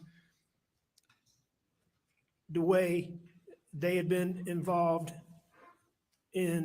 SLED had been involved in the investigation into Paul's criminal charges, and they had been involved there was an issue that had gone on with some rumors about Buster and Paul. They had been involved in that, where, you know, Buster nor Paul had anything to do with what I'm talking about. And SLED never said that, even though they told their lawyer that. They never say that. And there had been another incident where SLED had charged Greg Alexander, my friend in this case. They charged him. And in fact, I thought the agent that was involved in that was David Owen, but the charges against Greg Alexander were they were so wrong that my dad and I made a conscious decision, even though he was a career prosecutor, made a decision to go to the courthouse and sit with Greg Alexander while his trial went on, because 10 years ago, right? it was a while back, Yeah. you know. You don't know if Dave Owen was at SLED 10 years ago. No, I checked on that, because that night, the officer who was involved in that case in bringing clearly manufactured charges against Greg Alexander. You're saying the night before you sat down for this interview, you were asking somebody about whether or not something about Greg Alexander 10 years ago in the wake of what had occurred? Oh, no, I didn't ask anybody. Okay, so that wasn't what you were discussing when you were sitting in this car. No, I wasn't discussing that. I'm just telling you that I thought David Owen was the same agent that was involved in that case. Now, I learned later, because I checked on it, I learned later that it was a different David, SLED agent, first name David with a different last name. I learned that later. I'm just saying that was all part of that process going on in my mind. So you're saying that you're sitting here right now thinking that this Dave Owen and this circumstances and demeanor of this interview, you're thinking that guy had been involved in the prosecution or investigation of your friend 10 years ago. I did. Okay, so here's a new one you just mentioned to us, correct? No, that's not a new one. Okay. That's part of. I mean, the circumstances are new. I mean, No, that's fairly no. specific, don't you think? Well, no, sir. I mean, the story keeps evolving. Keep going. No, you asked me about this, Mr. Owen. What I said is part of this whole, I mean, Mr. Waters, part of this whole process involved my distrust for SLED. That was a big part of my distrust for SLED. Yeah, we can all see it on your face in this interview, can't we? I don't know. But you said what you just said a little bit ago, that wasn't the lie. That wasn't a conscious decision yet. So let's keep going. No, I'm not saying that. I'm saying I don't believe that it was. I don't Okay. know exactly when All right. I made the decision to lie about that. All right. All right? Well, if you see it, let me know, okay? Go forward. To my mom's for just a little while. Tried to call her when I left. Texted her, no response.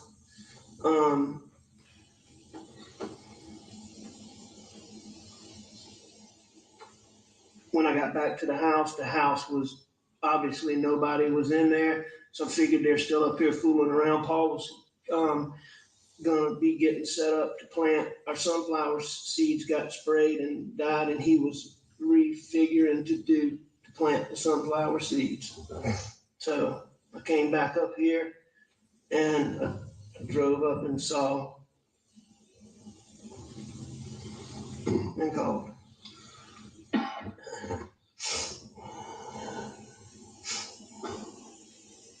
Had Maggie and Paul been arguing over anything? No.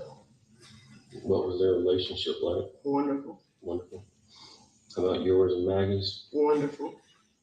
I mean, I'm sure we had little things here and there, but we had a wonderful marriage, wonderful relationship. And yours and Paul's relationship? As good as it could be. How old was Paul? 22. So that was the moment, right here, that line of questioning. Just asking some very general questions about your relationship. You mentioned that before, didn't you, Mr. Murdaugh? Is that the moment right there? Is that the look on your face when you decide to lie about an important fact in your wife and son's murder? I don't know, as I said, Mr. Waters, I don't know the exact point that I made that decision. You earlier mentioned that very exchange is somehow triggering you to lie about the last time you saw them alive. No, I'm not saying that that's what made me lie. I'm saying this whole set of circumstances caused me to be in a state where I had paranoid thoughts. Okay. That normally, Mr. Waters, I could take a deep breath and make go away in a second or 2 seconds or 3 seconds at the most. And on this night, I wasn't able to do that.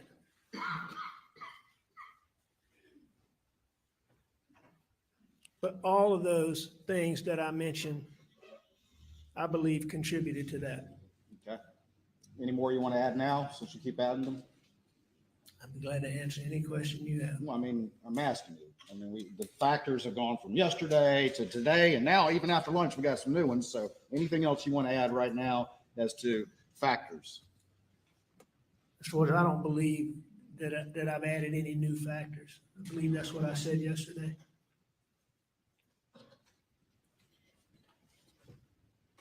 All right.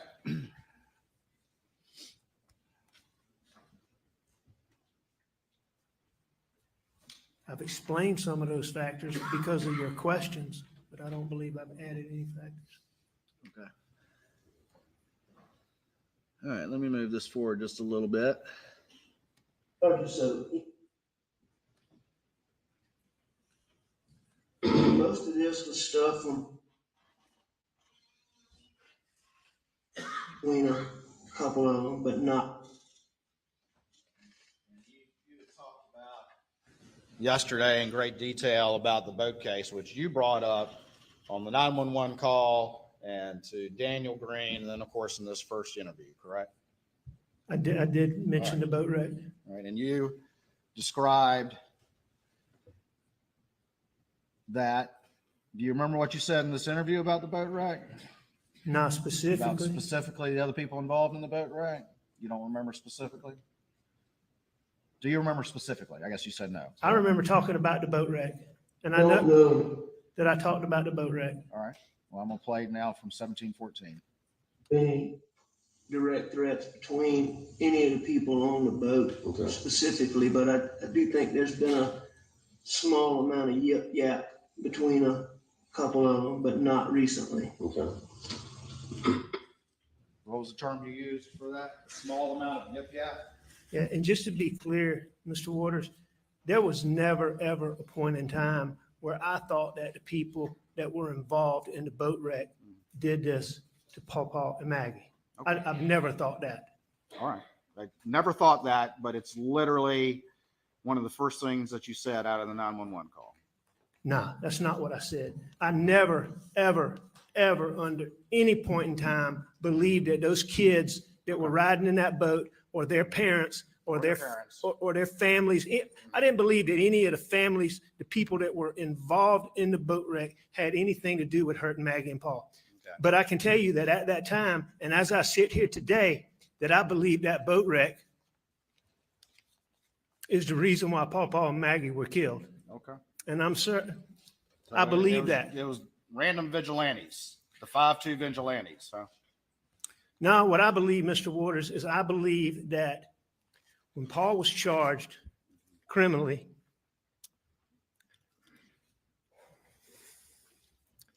there were so many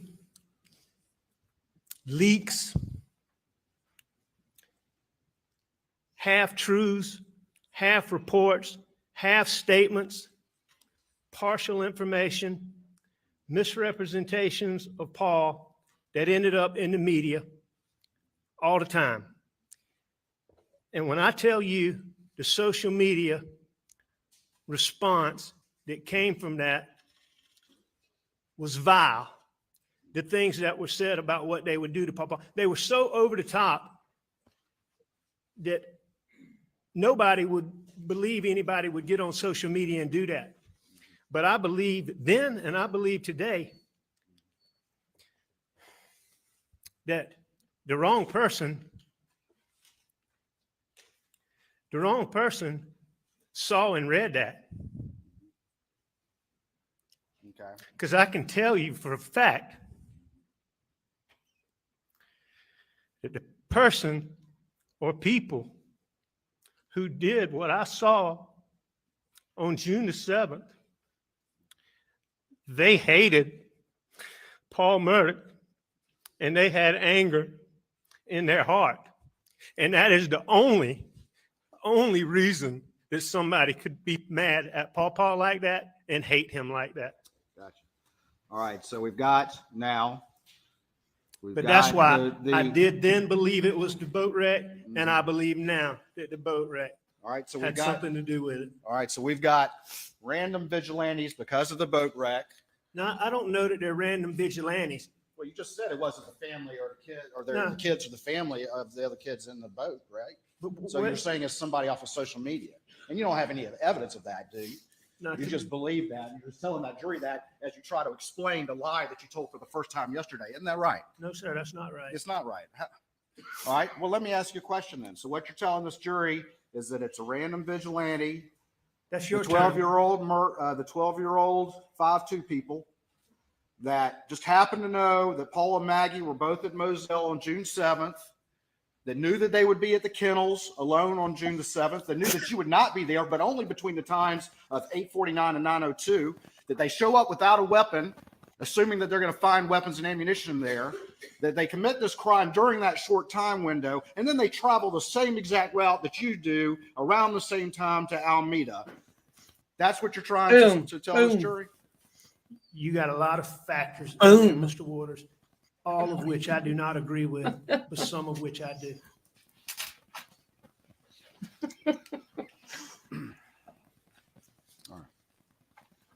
Good job, Mr. Prosecutor.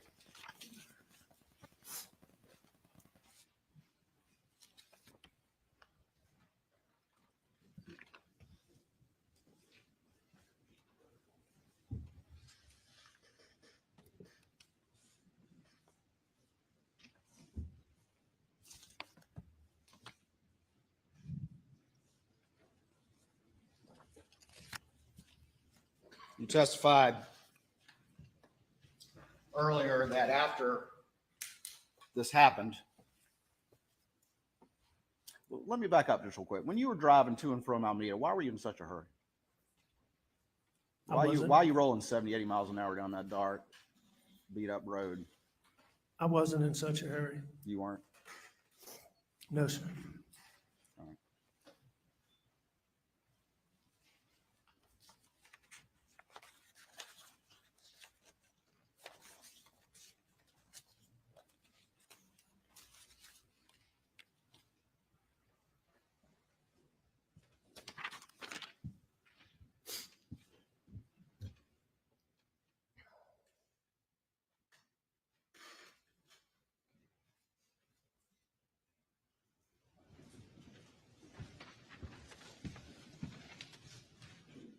Show you what's been marked as States 573.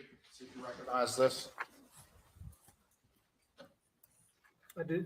And tell the jury what that is. It's Mac's car, Right. And what's it in front of?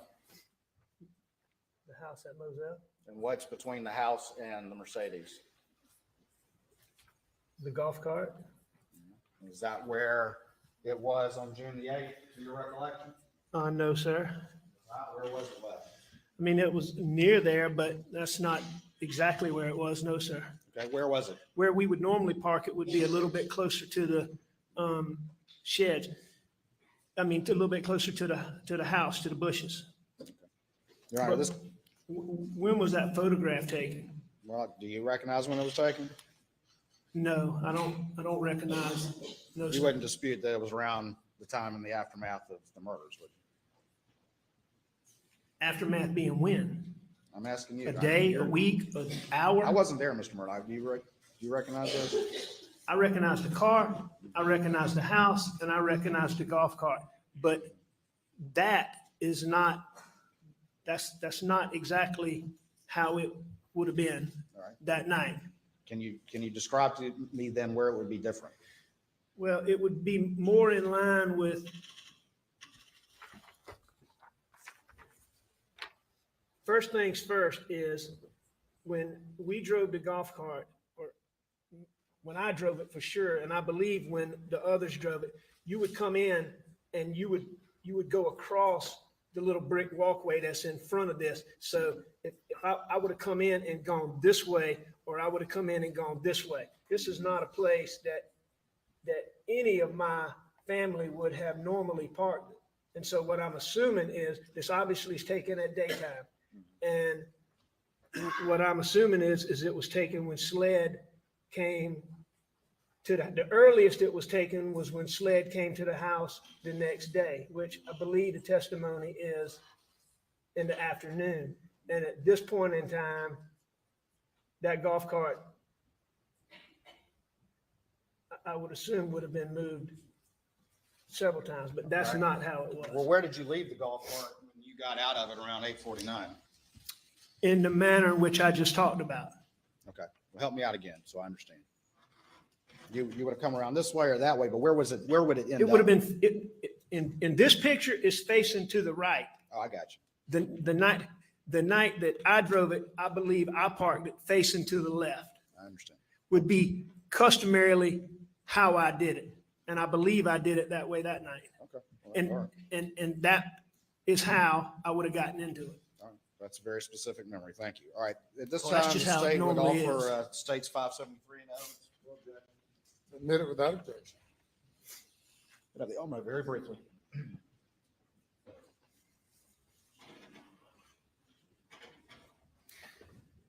And see, Mr. Waters, you can see in the picture now that you bring this up on the screen, if you look to the right, you can see the actual steps. And just to the left of that would be where the little brick patio starts. So where I would normally park it, you would roll across those bricks and the end of the golf cart would be just past those. And we all normally parked it that way because the way you charge this golf cart is if you see that back seat that's sitting, you can see the edge. This is a 3-seat golf cart and you can see the back seat. And a lot of golf carts have the charger that sits on the floor or something. This golf cart has a charger that's plugged in and a part of the golf cart. So you flip that seat up and it plugs in. And the outlets are right up there by the door. Okay. Anything else you want to say about that? I'm going to answer any questions you have, Mr. Waters. No. Well, I appreciate all that information in great detail.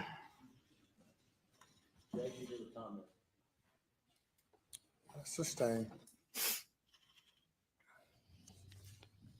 All right. It's just never parked that way by the family.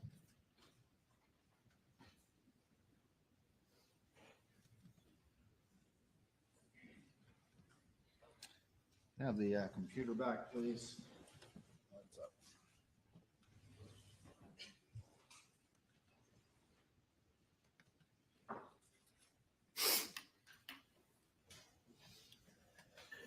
Mr. Murdoch, I'm going to put up the second interview. This would have been June the 10th. I'm not going to play the whole thing, but I do want to go through a couple of things with you, okay? Anything you want to go through, Mr. Waters?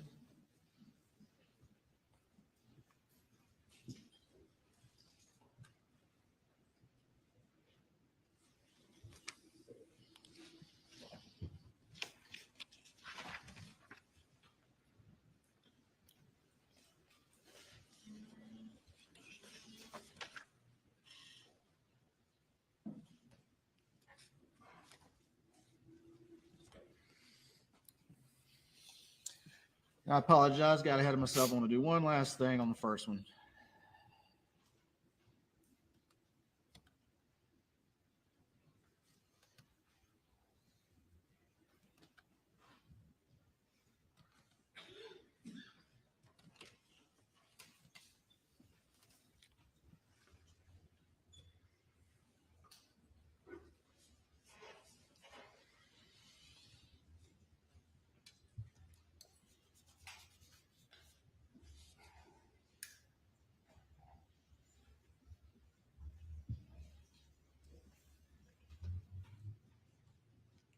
For the record, I'm going to start. I forget the guy's name. I'm going to start it at 23:55. This is the first interview. Amy's been having trouble with her. She's been having trouble with her stomach and her tooth. I'm not positive. It was sort of a routine visit, and I can't remember. She told me the name of him, and I can't. I want to say Gordine is who I think she saw.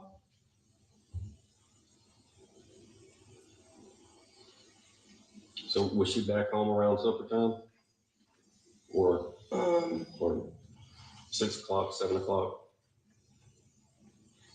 I don't think she got back quite that early. I think she got back a little bit later than that. Okay.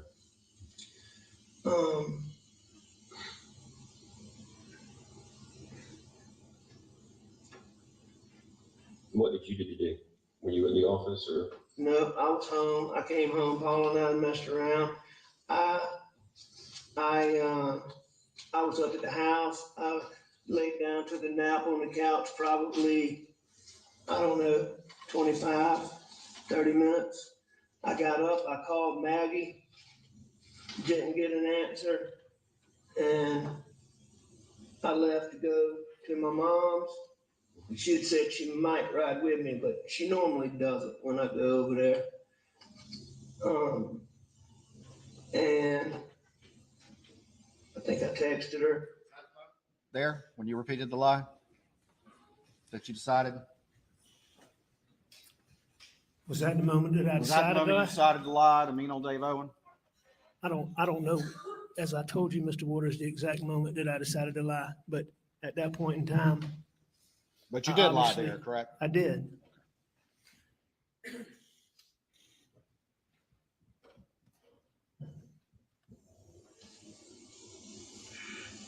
And she's very good about answering the phone, so that was odd, or calling me back. So that was odd, but it wasn't that big a deal.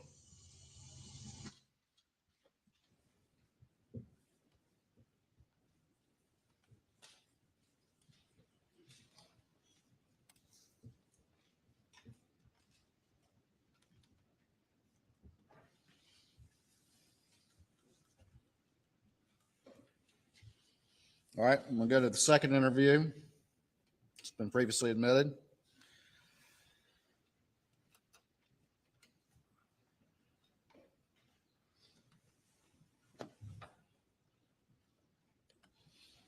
me ask this before we start. You stated earlier during your direct testimony that after these crimes happened, you were around family, family was around you, your law partners were around you pretty much every minute after that, correct?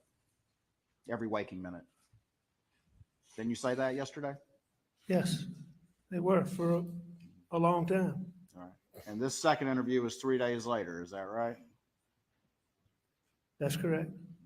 And in no time with any of your close friends and law partners and family, do you confess the truth? Do you? No, I did not. Do you say, hey man, I think I messed up. What should I do about this? No, I didn't. You're not telling that lie to anyone, are you? Until yesterday. Excuse me? You're not telling that lie to anyone until yesterday, are you? Not telling what lie?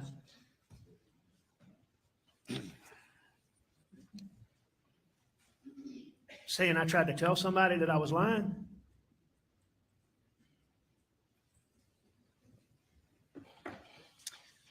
All right.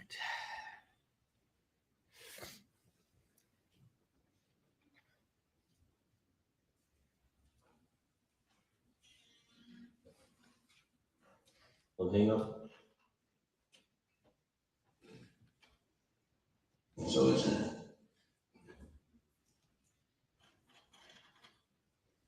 And All right, I'm going to move this to approximately 24:56.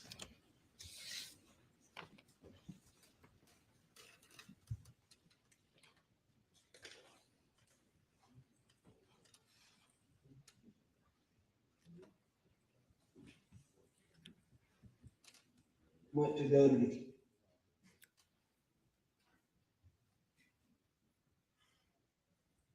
red thing, getting Correction, I'm at 12:28. him, he doesn't like to go to doctors, making him go get his blood pressure checked. His feet had swollen up recently. Wow. So, that was, it was a big, huge deal. Okay. We hung around the house for a little while. I know that Maggie went to the kennels. I don't know exactly where Paul went, but he left the house too. Okay. How did Maggie get down to the kennels? I don't know exactly, but on normal occasions, she would drive a buggy, drive a four-wheeler, or very common for her to walk. Okay. How about Paul? Paul wasn't much of a walker, but he would use all of the others. Okay. But it could be anyway, I don't know exactly. I wish I could help you with that. So they left and went down to the kennels. Well, Maggie went to go to the kennels. Okay. Paul left. And I'm assuming, Paul left Okay. because of, Gotcha. what happened. I'm assuming Paul went to the kennels. Okay. And what did you do once Maggie and Paul left? I stayed in the house. Okay. And I was watching TV, looking at my phone, and I actually fell asleep on the couch. Okay.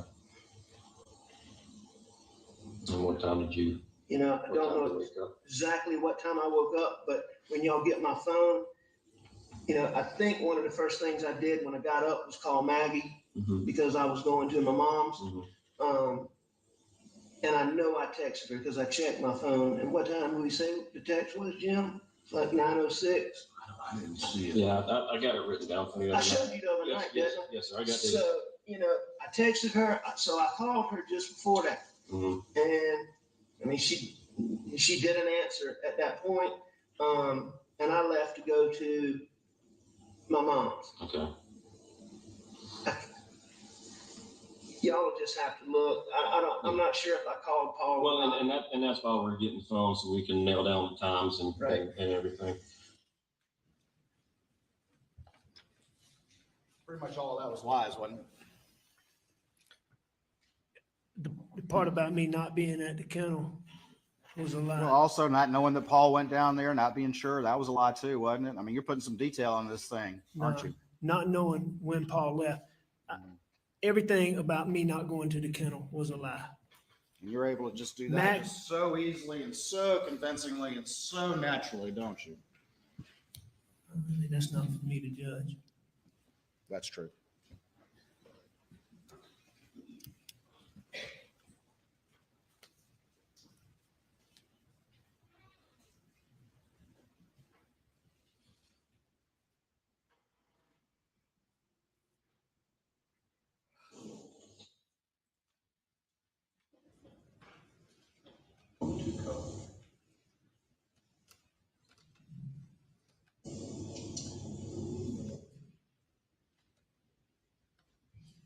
It's an odd story.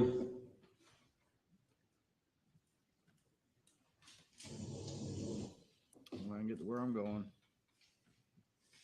Feel right now. So do y'all have any good clues?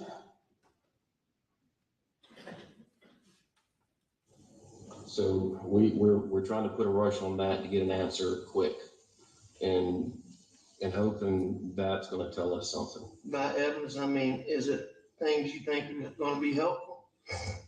Well, I mean, like the shot shells out there, the casings, the DNA swabs that we took from the door handle to see if anybody touched the door handles, any other places that we think somebody may have touched while they were out there. We're trying to collect DNA from that and analyze that.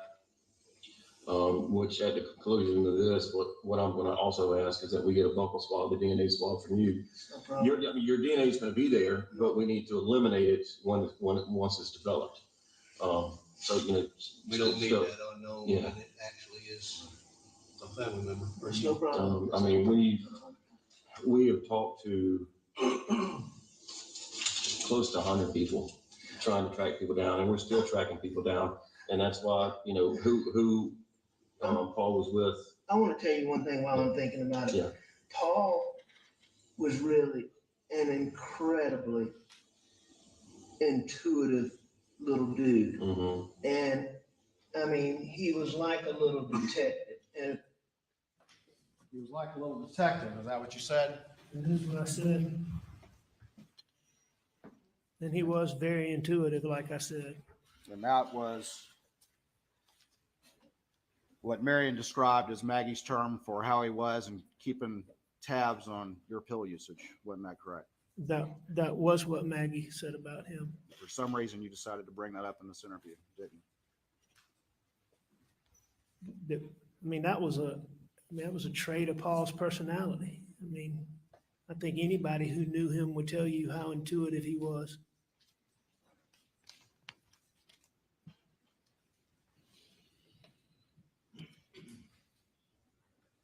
Got it.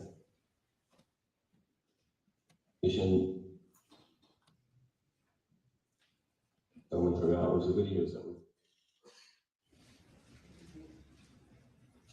All right. For the record, I'm at 4630. Collected. well, thank you all Yeah. very much. So. Mr. Allen. You don't have to call me miss. You just call me Alex. Thank you for that Alex, courtesy. when you and Paul got back to the house, Miss Maggie's there, and y'all eat supper, which has been prepared. And you said you laid down and took a little nap. And when you got up, Maggie and Paul was gone, or did they leave when you laid down? I believe that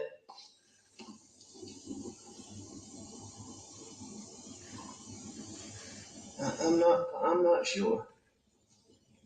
But they weren't there when you woke up around the 9 o'clock mark or so when you made the call to Maggie to let her know you wanted to. No, nobody was in that house when I left.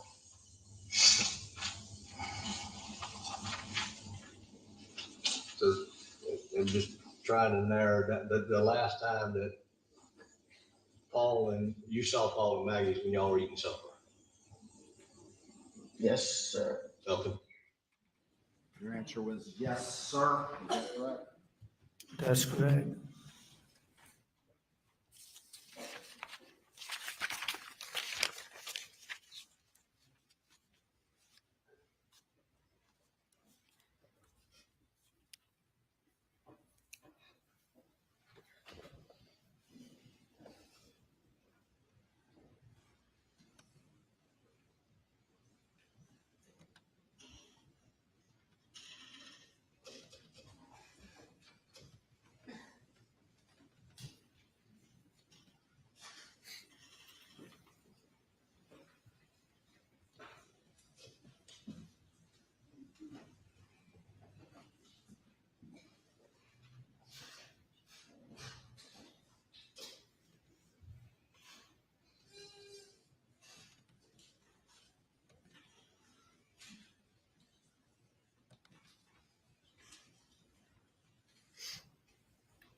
about to go to the August 2021 interview, but between that June 10th interview and the August interview, you were not working very much. Is that correct? If at all?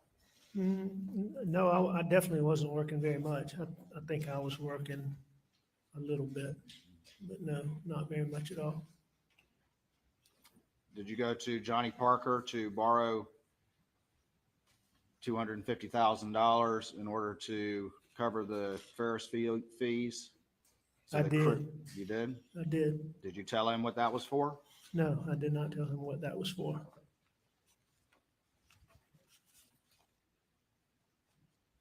Did you go to Russell Lafitte at Palmetto State Bank and get $350,000 in order to help cover some of the Ferris fees that you had taken to send to Chris Wilson? I did. And did you get those fees before you signed any paperwork or documentation? I've heard testimony about that in this case, but I can't tell you the specifics of that. Okay. You don't recall that? Do I recall when I signed paperwork? No, sir. You don't recall that you got the money a month before you had to sign your paperwork? No, sir, I don't recall that. Call your phone being in the console. But I'm you not don't recall disputing that, but I don't recall it. Did you go to your best friend, Chris Wilson, and convince him to cover $192,000, the remaining $192,000, in order for him to send that email to your law firm as if those fees had been there all along? I spoke to Chris Wilson and did not have the full amount of the fees. And I got Chris Wilson to put the remaining fees in his trust account. And when you did that, you didn't tell him the truth about your life. You just asked him to cover you, No, correct? I did not tell him. And he agreed to do that because of his belief of who you really were, or who he thought you were. He agreed to do that for whatever reasons. I assume that was a big part of it. And once that $600,000 was transferred, Chris Wilson sent an email to you saying those fees had been there, were in his trust account, correct? That is correct. And then you forwarded that email to Lee Cope and Jeannie Seconder, correct? I know I forwarded it to Jeannie, and I've heard that testimony about forwarding it to Lee Cope, so I believe that's correct.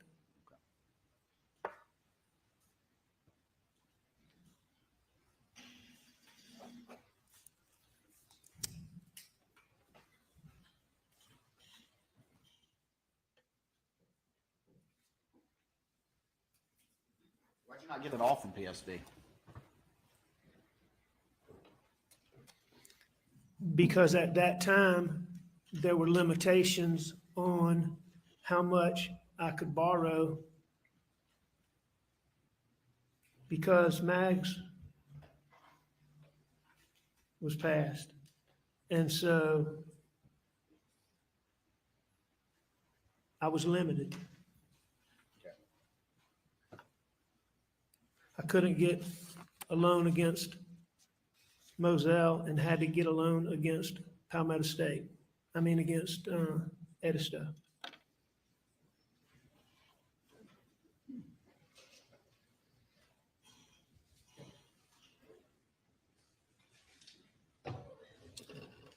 Go on to the third interview.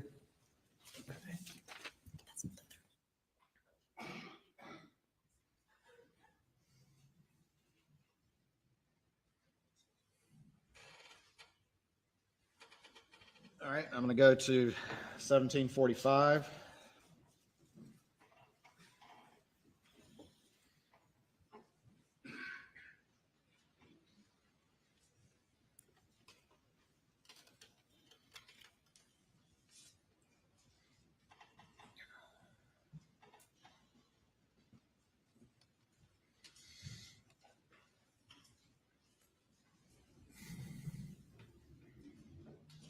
Apparently having some technical difficulties.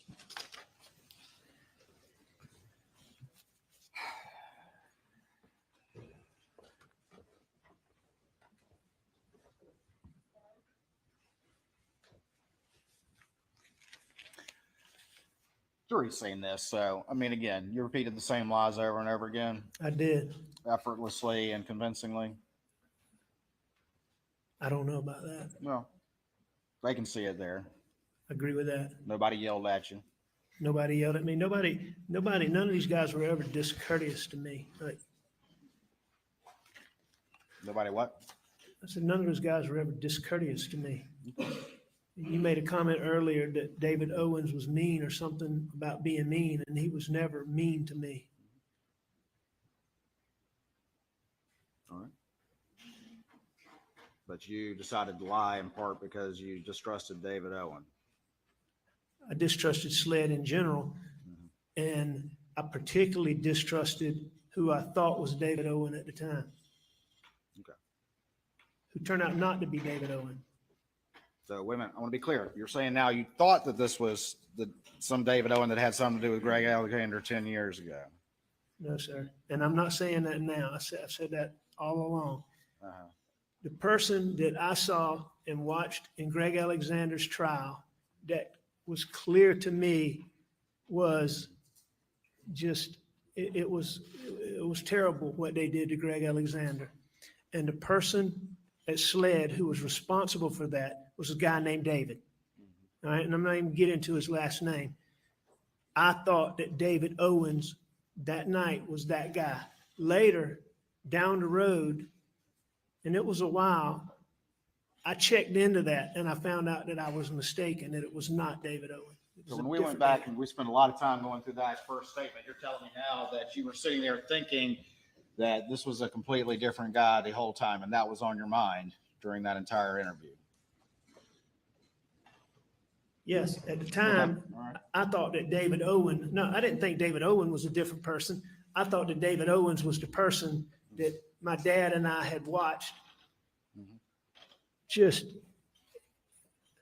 My dad and I truly thought evidence was manufactured, and I thought it was David Owen, and I was wrong about that. But that's what I thought that night. Any other factors or details you want to add about your decision? I want to answer any question you have, Mr. Waters. Any more? Do you have any more questions, sir? No, I mean, any more about your decision to lie. I mean, I just want to, let's get it all out now. Okay. If you have any questions, I'll be glad to answer. All right. Well, I do.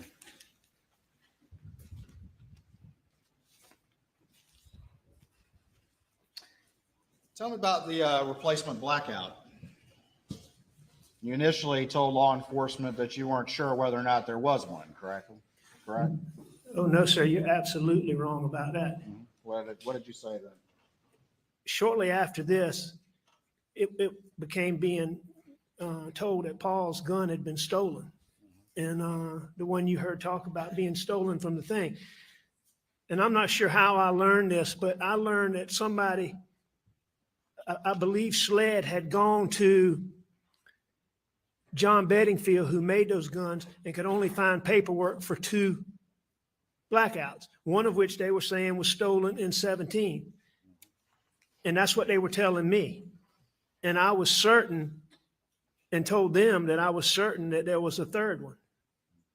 But initially in June 8th and June 10th, or June 10th, you were saying that you thought that y'all had replaced it, and then you kind of wavered and then eventually said you did replace it, correct? I don't believe that's correct. No, You don't sir. believe that's correct? No, I don't believe that's Did you correct. say to law enforcement that you thought that the third gun, the replacement blackout, had gone missing in Christmas of 2020? It did go missing in Christmas of 2020. So you're telling them that one also had been missing 6 months prior, correct? Answer my question first, and then you can explain. Did you all tell law enforcement that that gun had been missing since Christmas time? I told law enforcement that when we looked for it at Christmas time, we could not find it. Okay. And that was accurate. We looked for it when we were trying to shoot hogs, when we had a group of people out there, and we could not find it. Okay. But you now know that it was there as late as turkey season. I know, sir. I know that Will Lovin and Paw had it right before turkey season, like Will Lovin testified to. I It was agree. around that. It was around there at some point in time there. Yes, sir. So you're saying it got stolen a second time, or you just don't know?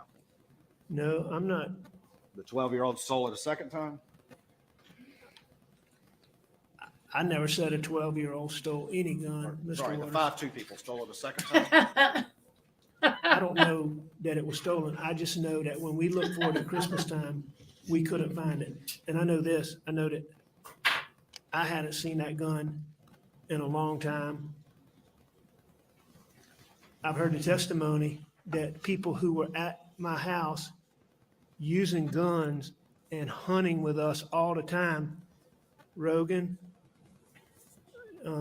Buster, they didn't, I can't remember about Buster, but there were several people who didn't even know that gun had been replaced. So that tells me that that gun did not stay where our regular guns were. And I know that I didn't see it there. And that tells me that they didn't see it there. Of course you didn't see it there, because it's got to be missing, correct, Mr. Murdaugh? Ask that Yeah, question one more again. circumstance for your latest story to work is that it's got to be missing as well. It was when you told law enforcement it was missing at Christmas time. Now we've had testimony at this trial, and now you're still claiming that you never saw it. It must have been kept somewhere else. Where else would it have been kept? It could have been kept anywhere, Mr. Waters, the way Paul did guns, the way What? guns were handled around there. I was terrible about that. You're terrible about that.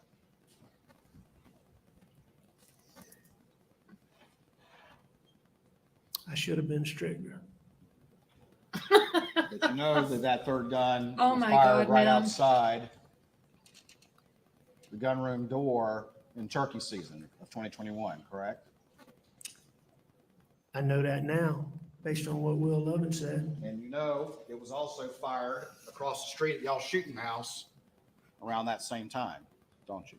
No, sir, I don't know that, but I know that I would assume that it was fired at the shooting range, but I don't have any reason to believe it was done in close proximity to that time.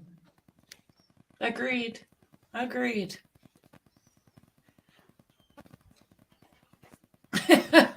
Right, Maxie?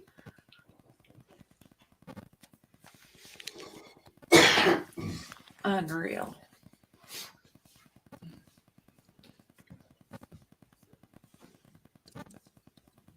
Oh, it's warming up. Minus 14. It was minus 29 a little bit. A few months go by, a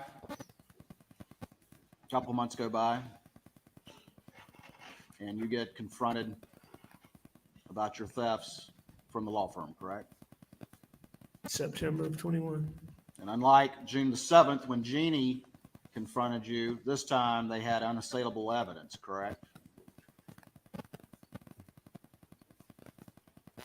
Yeah, that's correct. I mean, they had, No wiggling out of this one, correct? I didn't try to wiggle out of this one.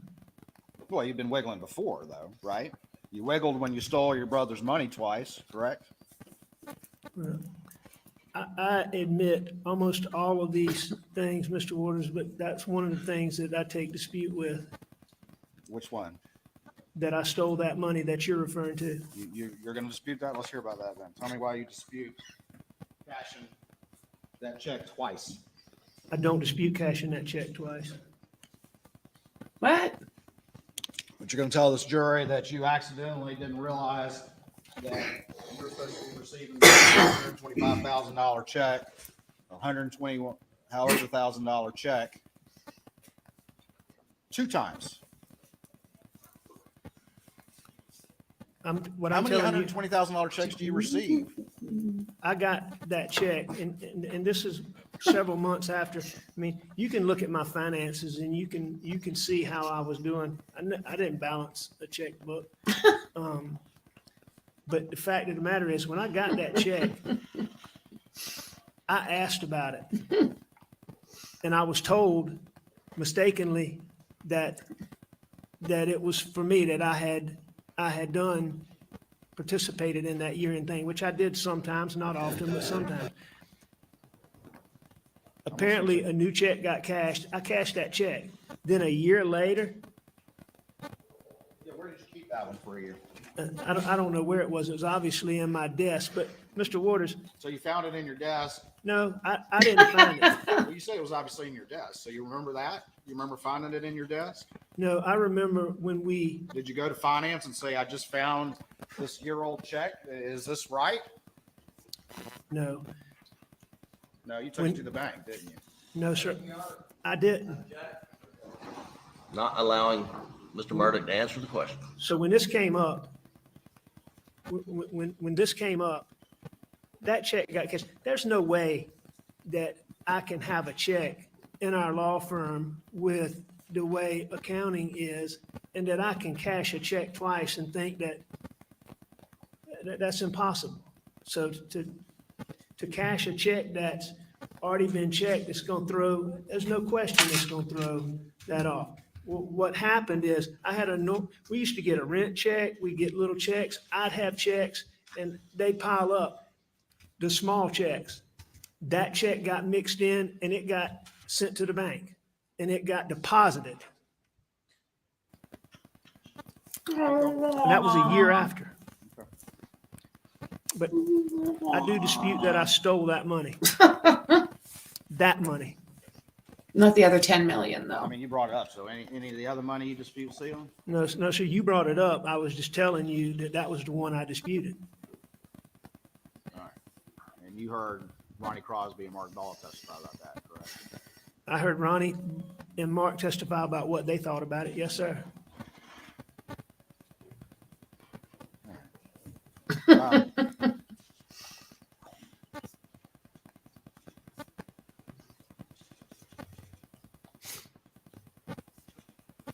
Yeah, all those other millions. Yeah, I did that. I lied about the You testified Kennels? yesterday about the side of the road. just. Yeah, yes, sir. And then you heard the testimony during the state's direct case about what you said on the 911 call. You heard that, didn't you? I did hear that. You heard the 911 call where you said you'd been attacked by an unknown assailant and described him. I did. And you saw Oh, the video my from the God. ambulance where you said you'd been attacked by an unknown assailant and described him. Agreed. Did. And you heard the testimony from Ryan Kelly where you again went into detail and described this attack from an unknown assailant. It's never ending, Dar. I did. And you heard the testimony about your interview on September 6th with law enforcement, in which you went into great detail and again described this unknown assailant. I did. And you heard the testimony, and in fact, the image was put in about how you sat down with a sled sketch artist and spent a period of time with her going forward and creating Oh, an image of he's the in that supposed corner assailant. and about 20 I feet did sit down. down with it. More. I was in the hospital and they came in, sat down with me, asked me a bunch of questions. I answered their questions and Yes, you did. You it sat came there, it came up with a composite. Yes, sir. sat there and answered their questions just as effortlessly and convincingly as you've been trying to do Boom. the past 2 days. Isn't that correct? Boom. No, sir, that's not true. In that hospital, I couldn't sit still. I was standing up. I was walking around. I was using the bathroom with the lady sitting right there. I was 2 days into not taking, 3 days into not taking pills like I had been. That's rough. So no, it wasn't effortlessly. But I mean, I told him what I told him. I don't dispute that I lied. It was all lies, though, is the point, correct? Back It and was. forth, Blifton. I mean, you're saying withdrawals, but you still were able to pull off lies in great detail. I Correct? lied to them. In great detail.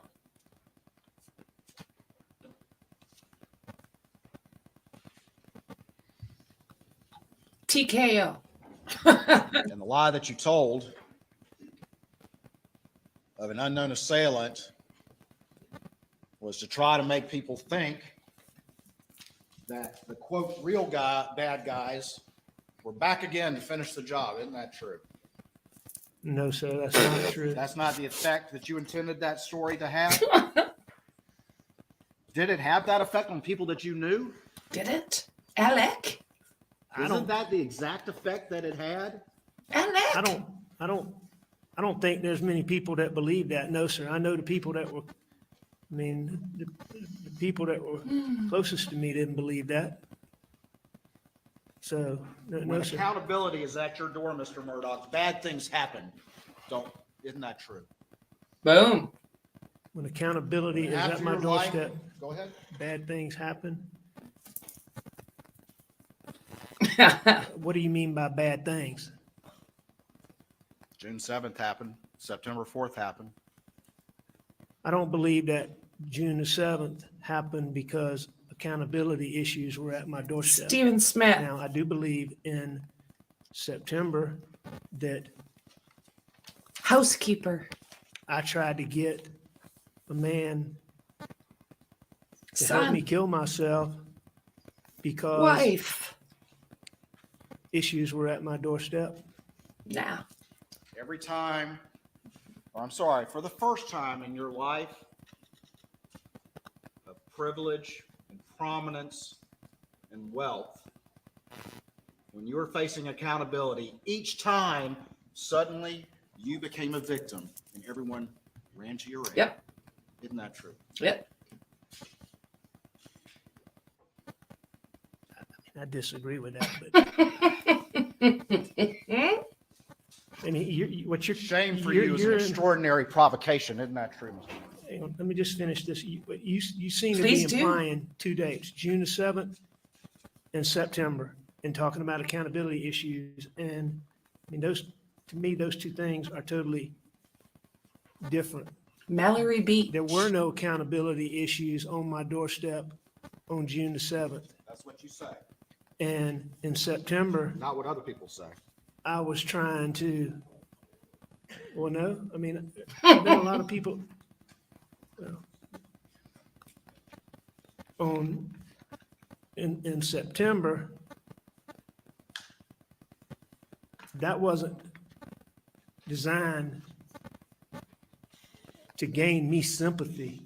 That was designed for me not to be here because I didn't want my son to have to deal with the wake of the things that I had done.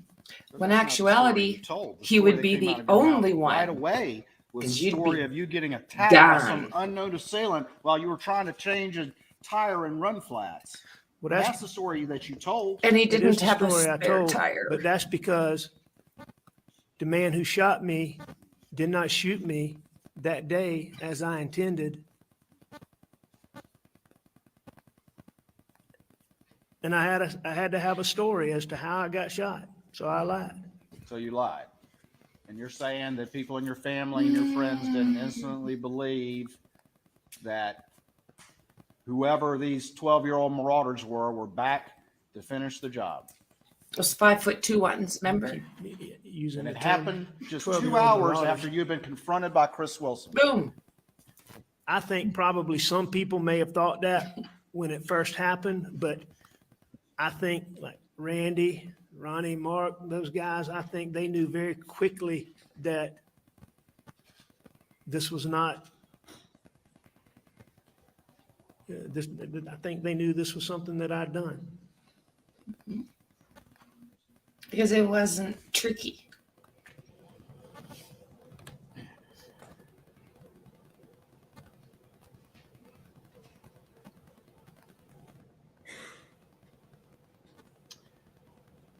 Shame for you, I asked this before, but shame for you is an extraordinary provocation, isn't it, Mr. Murdaugh?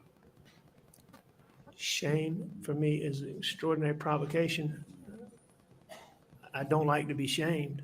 Prospect of humiliating the legacy is an extraordinary provocation to you, isn't it, Mr. Murdaugh? What do you mean by an extraordinary provocation? It affects you deeply.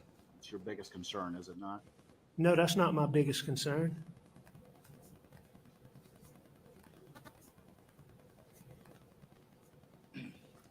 You're a middle-aged man like me. I'm 54 years old. I'm not sure.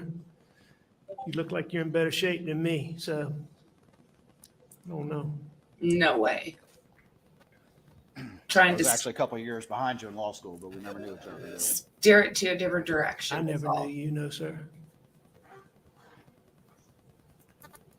Had a very successful my career opinion. up until this point. You know, Simple question. and the answer to that is no, Mr. Waters. I was an addict for more than 20 years. All right, so making millions of dollars over a decade is not having a successful career. Is that what you're going to tell the jury? No, that's not a successful career when you. Okay, well, let me put it No, like hang this. on. Let me just. Let me just All say right, go ahead. something. You know, it may have been what you perceive as a successful career, but, you know, I was the one who was fighting that. You don't have a very high self-esteem when you're an addict. So I don't deem myself a success. Would you agree that at least outwardly you're perceived as successful?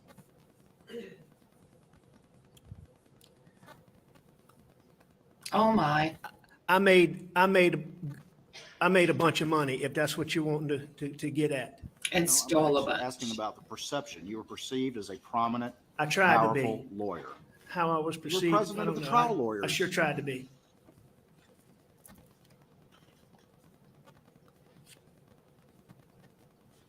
Lived a life of possessing authority.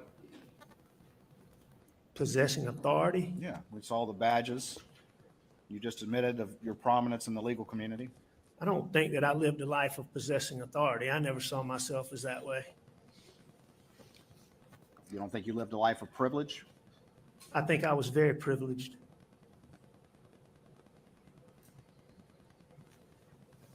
And as we move to June of 2021, you were suffering from a drug addiction. Absolutely. Your father was terminally ill. When?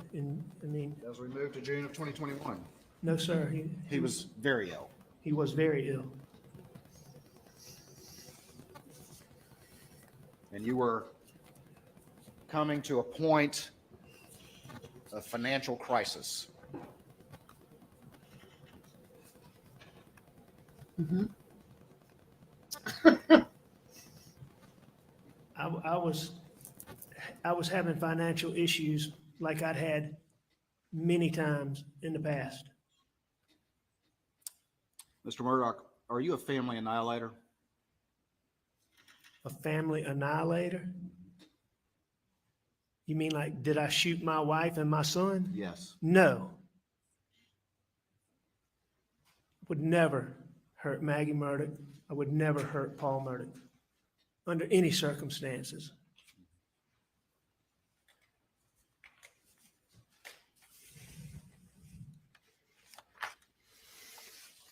Say that.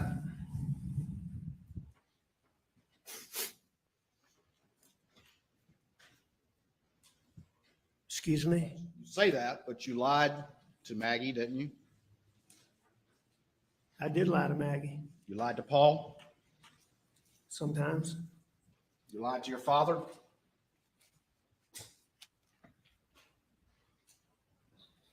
I'm sure I did at some point. Did you tell him all the stuff you'd been up to over the years before he died? No, I didn't tell him. Did you lie to your brothers? About financial things. Yes. I would have lied to Randy at some point, I'm sure. Did you lie to him about the last time you saw your wife and son alive? I did. Did you lie to their wives? I'm sure I did. Did you lie to Marion Proctor? Yes. Did you lie to Bart Proctor? Yes. Did you lie to the Brandstetters? Yes. Did you lie to your best friend, Chris Wilson? Probably. Did you lie to your other friend, Barrett Bulware, when you took his money? No, sir. No. I didn't lie like I told you. I didn't lie directly to him. I lied to him by omission, like we talked about. I mean, didn't talk to him. I didn't see him at that time. Did you lie to your law partners? I did. Did you lie to them about the kennels? Some of them. Did you lie to Mark Ball? Yeah, I believe, based on what Mark said, I believe I did. Did you lie to Ronnie Crosby? According to what he said, I believe I did. Did you lie to Johnny Parker? I don't believe I ever discussed that with Johnny. Did you lie to him about the finances when you borrowed that money in July of 2021? I don't know if I lied to him about. I don't think Johnny asked me. I don't think I had to lie to Johnny about that. So I don't know. Did you lie? Well, you certainly didn't disclose to him the truth when you borrowed that $250,000, did you? I did not tell him what I was going to use it for. I mean, didn't we say before that not telling the whole truth is the same as telling a lie? Sure it is. You don't think that's a lie, though? I'm just saying, Mr. Waters, I'm not taking issue with that, but I don't even know that Johnny and I mean, Johnny had loaned me money numerous times. It wasn't any long sit-down discussion where Johnny wanted to know exactly what I was doing with it. That conversation would have been, I needed it. Johnny was always willing to help me, and that would have been the conversation. So on that specific event, did I lie to him? I don't know. Yeah, and he ended up being out $477,000, didn't he? He ended up being out a lot of money. And thank you for your qualifications as to that. Did you lie to Lee Cope? I don't know. I don't know if Lee Cope was around when I said that or not. Did you lie to Danny Henderson? I did lie to Danny. Did you lie to Jeannie Seconder? About finances, yes, I did. You didn't ever talk to her about the kennels? No, I wouldn't think so. Did you lie to Annette Griswold? I did. Did you lie to Christy Gerald, your other secretary or paralegal? I don't believe she and I discussed. I would have at some point, I'm sure. Did you lie to Michael Gunn? I'm sure I did at some point, but I mean, Michael wasn't involved in any of this, so I don't know that any of this ever came up with Michael. Did you lie to your clients? Did you lie to Pamela Pinckney? I did. Natasha Thomas? I don't know that I dealt with Natasha, but I certainly lied about that. Hakeem Pinckney? Again, I don't know that I talked to Hakeem, but I certainly lied about that. Arthur Badger? I did. The Plyler girls? I'm not sure that I talked specifically to them, but I lied about that. Dion Martin? I lied to Dion. Johnny Bush? Yes. Manuel Cristiani? I didn't have any conversations with him, but I certainly lied about it. Jamie and Risher? Yes. Randy Drawdy? Yes. Jordan Jinks? Yes. Mary Duncan? Yes. Adriana Hay? Yes. Angel Gary? Yes. Christopher Anderson? Yes. Elise Mallory? Yes. Thomas Moore? No. You never lied to him? You just took his money. You never had to actually lie to his face, is what you're saying? He and I never had a conversation, but I did take that. I did take that money. Did you lie to Tony Satterfield just a couple of months before June 7th?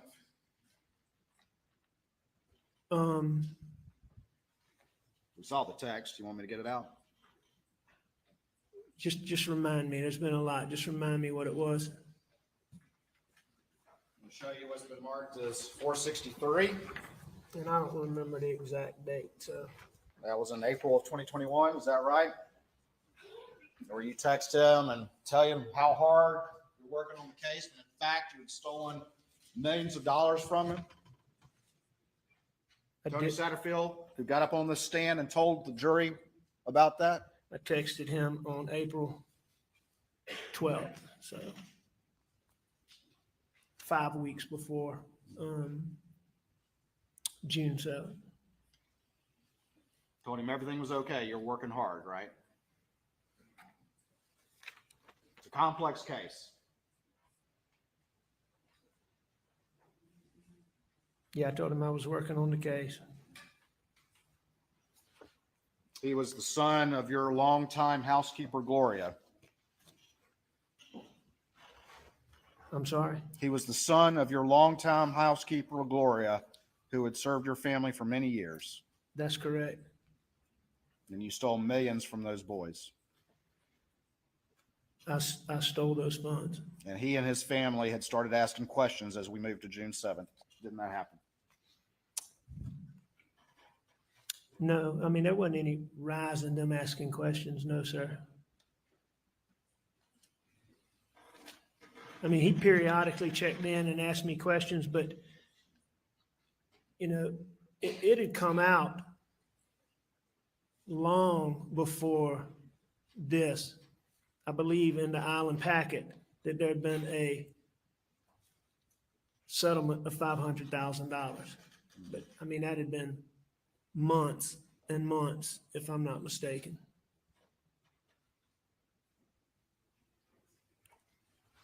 And so I didn't notice any uptick in Tony asking questions, and I don't believe that there was any uptick in Tony asking questions before June the 7th. So you just gratuitously out of the blue decided to lie to him and send that text?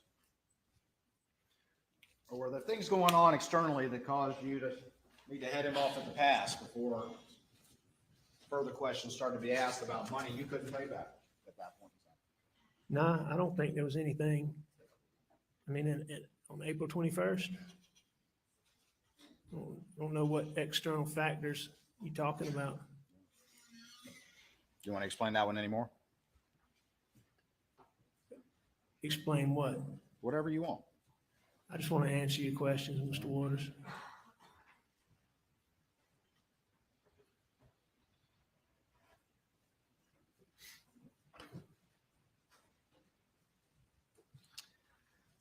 Lied to everyone about the side of the road, the people that came to stop to help and the ambulance folks and the 911 and Ryan Kelly and the composite sketch artist and all of them, correct? I lied to a lot of people about that. You know why people lie, Mr. Murdaugh? Because they know they've done something wrong. For the most time, I do. And you've been able to lie quickly and easily and convincingly if you think it'll save your skin for well over a decade. Isn't that true?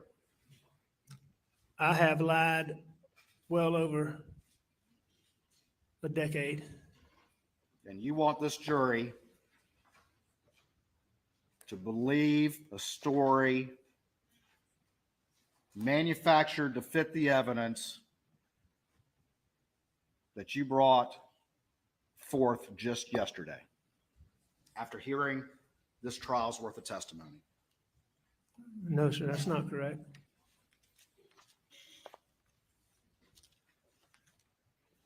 Mr. Murdaugh, we went through this for a while, but you remember at the beginning of your testimony, I asked you whether or not you agreed that trying to explain your presence on the kennel video was the most important part of your testimony before this jury. Remember that? And you said, oh, not the most important. I said, was it at least important? You recall that from yesterday? I recall you asking those questions, yes, sir. And you agree it's important, don't you? I agree that is an important component. But I think there's a lot of important components. And you?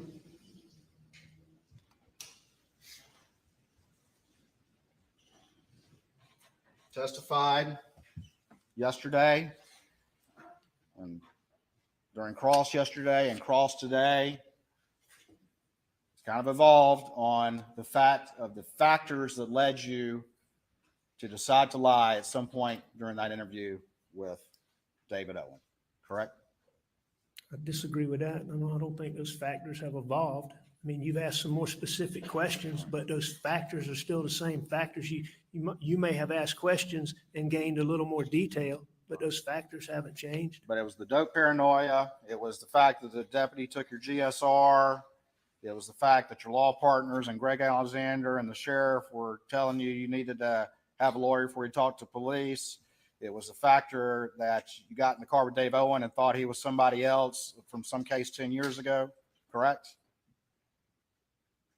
That believing David Owens was the person involved in the case that I talked about was one of the factors that caused me to distrust SLED. All right. And then also you said that they started general. asking you about, in that first interview, about your relationship with Maggie and Paul. And that's one thing you mentioned as well, And correct? that was certainly something that contributed to me having paranoid thinking.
Are we good?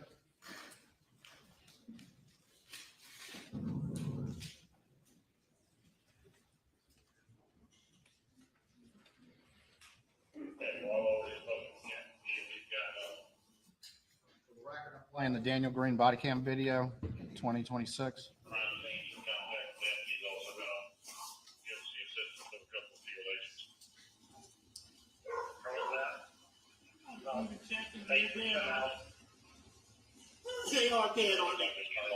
Yes, sir. That's what it looks like.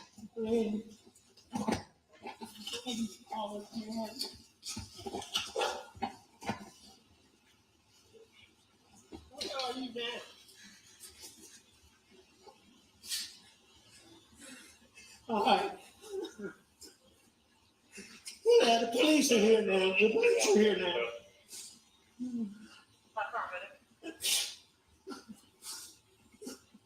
That's my brother. Okay. When was the last time you were here with them, or talked to them, or anything like that?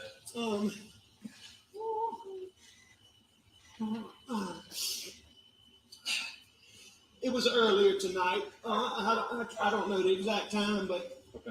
I left. I was probably gone an hour and a half from my mom's, and I saw them about 45 minutes before that. That was Sergeant Green, correct? Yeah, that was Sergeant Green. And at that point in time, SLED was not there. No one had gotten GSR from you. Your law partners or Sheriff Hill were not there. That's correct. No one had asked you about your relationships. David Owen was not there, That's correct. but you still told the same lie. And all those reasons that you just gave this jury about the most important part of your testimony was a lie too. Isn't that true, Mr. Murdaugh? I disagree with that. Nothing further.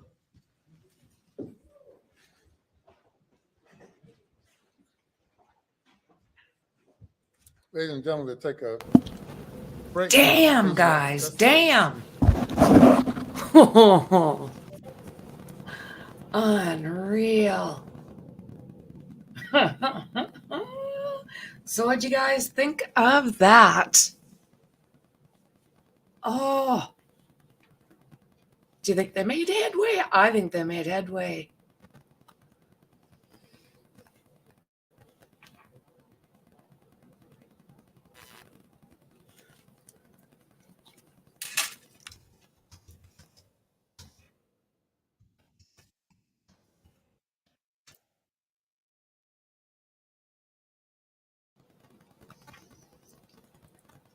So guys, what do you think? You think he cooked his own goose? Yeah, he called it.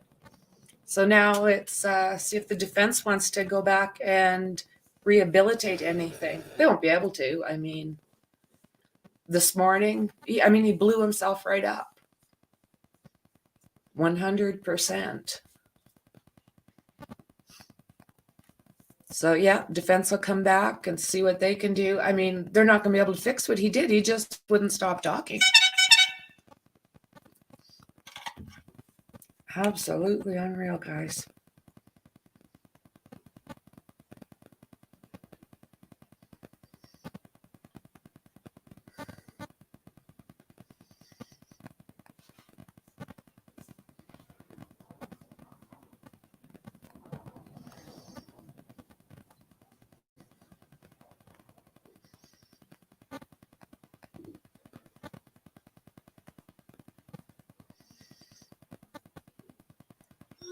Sorry, guys.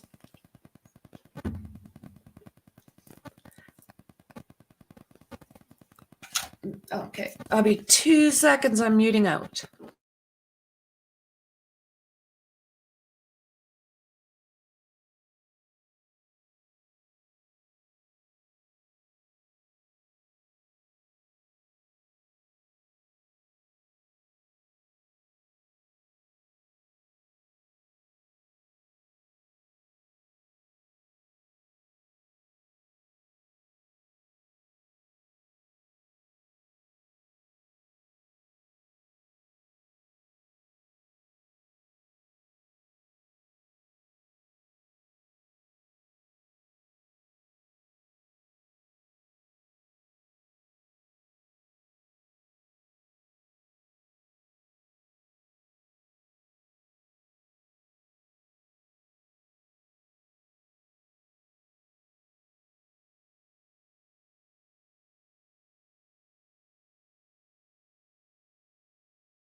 Be seated.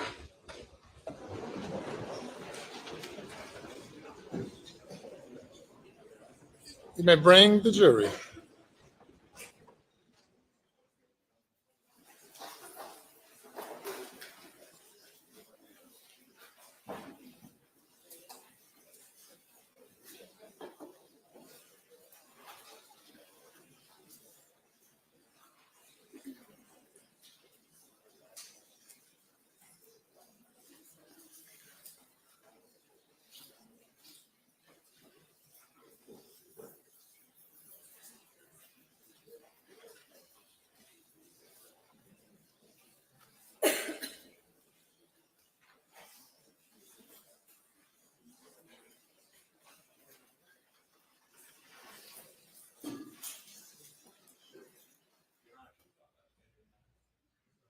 So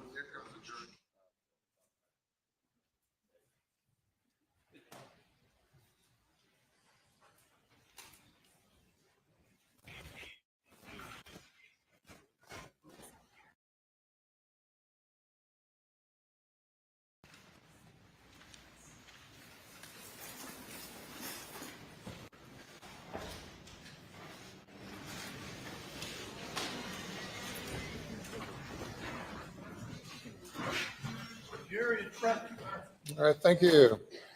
Redirect. Thank you, Your Honor.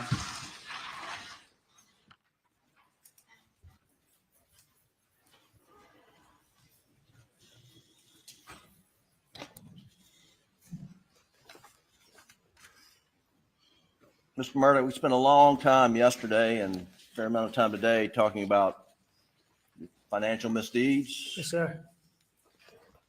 Have you been criminally charged for those financial crimes? I have been. You have pending charges I against do. you. You were asked specifically about $792,000 in Ferris fees that you diverted from the law firm. Do you recall that? Yes, sir. And I think you were asked about an accounting or where that money went, and it went out pretty quickly, roughly. Yes, sir. And you recall testimony that over $500,000 went to Curtis Eddie Smith. I do. And what would that have been for?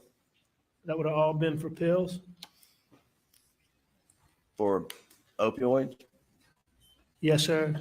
Specifically, all I was taking at that time was oxycodone and OxyContin. And you were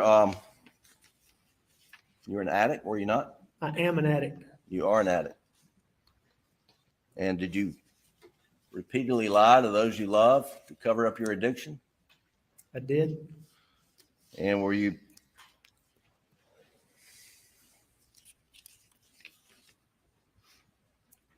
concerned that you would be exposed if you didn't continue to lie about your conduct? I did.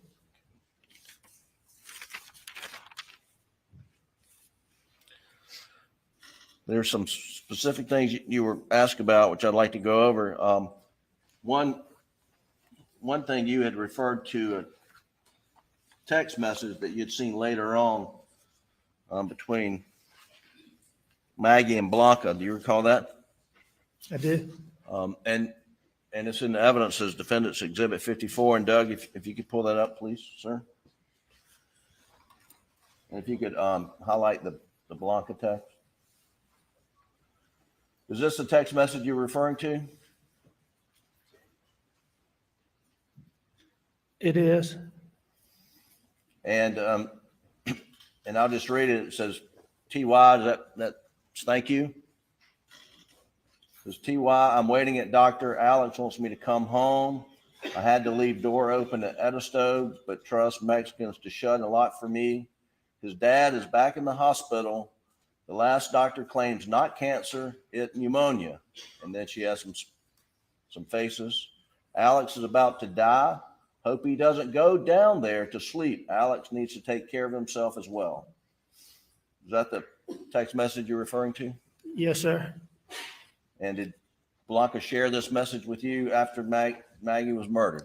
Blanca ultimately, she shared that with me. She first told me that, you know, Maggie was worried about me, how much she loved me, and that she was worried about me, and had texted her. Okay.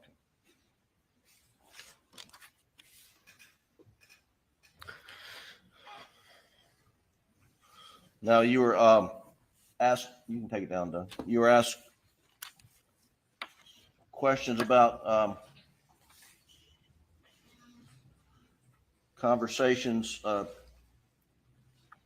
around the dinner table on the 7th about, well, didn't eat at the table, but around while you were eating dinner about Paul's health. Is that correct?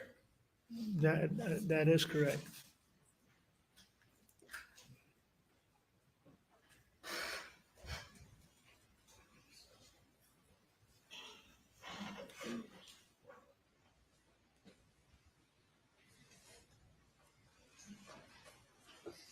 Alec, I'm going to show you two exhibits, defendants 179 and 180, and ask if you can identify these two.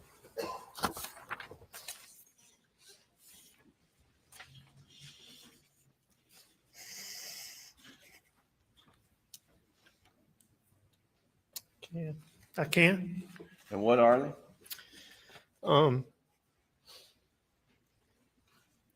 It's text from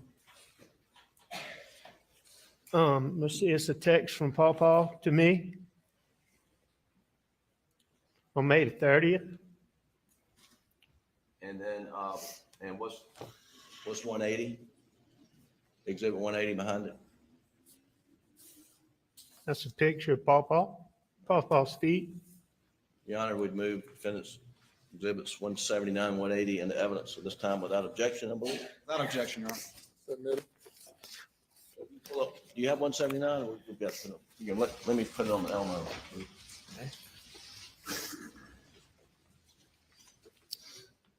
Alex, do these, this text message refer to Paul's feet swelling? They do. So if you'll do, you can pull it up. Like, go up a little more so we can read it. And it says, from Paul, and that phone number, is that your phone number? That is, it's my phone number, 1227. My feet swole up. It has something to do with my blood pressure. Get me an appointment as soon as it's convenient.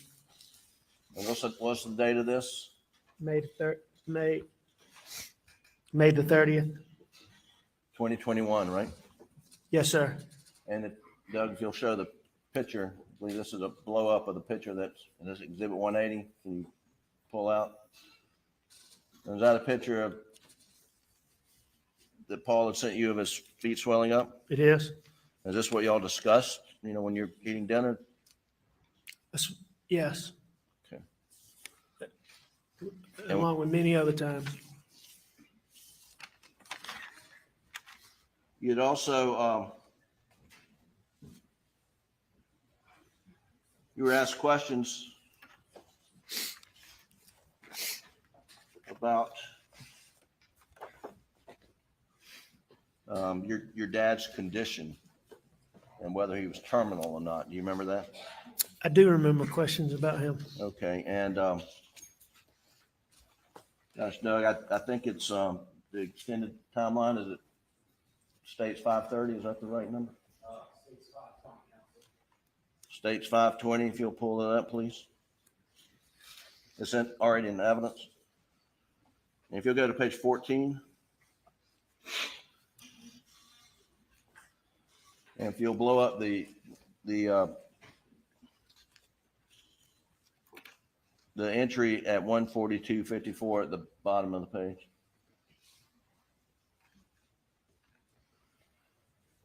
Alex, is this a text that you and we'll,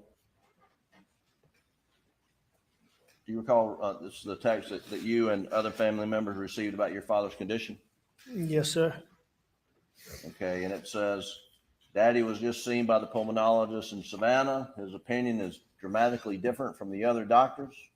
He thinks Daddy has pneumonia and needs to be hospitalized to be treated for pneumonia. He thinks there could be an obstruction, but is more confident that then it is all or mostly pneumonia. Daddy is being admitted to Candler St. Joseph Hospital now. He will have a study done to see whether or not there is an obstruction, and his treatment will be tailored accordingly. Right now, his pulmonologist does not. Go to the next page.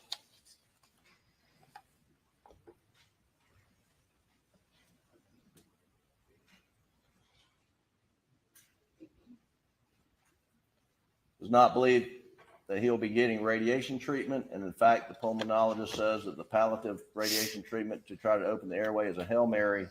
In his opinion, would most likely not work. Then he goes on to say, if he is right, and this is pneumonia, is much more treatable and can certainly give the immunotherapy a chance to work. Is that what you're referring to? That's the text I was talking about that came when talking to Jeannie Seckinger. Okay. And and this wasn't a terminal diagnosis on the 7th, was it? Not on the 7th. That was actually a little bit of positive news. Okay. It was short-lived, but it was positive at the time.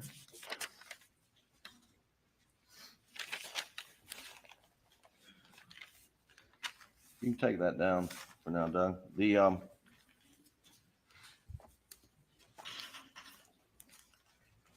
But stay on that exhibit.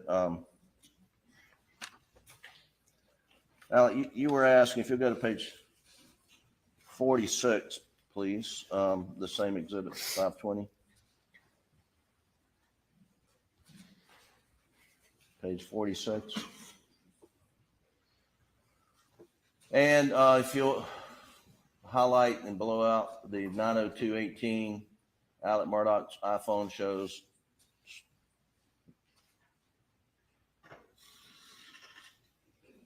Now, Alex, do you remember being asked about these steps, 283 steps traveled during this period of time? I do. And I think you testified your belief was you're just getting ready to leave to go to your mom's house. Is that right? That's correct. I mean, that would have been the time I was right before I left to go there. And you were, looks like you had made some phone calls during this period of time, correct?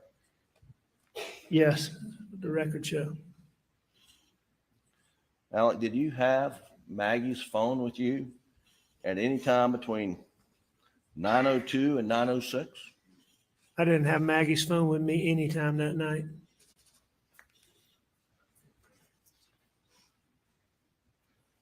And Doug, if you'll go to page 45, please.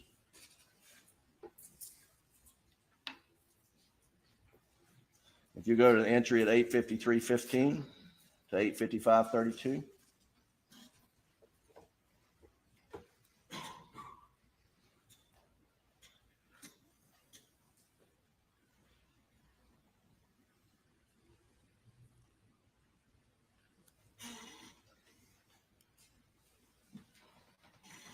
What am I missing? Can you go, you're missing it. Go up one more entry, please. The one that records steps, please. And then take it all the way to the bottom, Doug. Thank you. This is in evidence. And this is Agent Rudowski's timeline. It says Maggie Murdaugh's phone, iPhone shows 59 steps traveled between 8:53:15 and 8:55:32. Were you walking with Maggie Murdaugh's phone during that period of time? I wasn't walking with Maggie's phone anytime that night. And if you look at Agent Rudowski's entries, is there entry of her phone showing steps during any time between 9:02 and 9:06? Do you see any on this page from 8:53 to 8:55? No, sir. If you'll turn to the next page, page 46. Going down to your steps. Is there any recording of phone steps, phone recording steps according to the data we now have for Maggie's phone at any point in time up to 9:02? No, sir.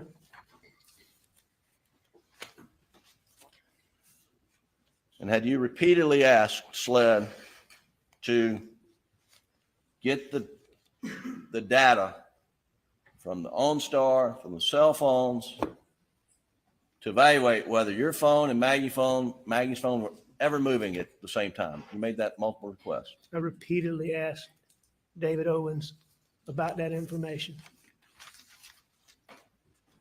And when you asked that question, were you aware that Maggie's phone had been located, down the road, half a mile or more? Is that right? Yeah, I knew where her phone had been located. And why was it important to you to get that information? Because I knew that whoever had done this to them had Maggie's phone. And I knew that my phone and Maggie's phone and my car were never together.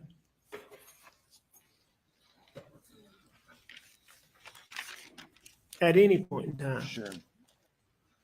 Now, you have given inaccurate times in many statements to law enforcement in this case, have you not? I did. And we reviewed some of those in your direct examination. One was Paul getting to Moselle around 5 p.m. Do you remember that? I do. Were you lying to Agent Owens or anybody when you said Paul got there at 5 p.m.? No, I wasn't lying to him. I thought that at the time. And when you most of the times or a lot of the times when I gave times, I qualified them and say, but you can look at this. I pointed them to my office, to the call log, to the key card like we talked about, or my phone, or my OnStar. And when you told the agents that you thought you got to the office 8:30, 9 o'clock on that morning of June 7th, well, you were wrong, right? I was wrong. Were you lying? No, I wasn't lying. And when Deputy Green drove up and you had the first encounter with him, I believe you told him that you had been gone to your mom's house for an hour and a half. Is that right? We just heard it. The last one? Yes, sir. Yeah, hour and a half. I think that is what I told him. Hour and a half. And that the last time you saw Maggie and Paul was 45 minutes before that. Yeah, that's what I said. And when you spoke to Agent Green, Deputy Green, it was about, I think the records show they didn't arrive on the scene until 10:22 or something like that. Is that right? That sounds right. I think that's what the records show. That sounds right. And that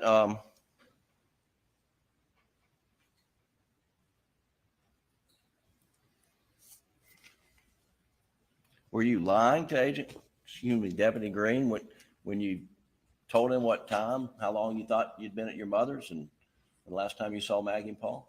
No, sir. I wasn't lying to him. Were you trying to mislead him in any way? No, sir. Not when Mr. Green got there. Now, you've admitted in the first few questions that I asked you yesterday and multiple times today that you lied to Agent Owen and Deputy Rutland and Agent Owen and Agent Croft, and on a couple occasions about your whereabouts following dinner, correct? I did lie to them, as we discussed repeatedly. And you've explained that it was just addiction, opioid-induced paranoia you just couldn't shake. Is that right? That's right. Like I said, there's certain things, anything that make you paranoid, but I could get over it really quickly. But that night, I didn't. And you had a bag of pills in your pocket, did you not? I did. And when you got down to the kennels, we're not going to repeat all that, but I mean, did you ever see anybody down there? Anybody else? No, there was nobody. There wasn't anybody down there when I was there. And did you believe that the information, whether you were there or not there, would advance their investigation in any way? No, I didn't. I didn't think that. And why didn't you think that?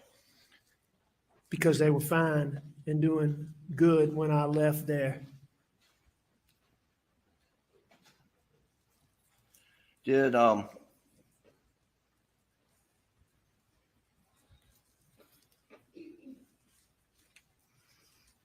the 911 call, do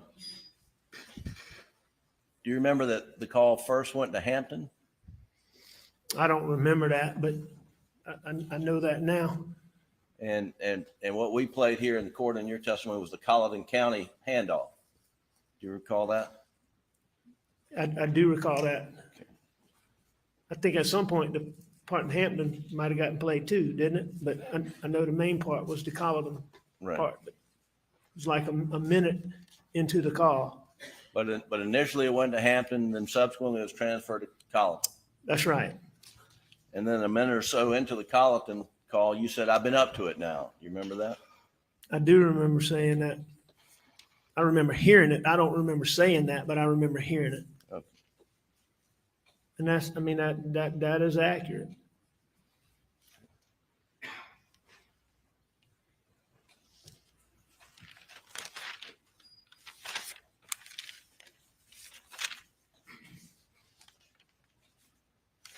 And by up to it, at that point, I had gone all the way up to them at that point. When I first got out, I was close, but I wasn't right at them, I don't think. Right. You were asked about the roadside shooting, and your intent was to end your life that day, was it not? It was, no question. And you were shot but not killed. And then you made up a lie to law enforcement about what happened, right? That's correct. Were you trying to protect Curtis Eddie Smith by doing that? Was I trying to protect Curtis Eddie Smith? Yes. I mean, I don't know exactly. It all had to come together so quick. I don't know that I was trying to protect Curtis Eddie Smith. I may have been, but it was just, you know, I wasn't supposed to be there. And then I was. When you say I wasn't supposed to be there, what do you mean by that? I intended for him to, I intended to be gone. I intended for him to shoot me, and I intended to be gone. And the one thing, my main concern at that point was that I did not want Buster knowing that I had tried to do that. Okay. That was my motivation in telling that story. I see. Did you eventually voluntarily convey to Agent Kelly and others that was a fabrication? I did after, I don't know, a few days in detox, when I finally got over those initial, just where I could function. I think I told you first, then I think I told Buster, then I think I told Randy and John, and y'all arranged either the next day or 2 days later to come, and we called Ryan Kelly.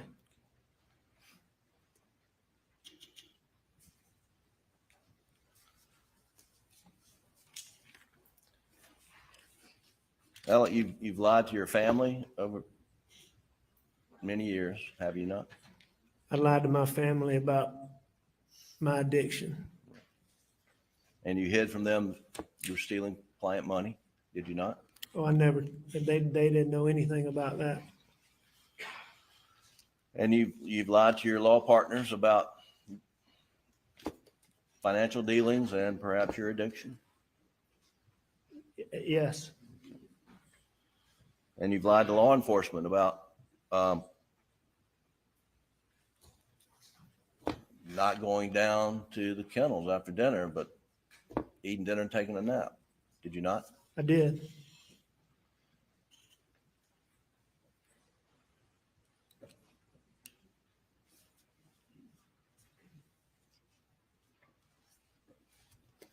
Alec, did you murder Maggie? I would never hurt Maggie. Did you murder Paul? I would never hurt Paul. If I was under the pressure that they're talking about here, I can promise you I would hurt myself before I would hurt one of them. Without a doubt. Thank you. That's all the questions I have. Orders. Please report. You said that you were concerned when you talked to David Owen about the bag of pills in your pocket, correct? I mean, no, sir, I'm not saying that I was concerned about that. I don't think I told you I was concerned about that. I'm just telling you that was a fact. I had a bag of pills in my pocket, and that was one of the things, that was one of the many things that came together that night. And you're trying to tell this jury that as a reasonable husband and father in this situation, concern about a bag of pills in your pocket was more important to you than telling law enforcement and narrowing the time when you last saw your wife and son alive. That's what you want to convince this jury of? No, sir, because, I mean, the bag of pills in my pocket was not what I was concerned about sitting in there. It was, as I said, it was one of the many things that was going on. But I wasn't sitting there worried about those pills in my pocket. You were asked about requesting the phone and automobile data. And that was because as a prosecutor and a lawyer, you had been manufacturing an alibi to cover your tracks. No, sir, that's absolutely wrong.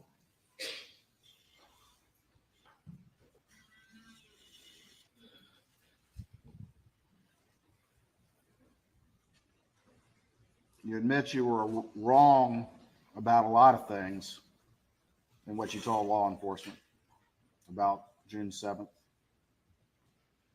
Correct? I was wrong about things.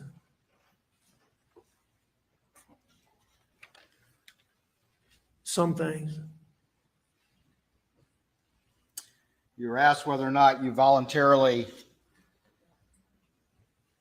confessed to Agent Kelly, but you only did so after being confronted with undeniable information. Correct? No, sir, that's not correct at all. What I was told is that, and I believe this came from Randy, what I was told is that SLED had come up with some information that seemed like it was consistent with my story, and they needed me to verify some things, is what they told me. And, you know, I knew that resources had already been wasted. I didn't want them wasting any more resources. And I told them the truth, but there wasn't any, nobody had presented me with any evidence. And you just testified that you told Jim Griffin first, correct? I believe that I told Jim Griffin first. But at that time, you didn't say anything about those kennels, did you? To Jim Griffin at that time? No, sir, I didn't.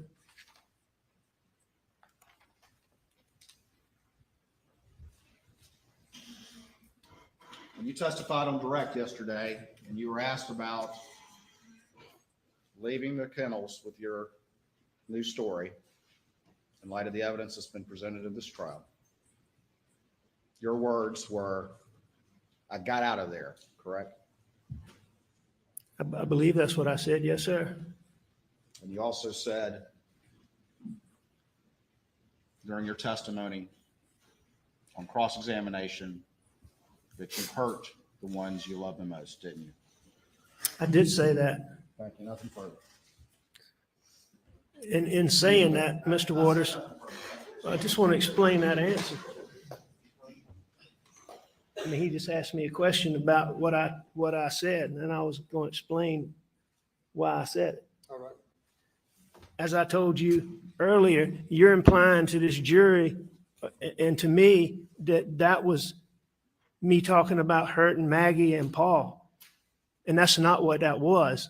What that was is me saying, I know I hurt my brother, my partners, my clients, many of whom I told you I loved, all of whom I cared for.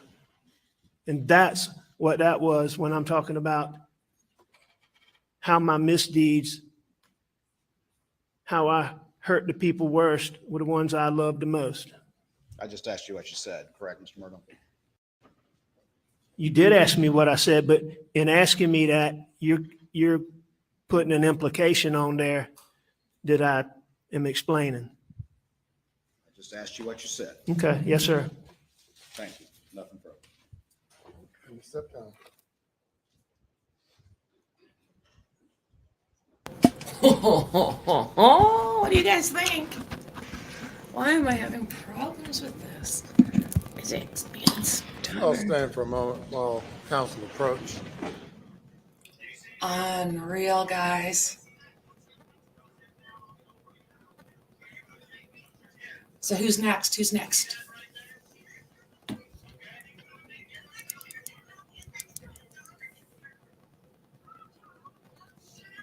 They've got to sit there and see that everything that was said initially has been turned and twisted into like a whole bunch of crap.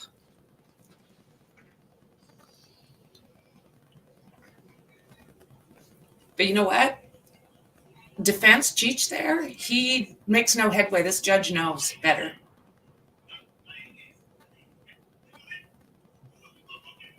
You can't like flamboozle him.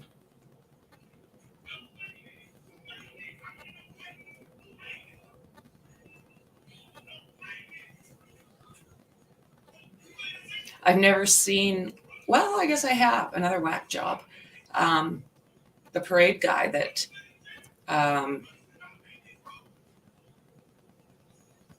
ran his own defense is one of the few times I've seen them just let the guy go on and on and on and on. And I mean, Murdaugh was like, I want to finish what I'm saying, Judge. I want to finish. And he would go on and on and on. Oh, prosecutor patted him on the back. What's going on? I'm going to mute out. Oh.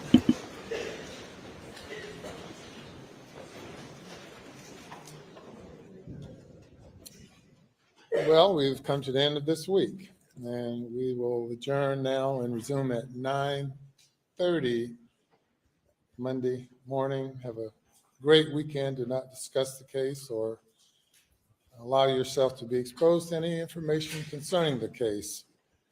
And we'll see you Monday morning. Have a great weekend. Jury is excused.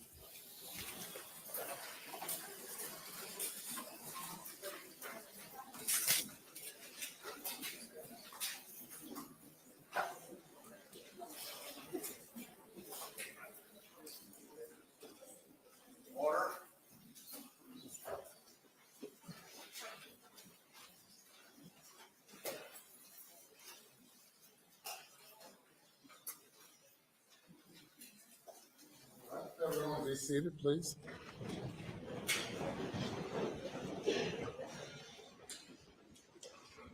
Regarding scheduling, first up Monday morning, Mr. Karpoulian. Your Honor, we anticipate having 4 witnesses on Monday, they would probably average an hour apiece. So I would suspect by lunchtime we would be, no? Early afternoon. Early afternoon, I'm told by Mr. Griffin, resting our case. And of course, Mr. Waters indicated he'll have 1 or 2 reply witnesses. Couple right now, Your Honor. Obviously, we need to assess that when they complete their case, but it would not be lengthy. Question, what day next week do we do argument charge? Well, it's all unpredictable. As we can see from today, it's pretty unpredictable. I'm guessing. I'd hope Tuesday. I don't think that's going to be, if they have any reply witnesses. Wednesday would be more of a target. I'm just saying a target date. He just wants to know when it's going to be over. In terms of argument charge. To that end, are you going to set a time limit on arguments, or are you going to just let us do whatever we want? I do not set time limits on arguments. Who does? With that in mind, Mr. Griffin and I mean, they get 2 arguments. We perhaps would like to split our final argument, which we think with 4 weeks of testimony in there, it's going to be difficult for one person to digest all of that. There's no problem with that, is there? I would object to that. Yeah. I think Your Honor's rules and general practices consistent with one counsel handling arguments. Mm-hmm. Your Honor, I've seen it done both ways. She's just a problem. 4 weeks of testimony. I think it's very difficult for one person. And we only get 1 argument. I've never done it, and I'm not inclined to do it. I'll look it over and consider it, but I'm not inclined to allow the defense to split closing arguments. Agree to a 2-hour limit. Unreal. Does that maybe incentivize to look at this? No. We'll look at it. I'm not inclined to do it. It's unprecedented. Yeah. As far as I know, in the state of South Carolina. Except perhaps where you've been able to convince someone to the contrary. Boom. I actually objected to it when I was on his side of the courtroom. Well, You're such a have some dick. days to think about that. Regarding closing arguments, I think we emailed you all a few days ago concerning any requested charge or charges that you might have. This weekend, if that's acceptable. Try to do that, Your Honor. We're preparing witnesses. How about Monday night? Unreal. Okay. Anything else before we adjourn? Nothing from the state, Your Honor. Nothing from the defense, Your Honor. 4:49. We are adjourning for the weekend. He's going to try anything, isn't he, guys? Absolutely anything. This judge is no fool.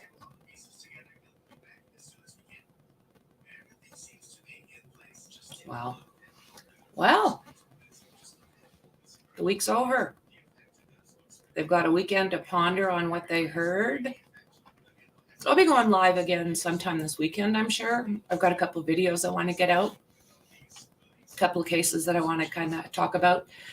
But I want to discuss this sometime too. Maybe Mexi can jump on with me at one point and we'll kind of go through what happened this week. So I'm looking forward to hearing from you, you guys. I'm going to have a nap. So thanks for being here with me. Let me know what you guys think of this week. It's been insane. I don't think Murdaugh did himself any favors. I don't know. Let me know what you think. Talk to you later, guys. Bye.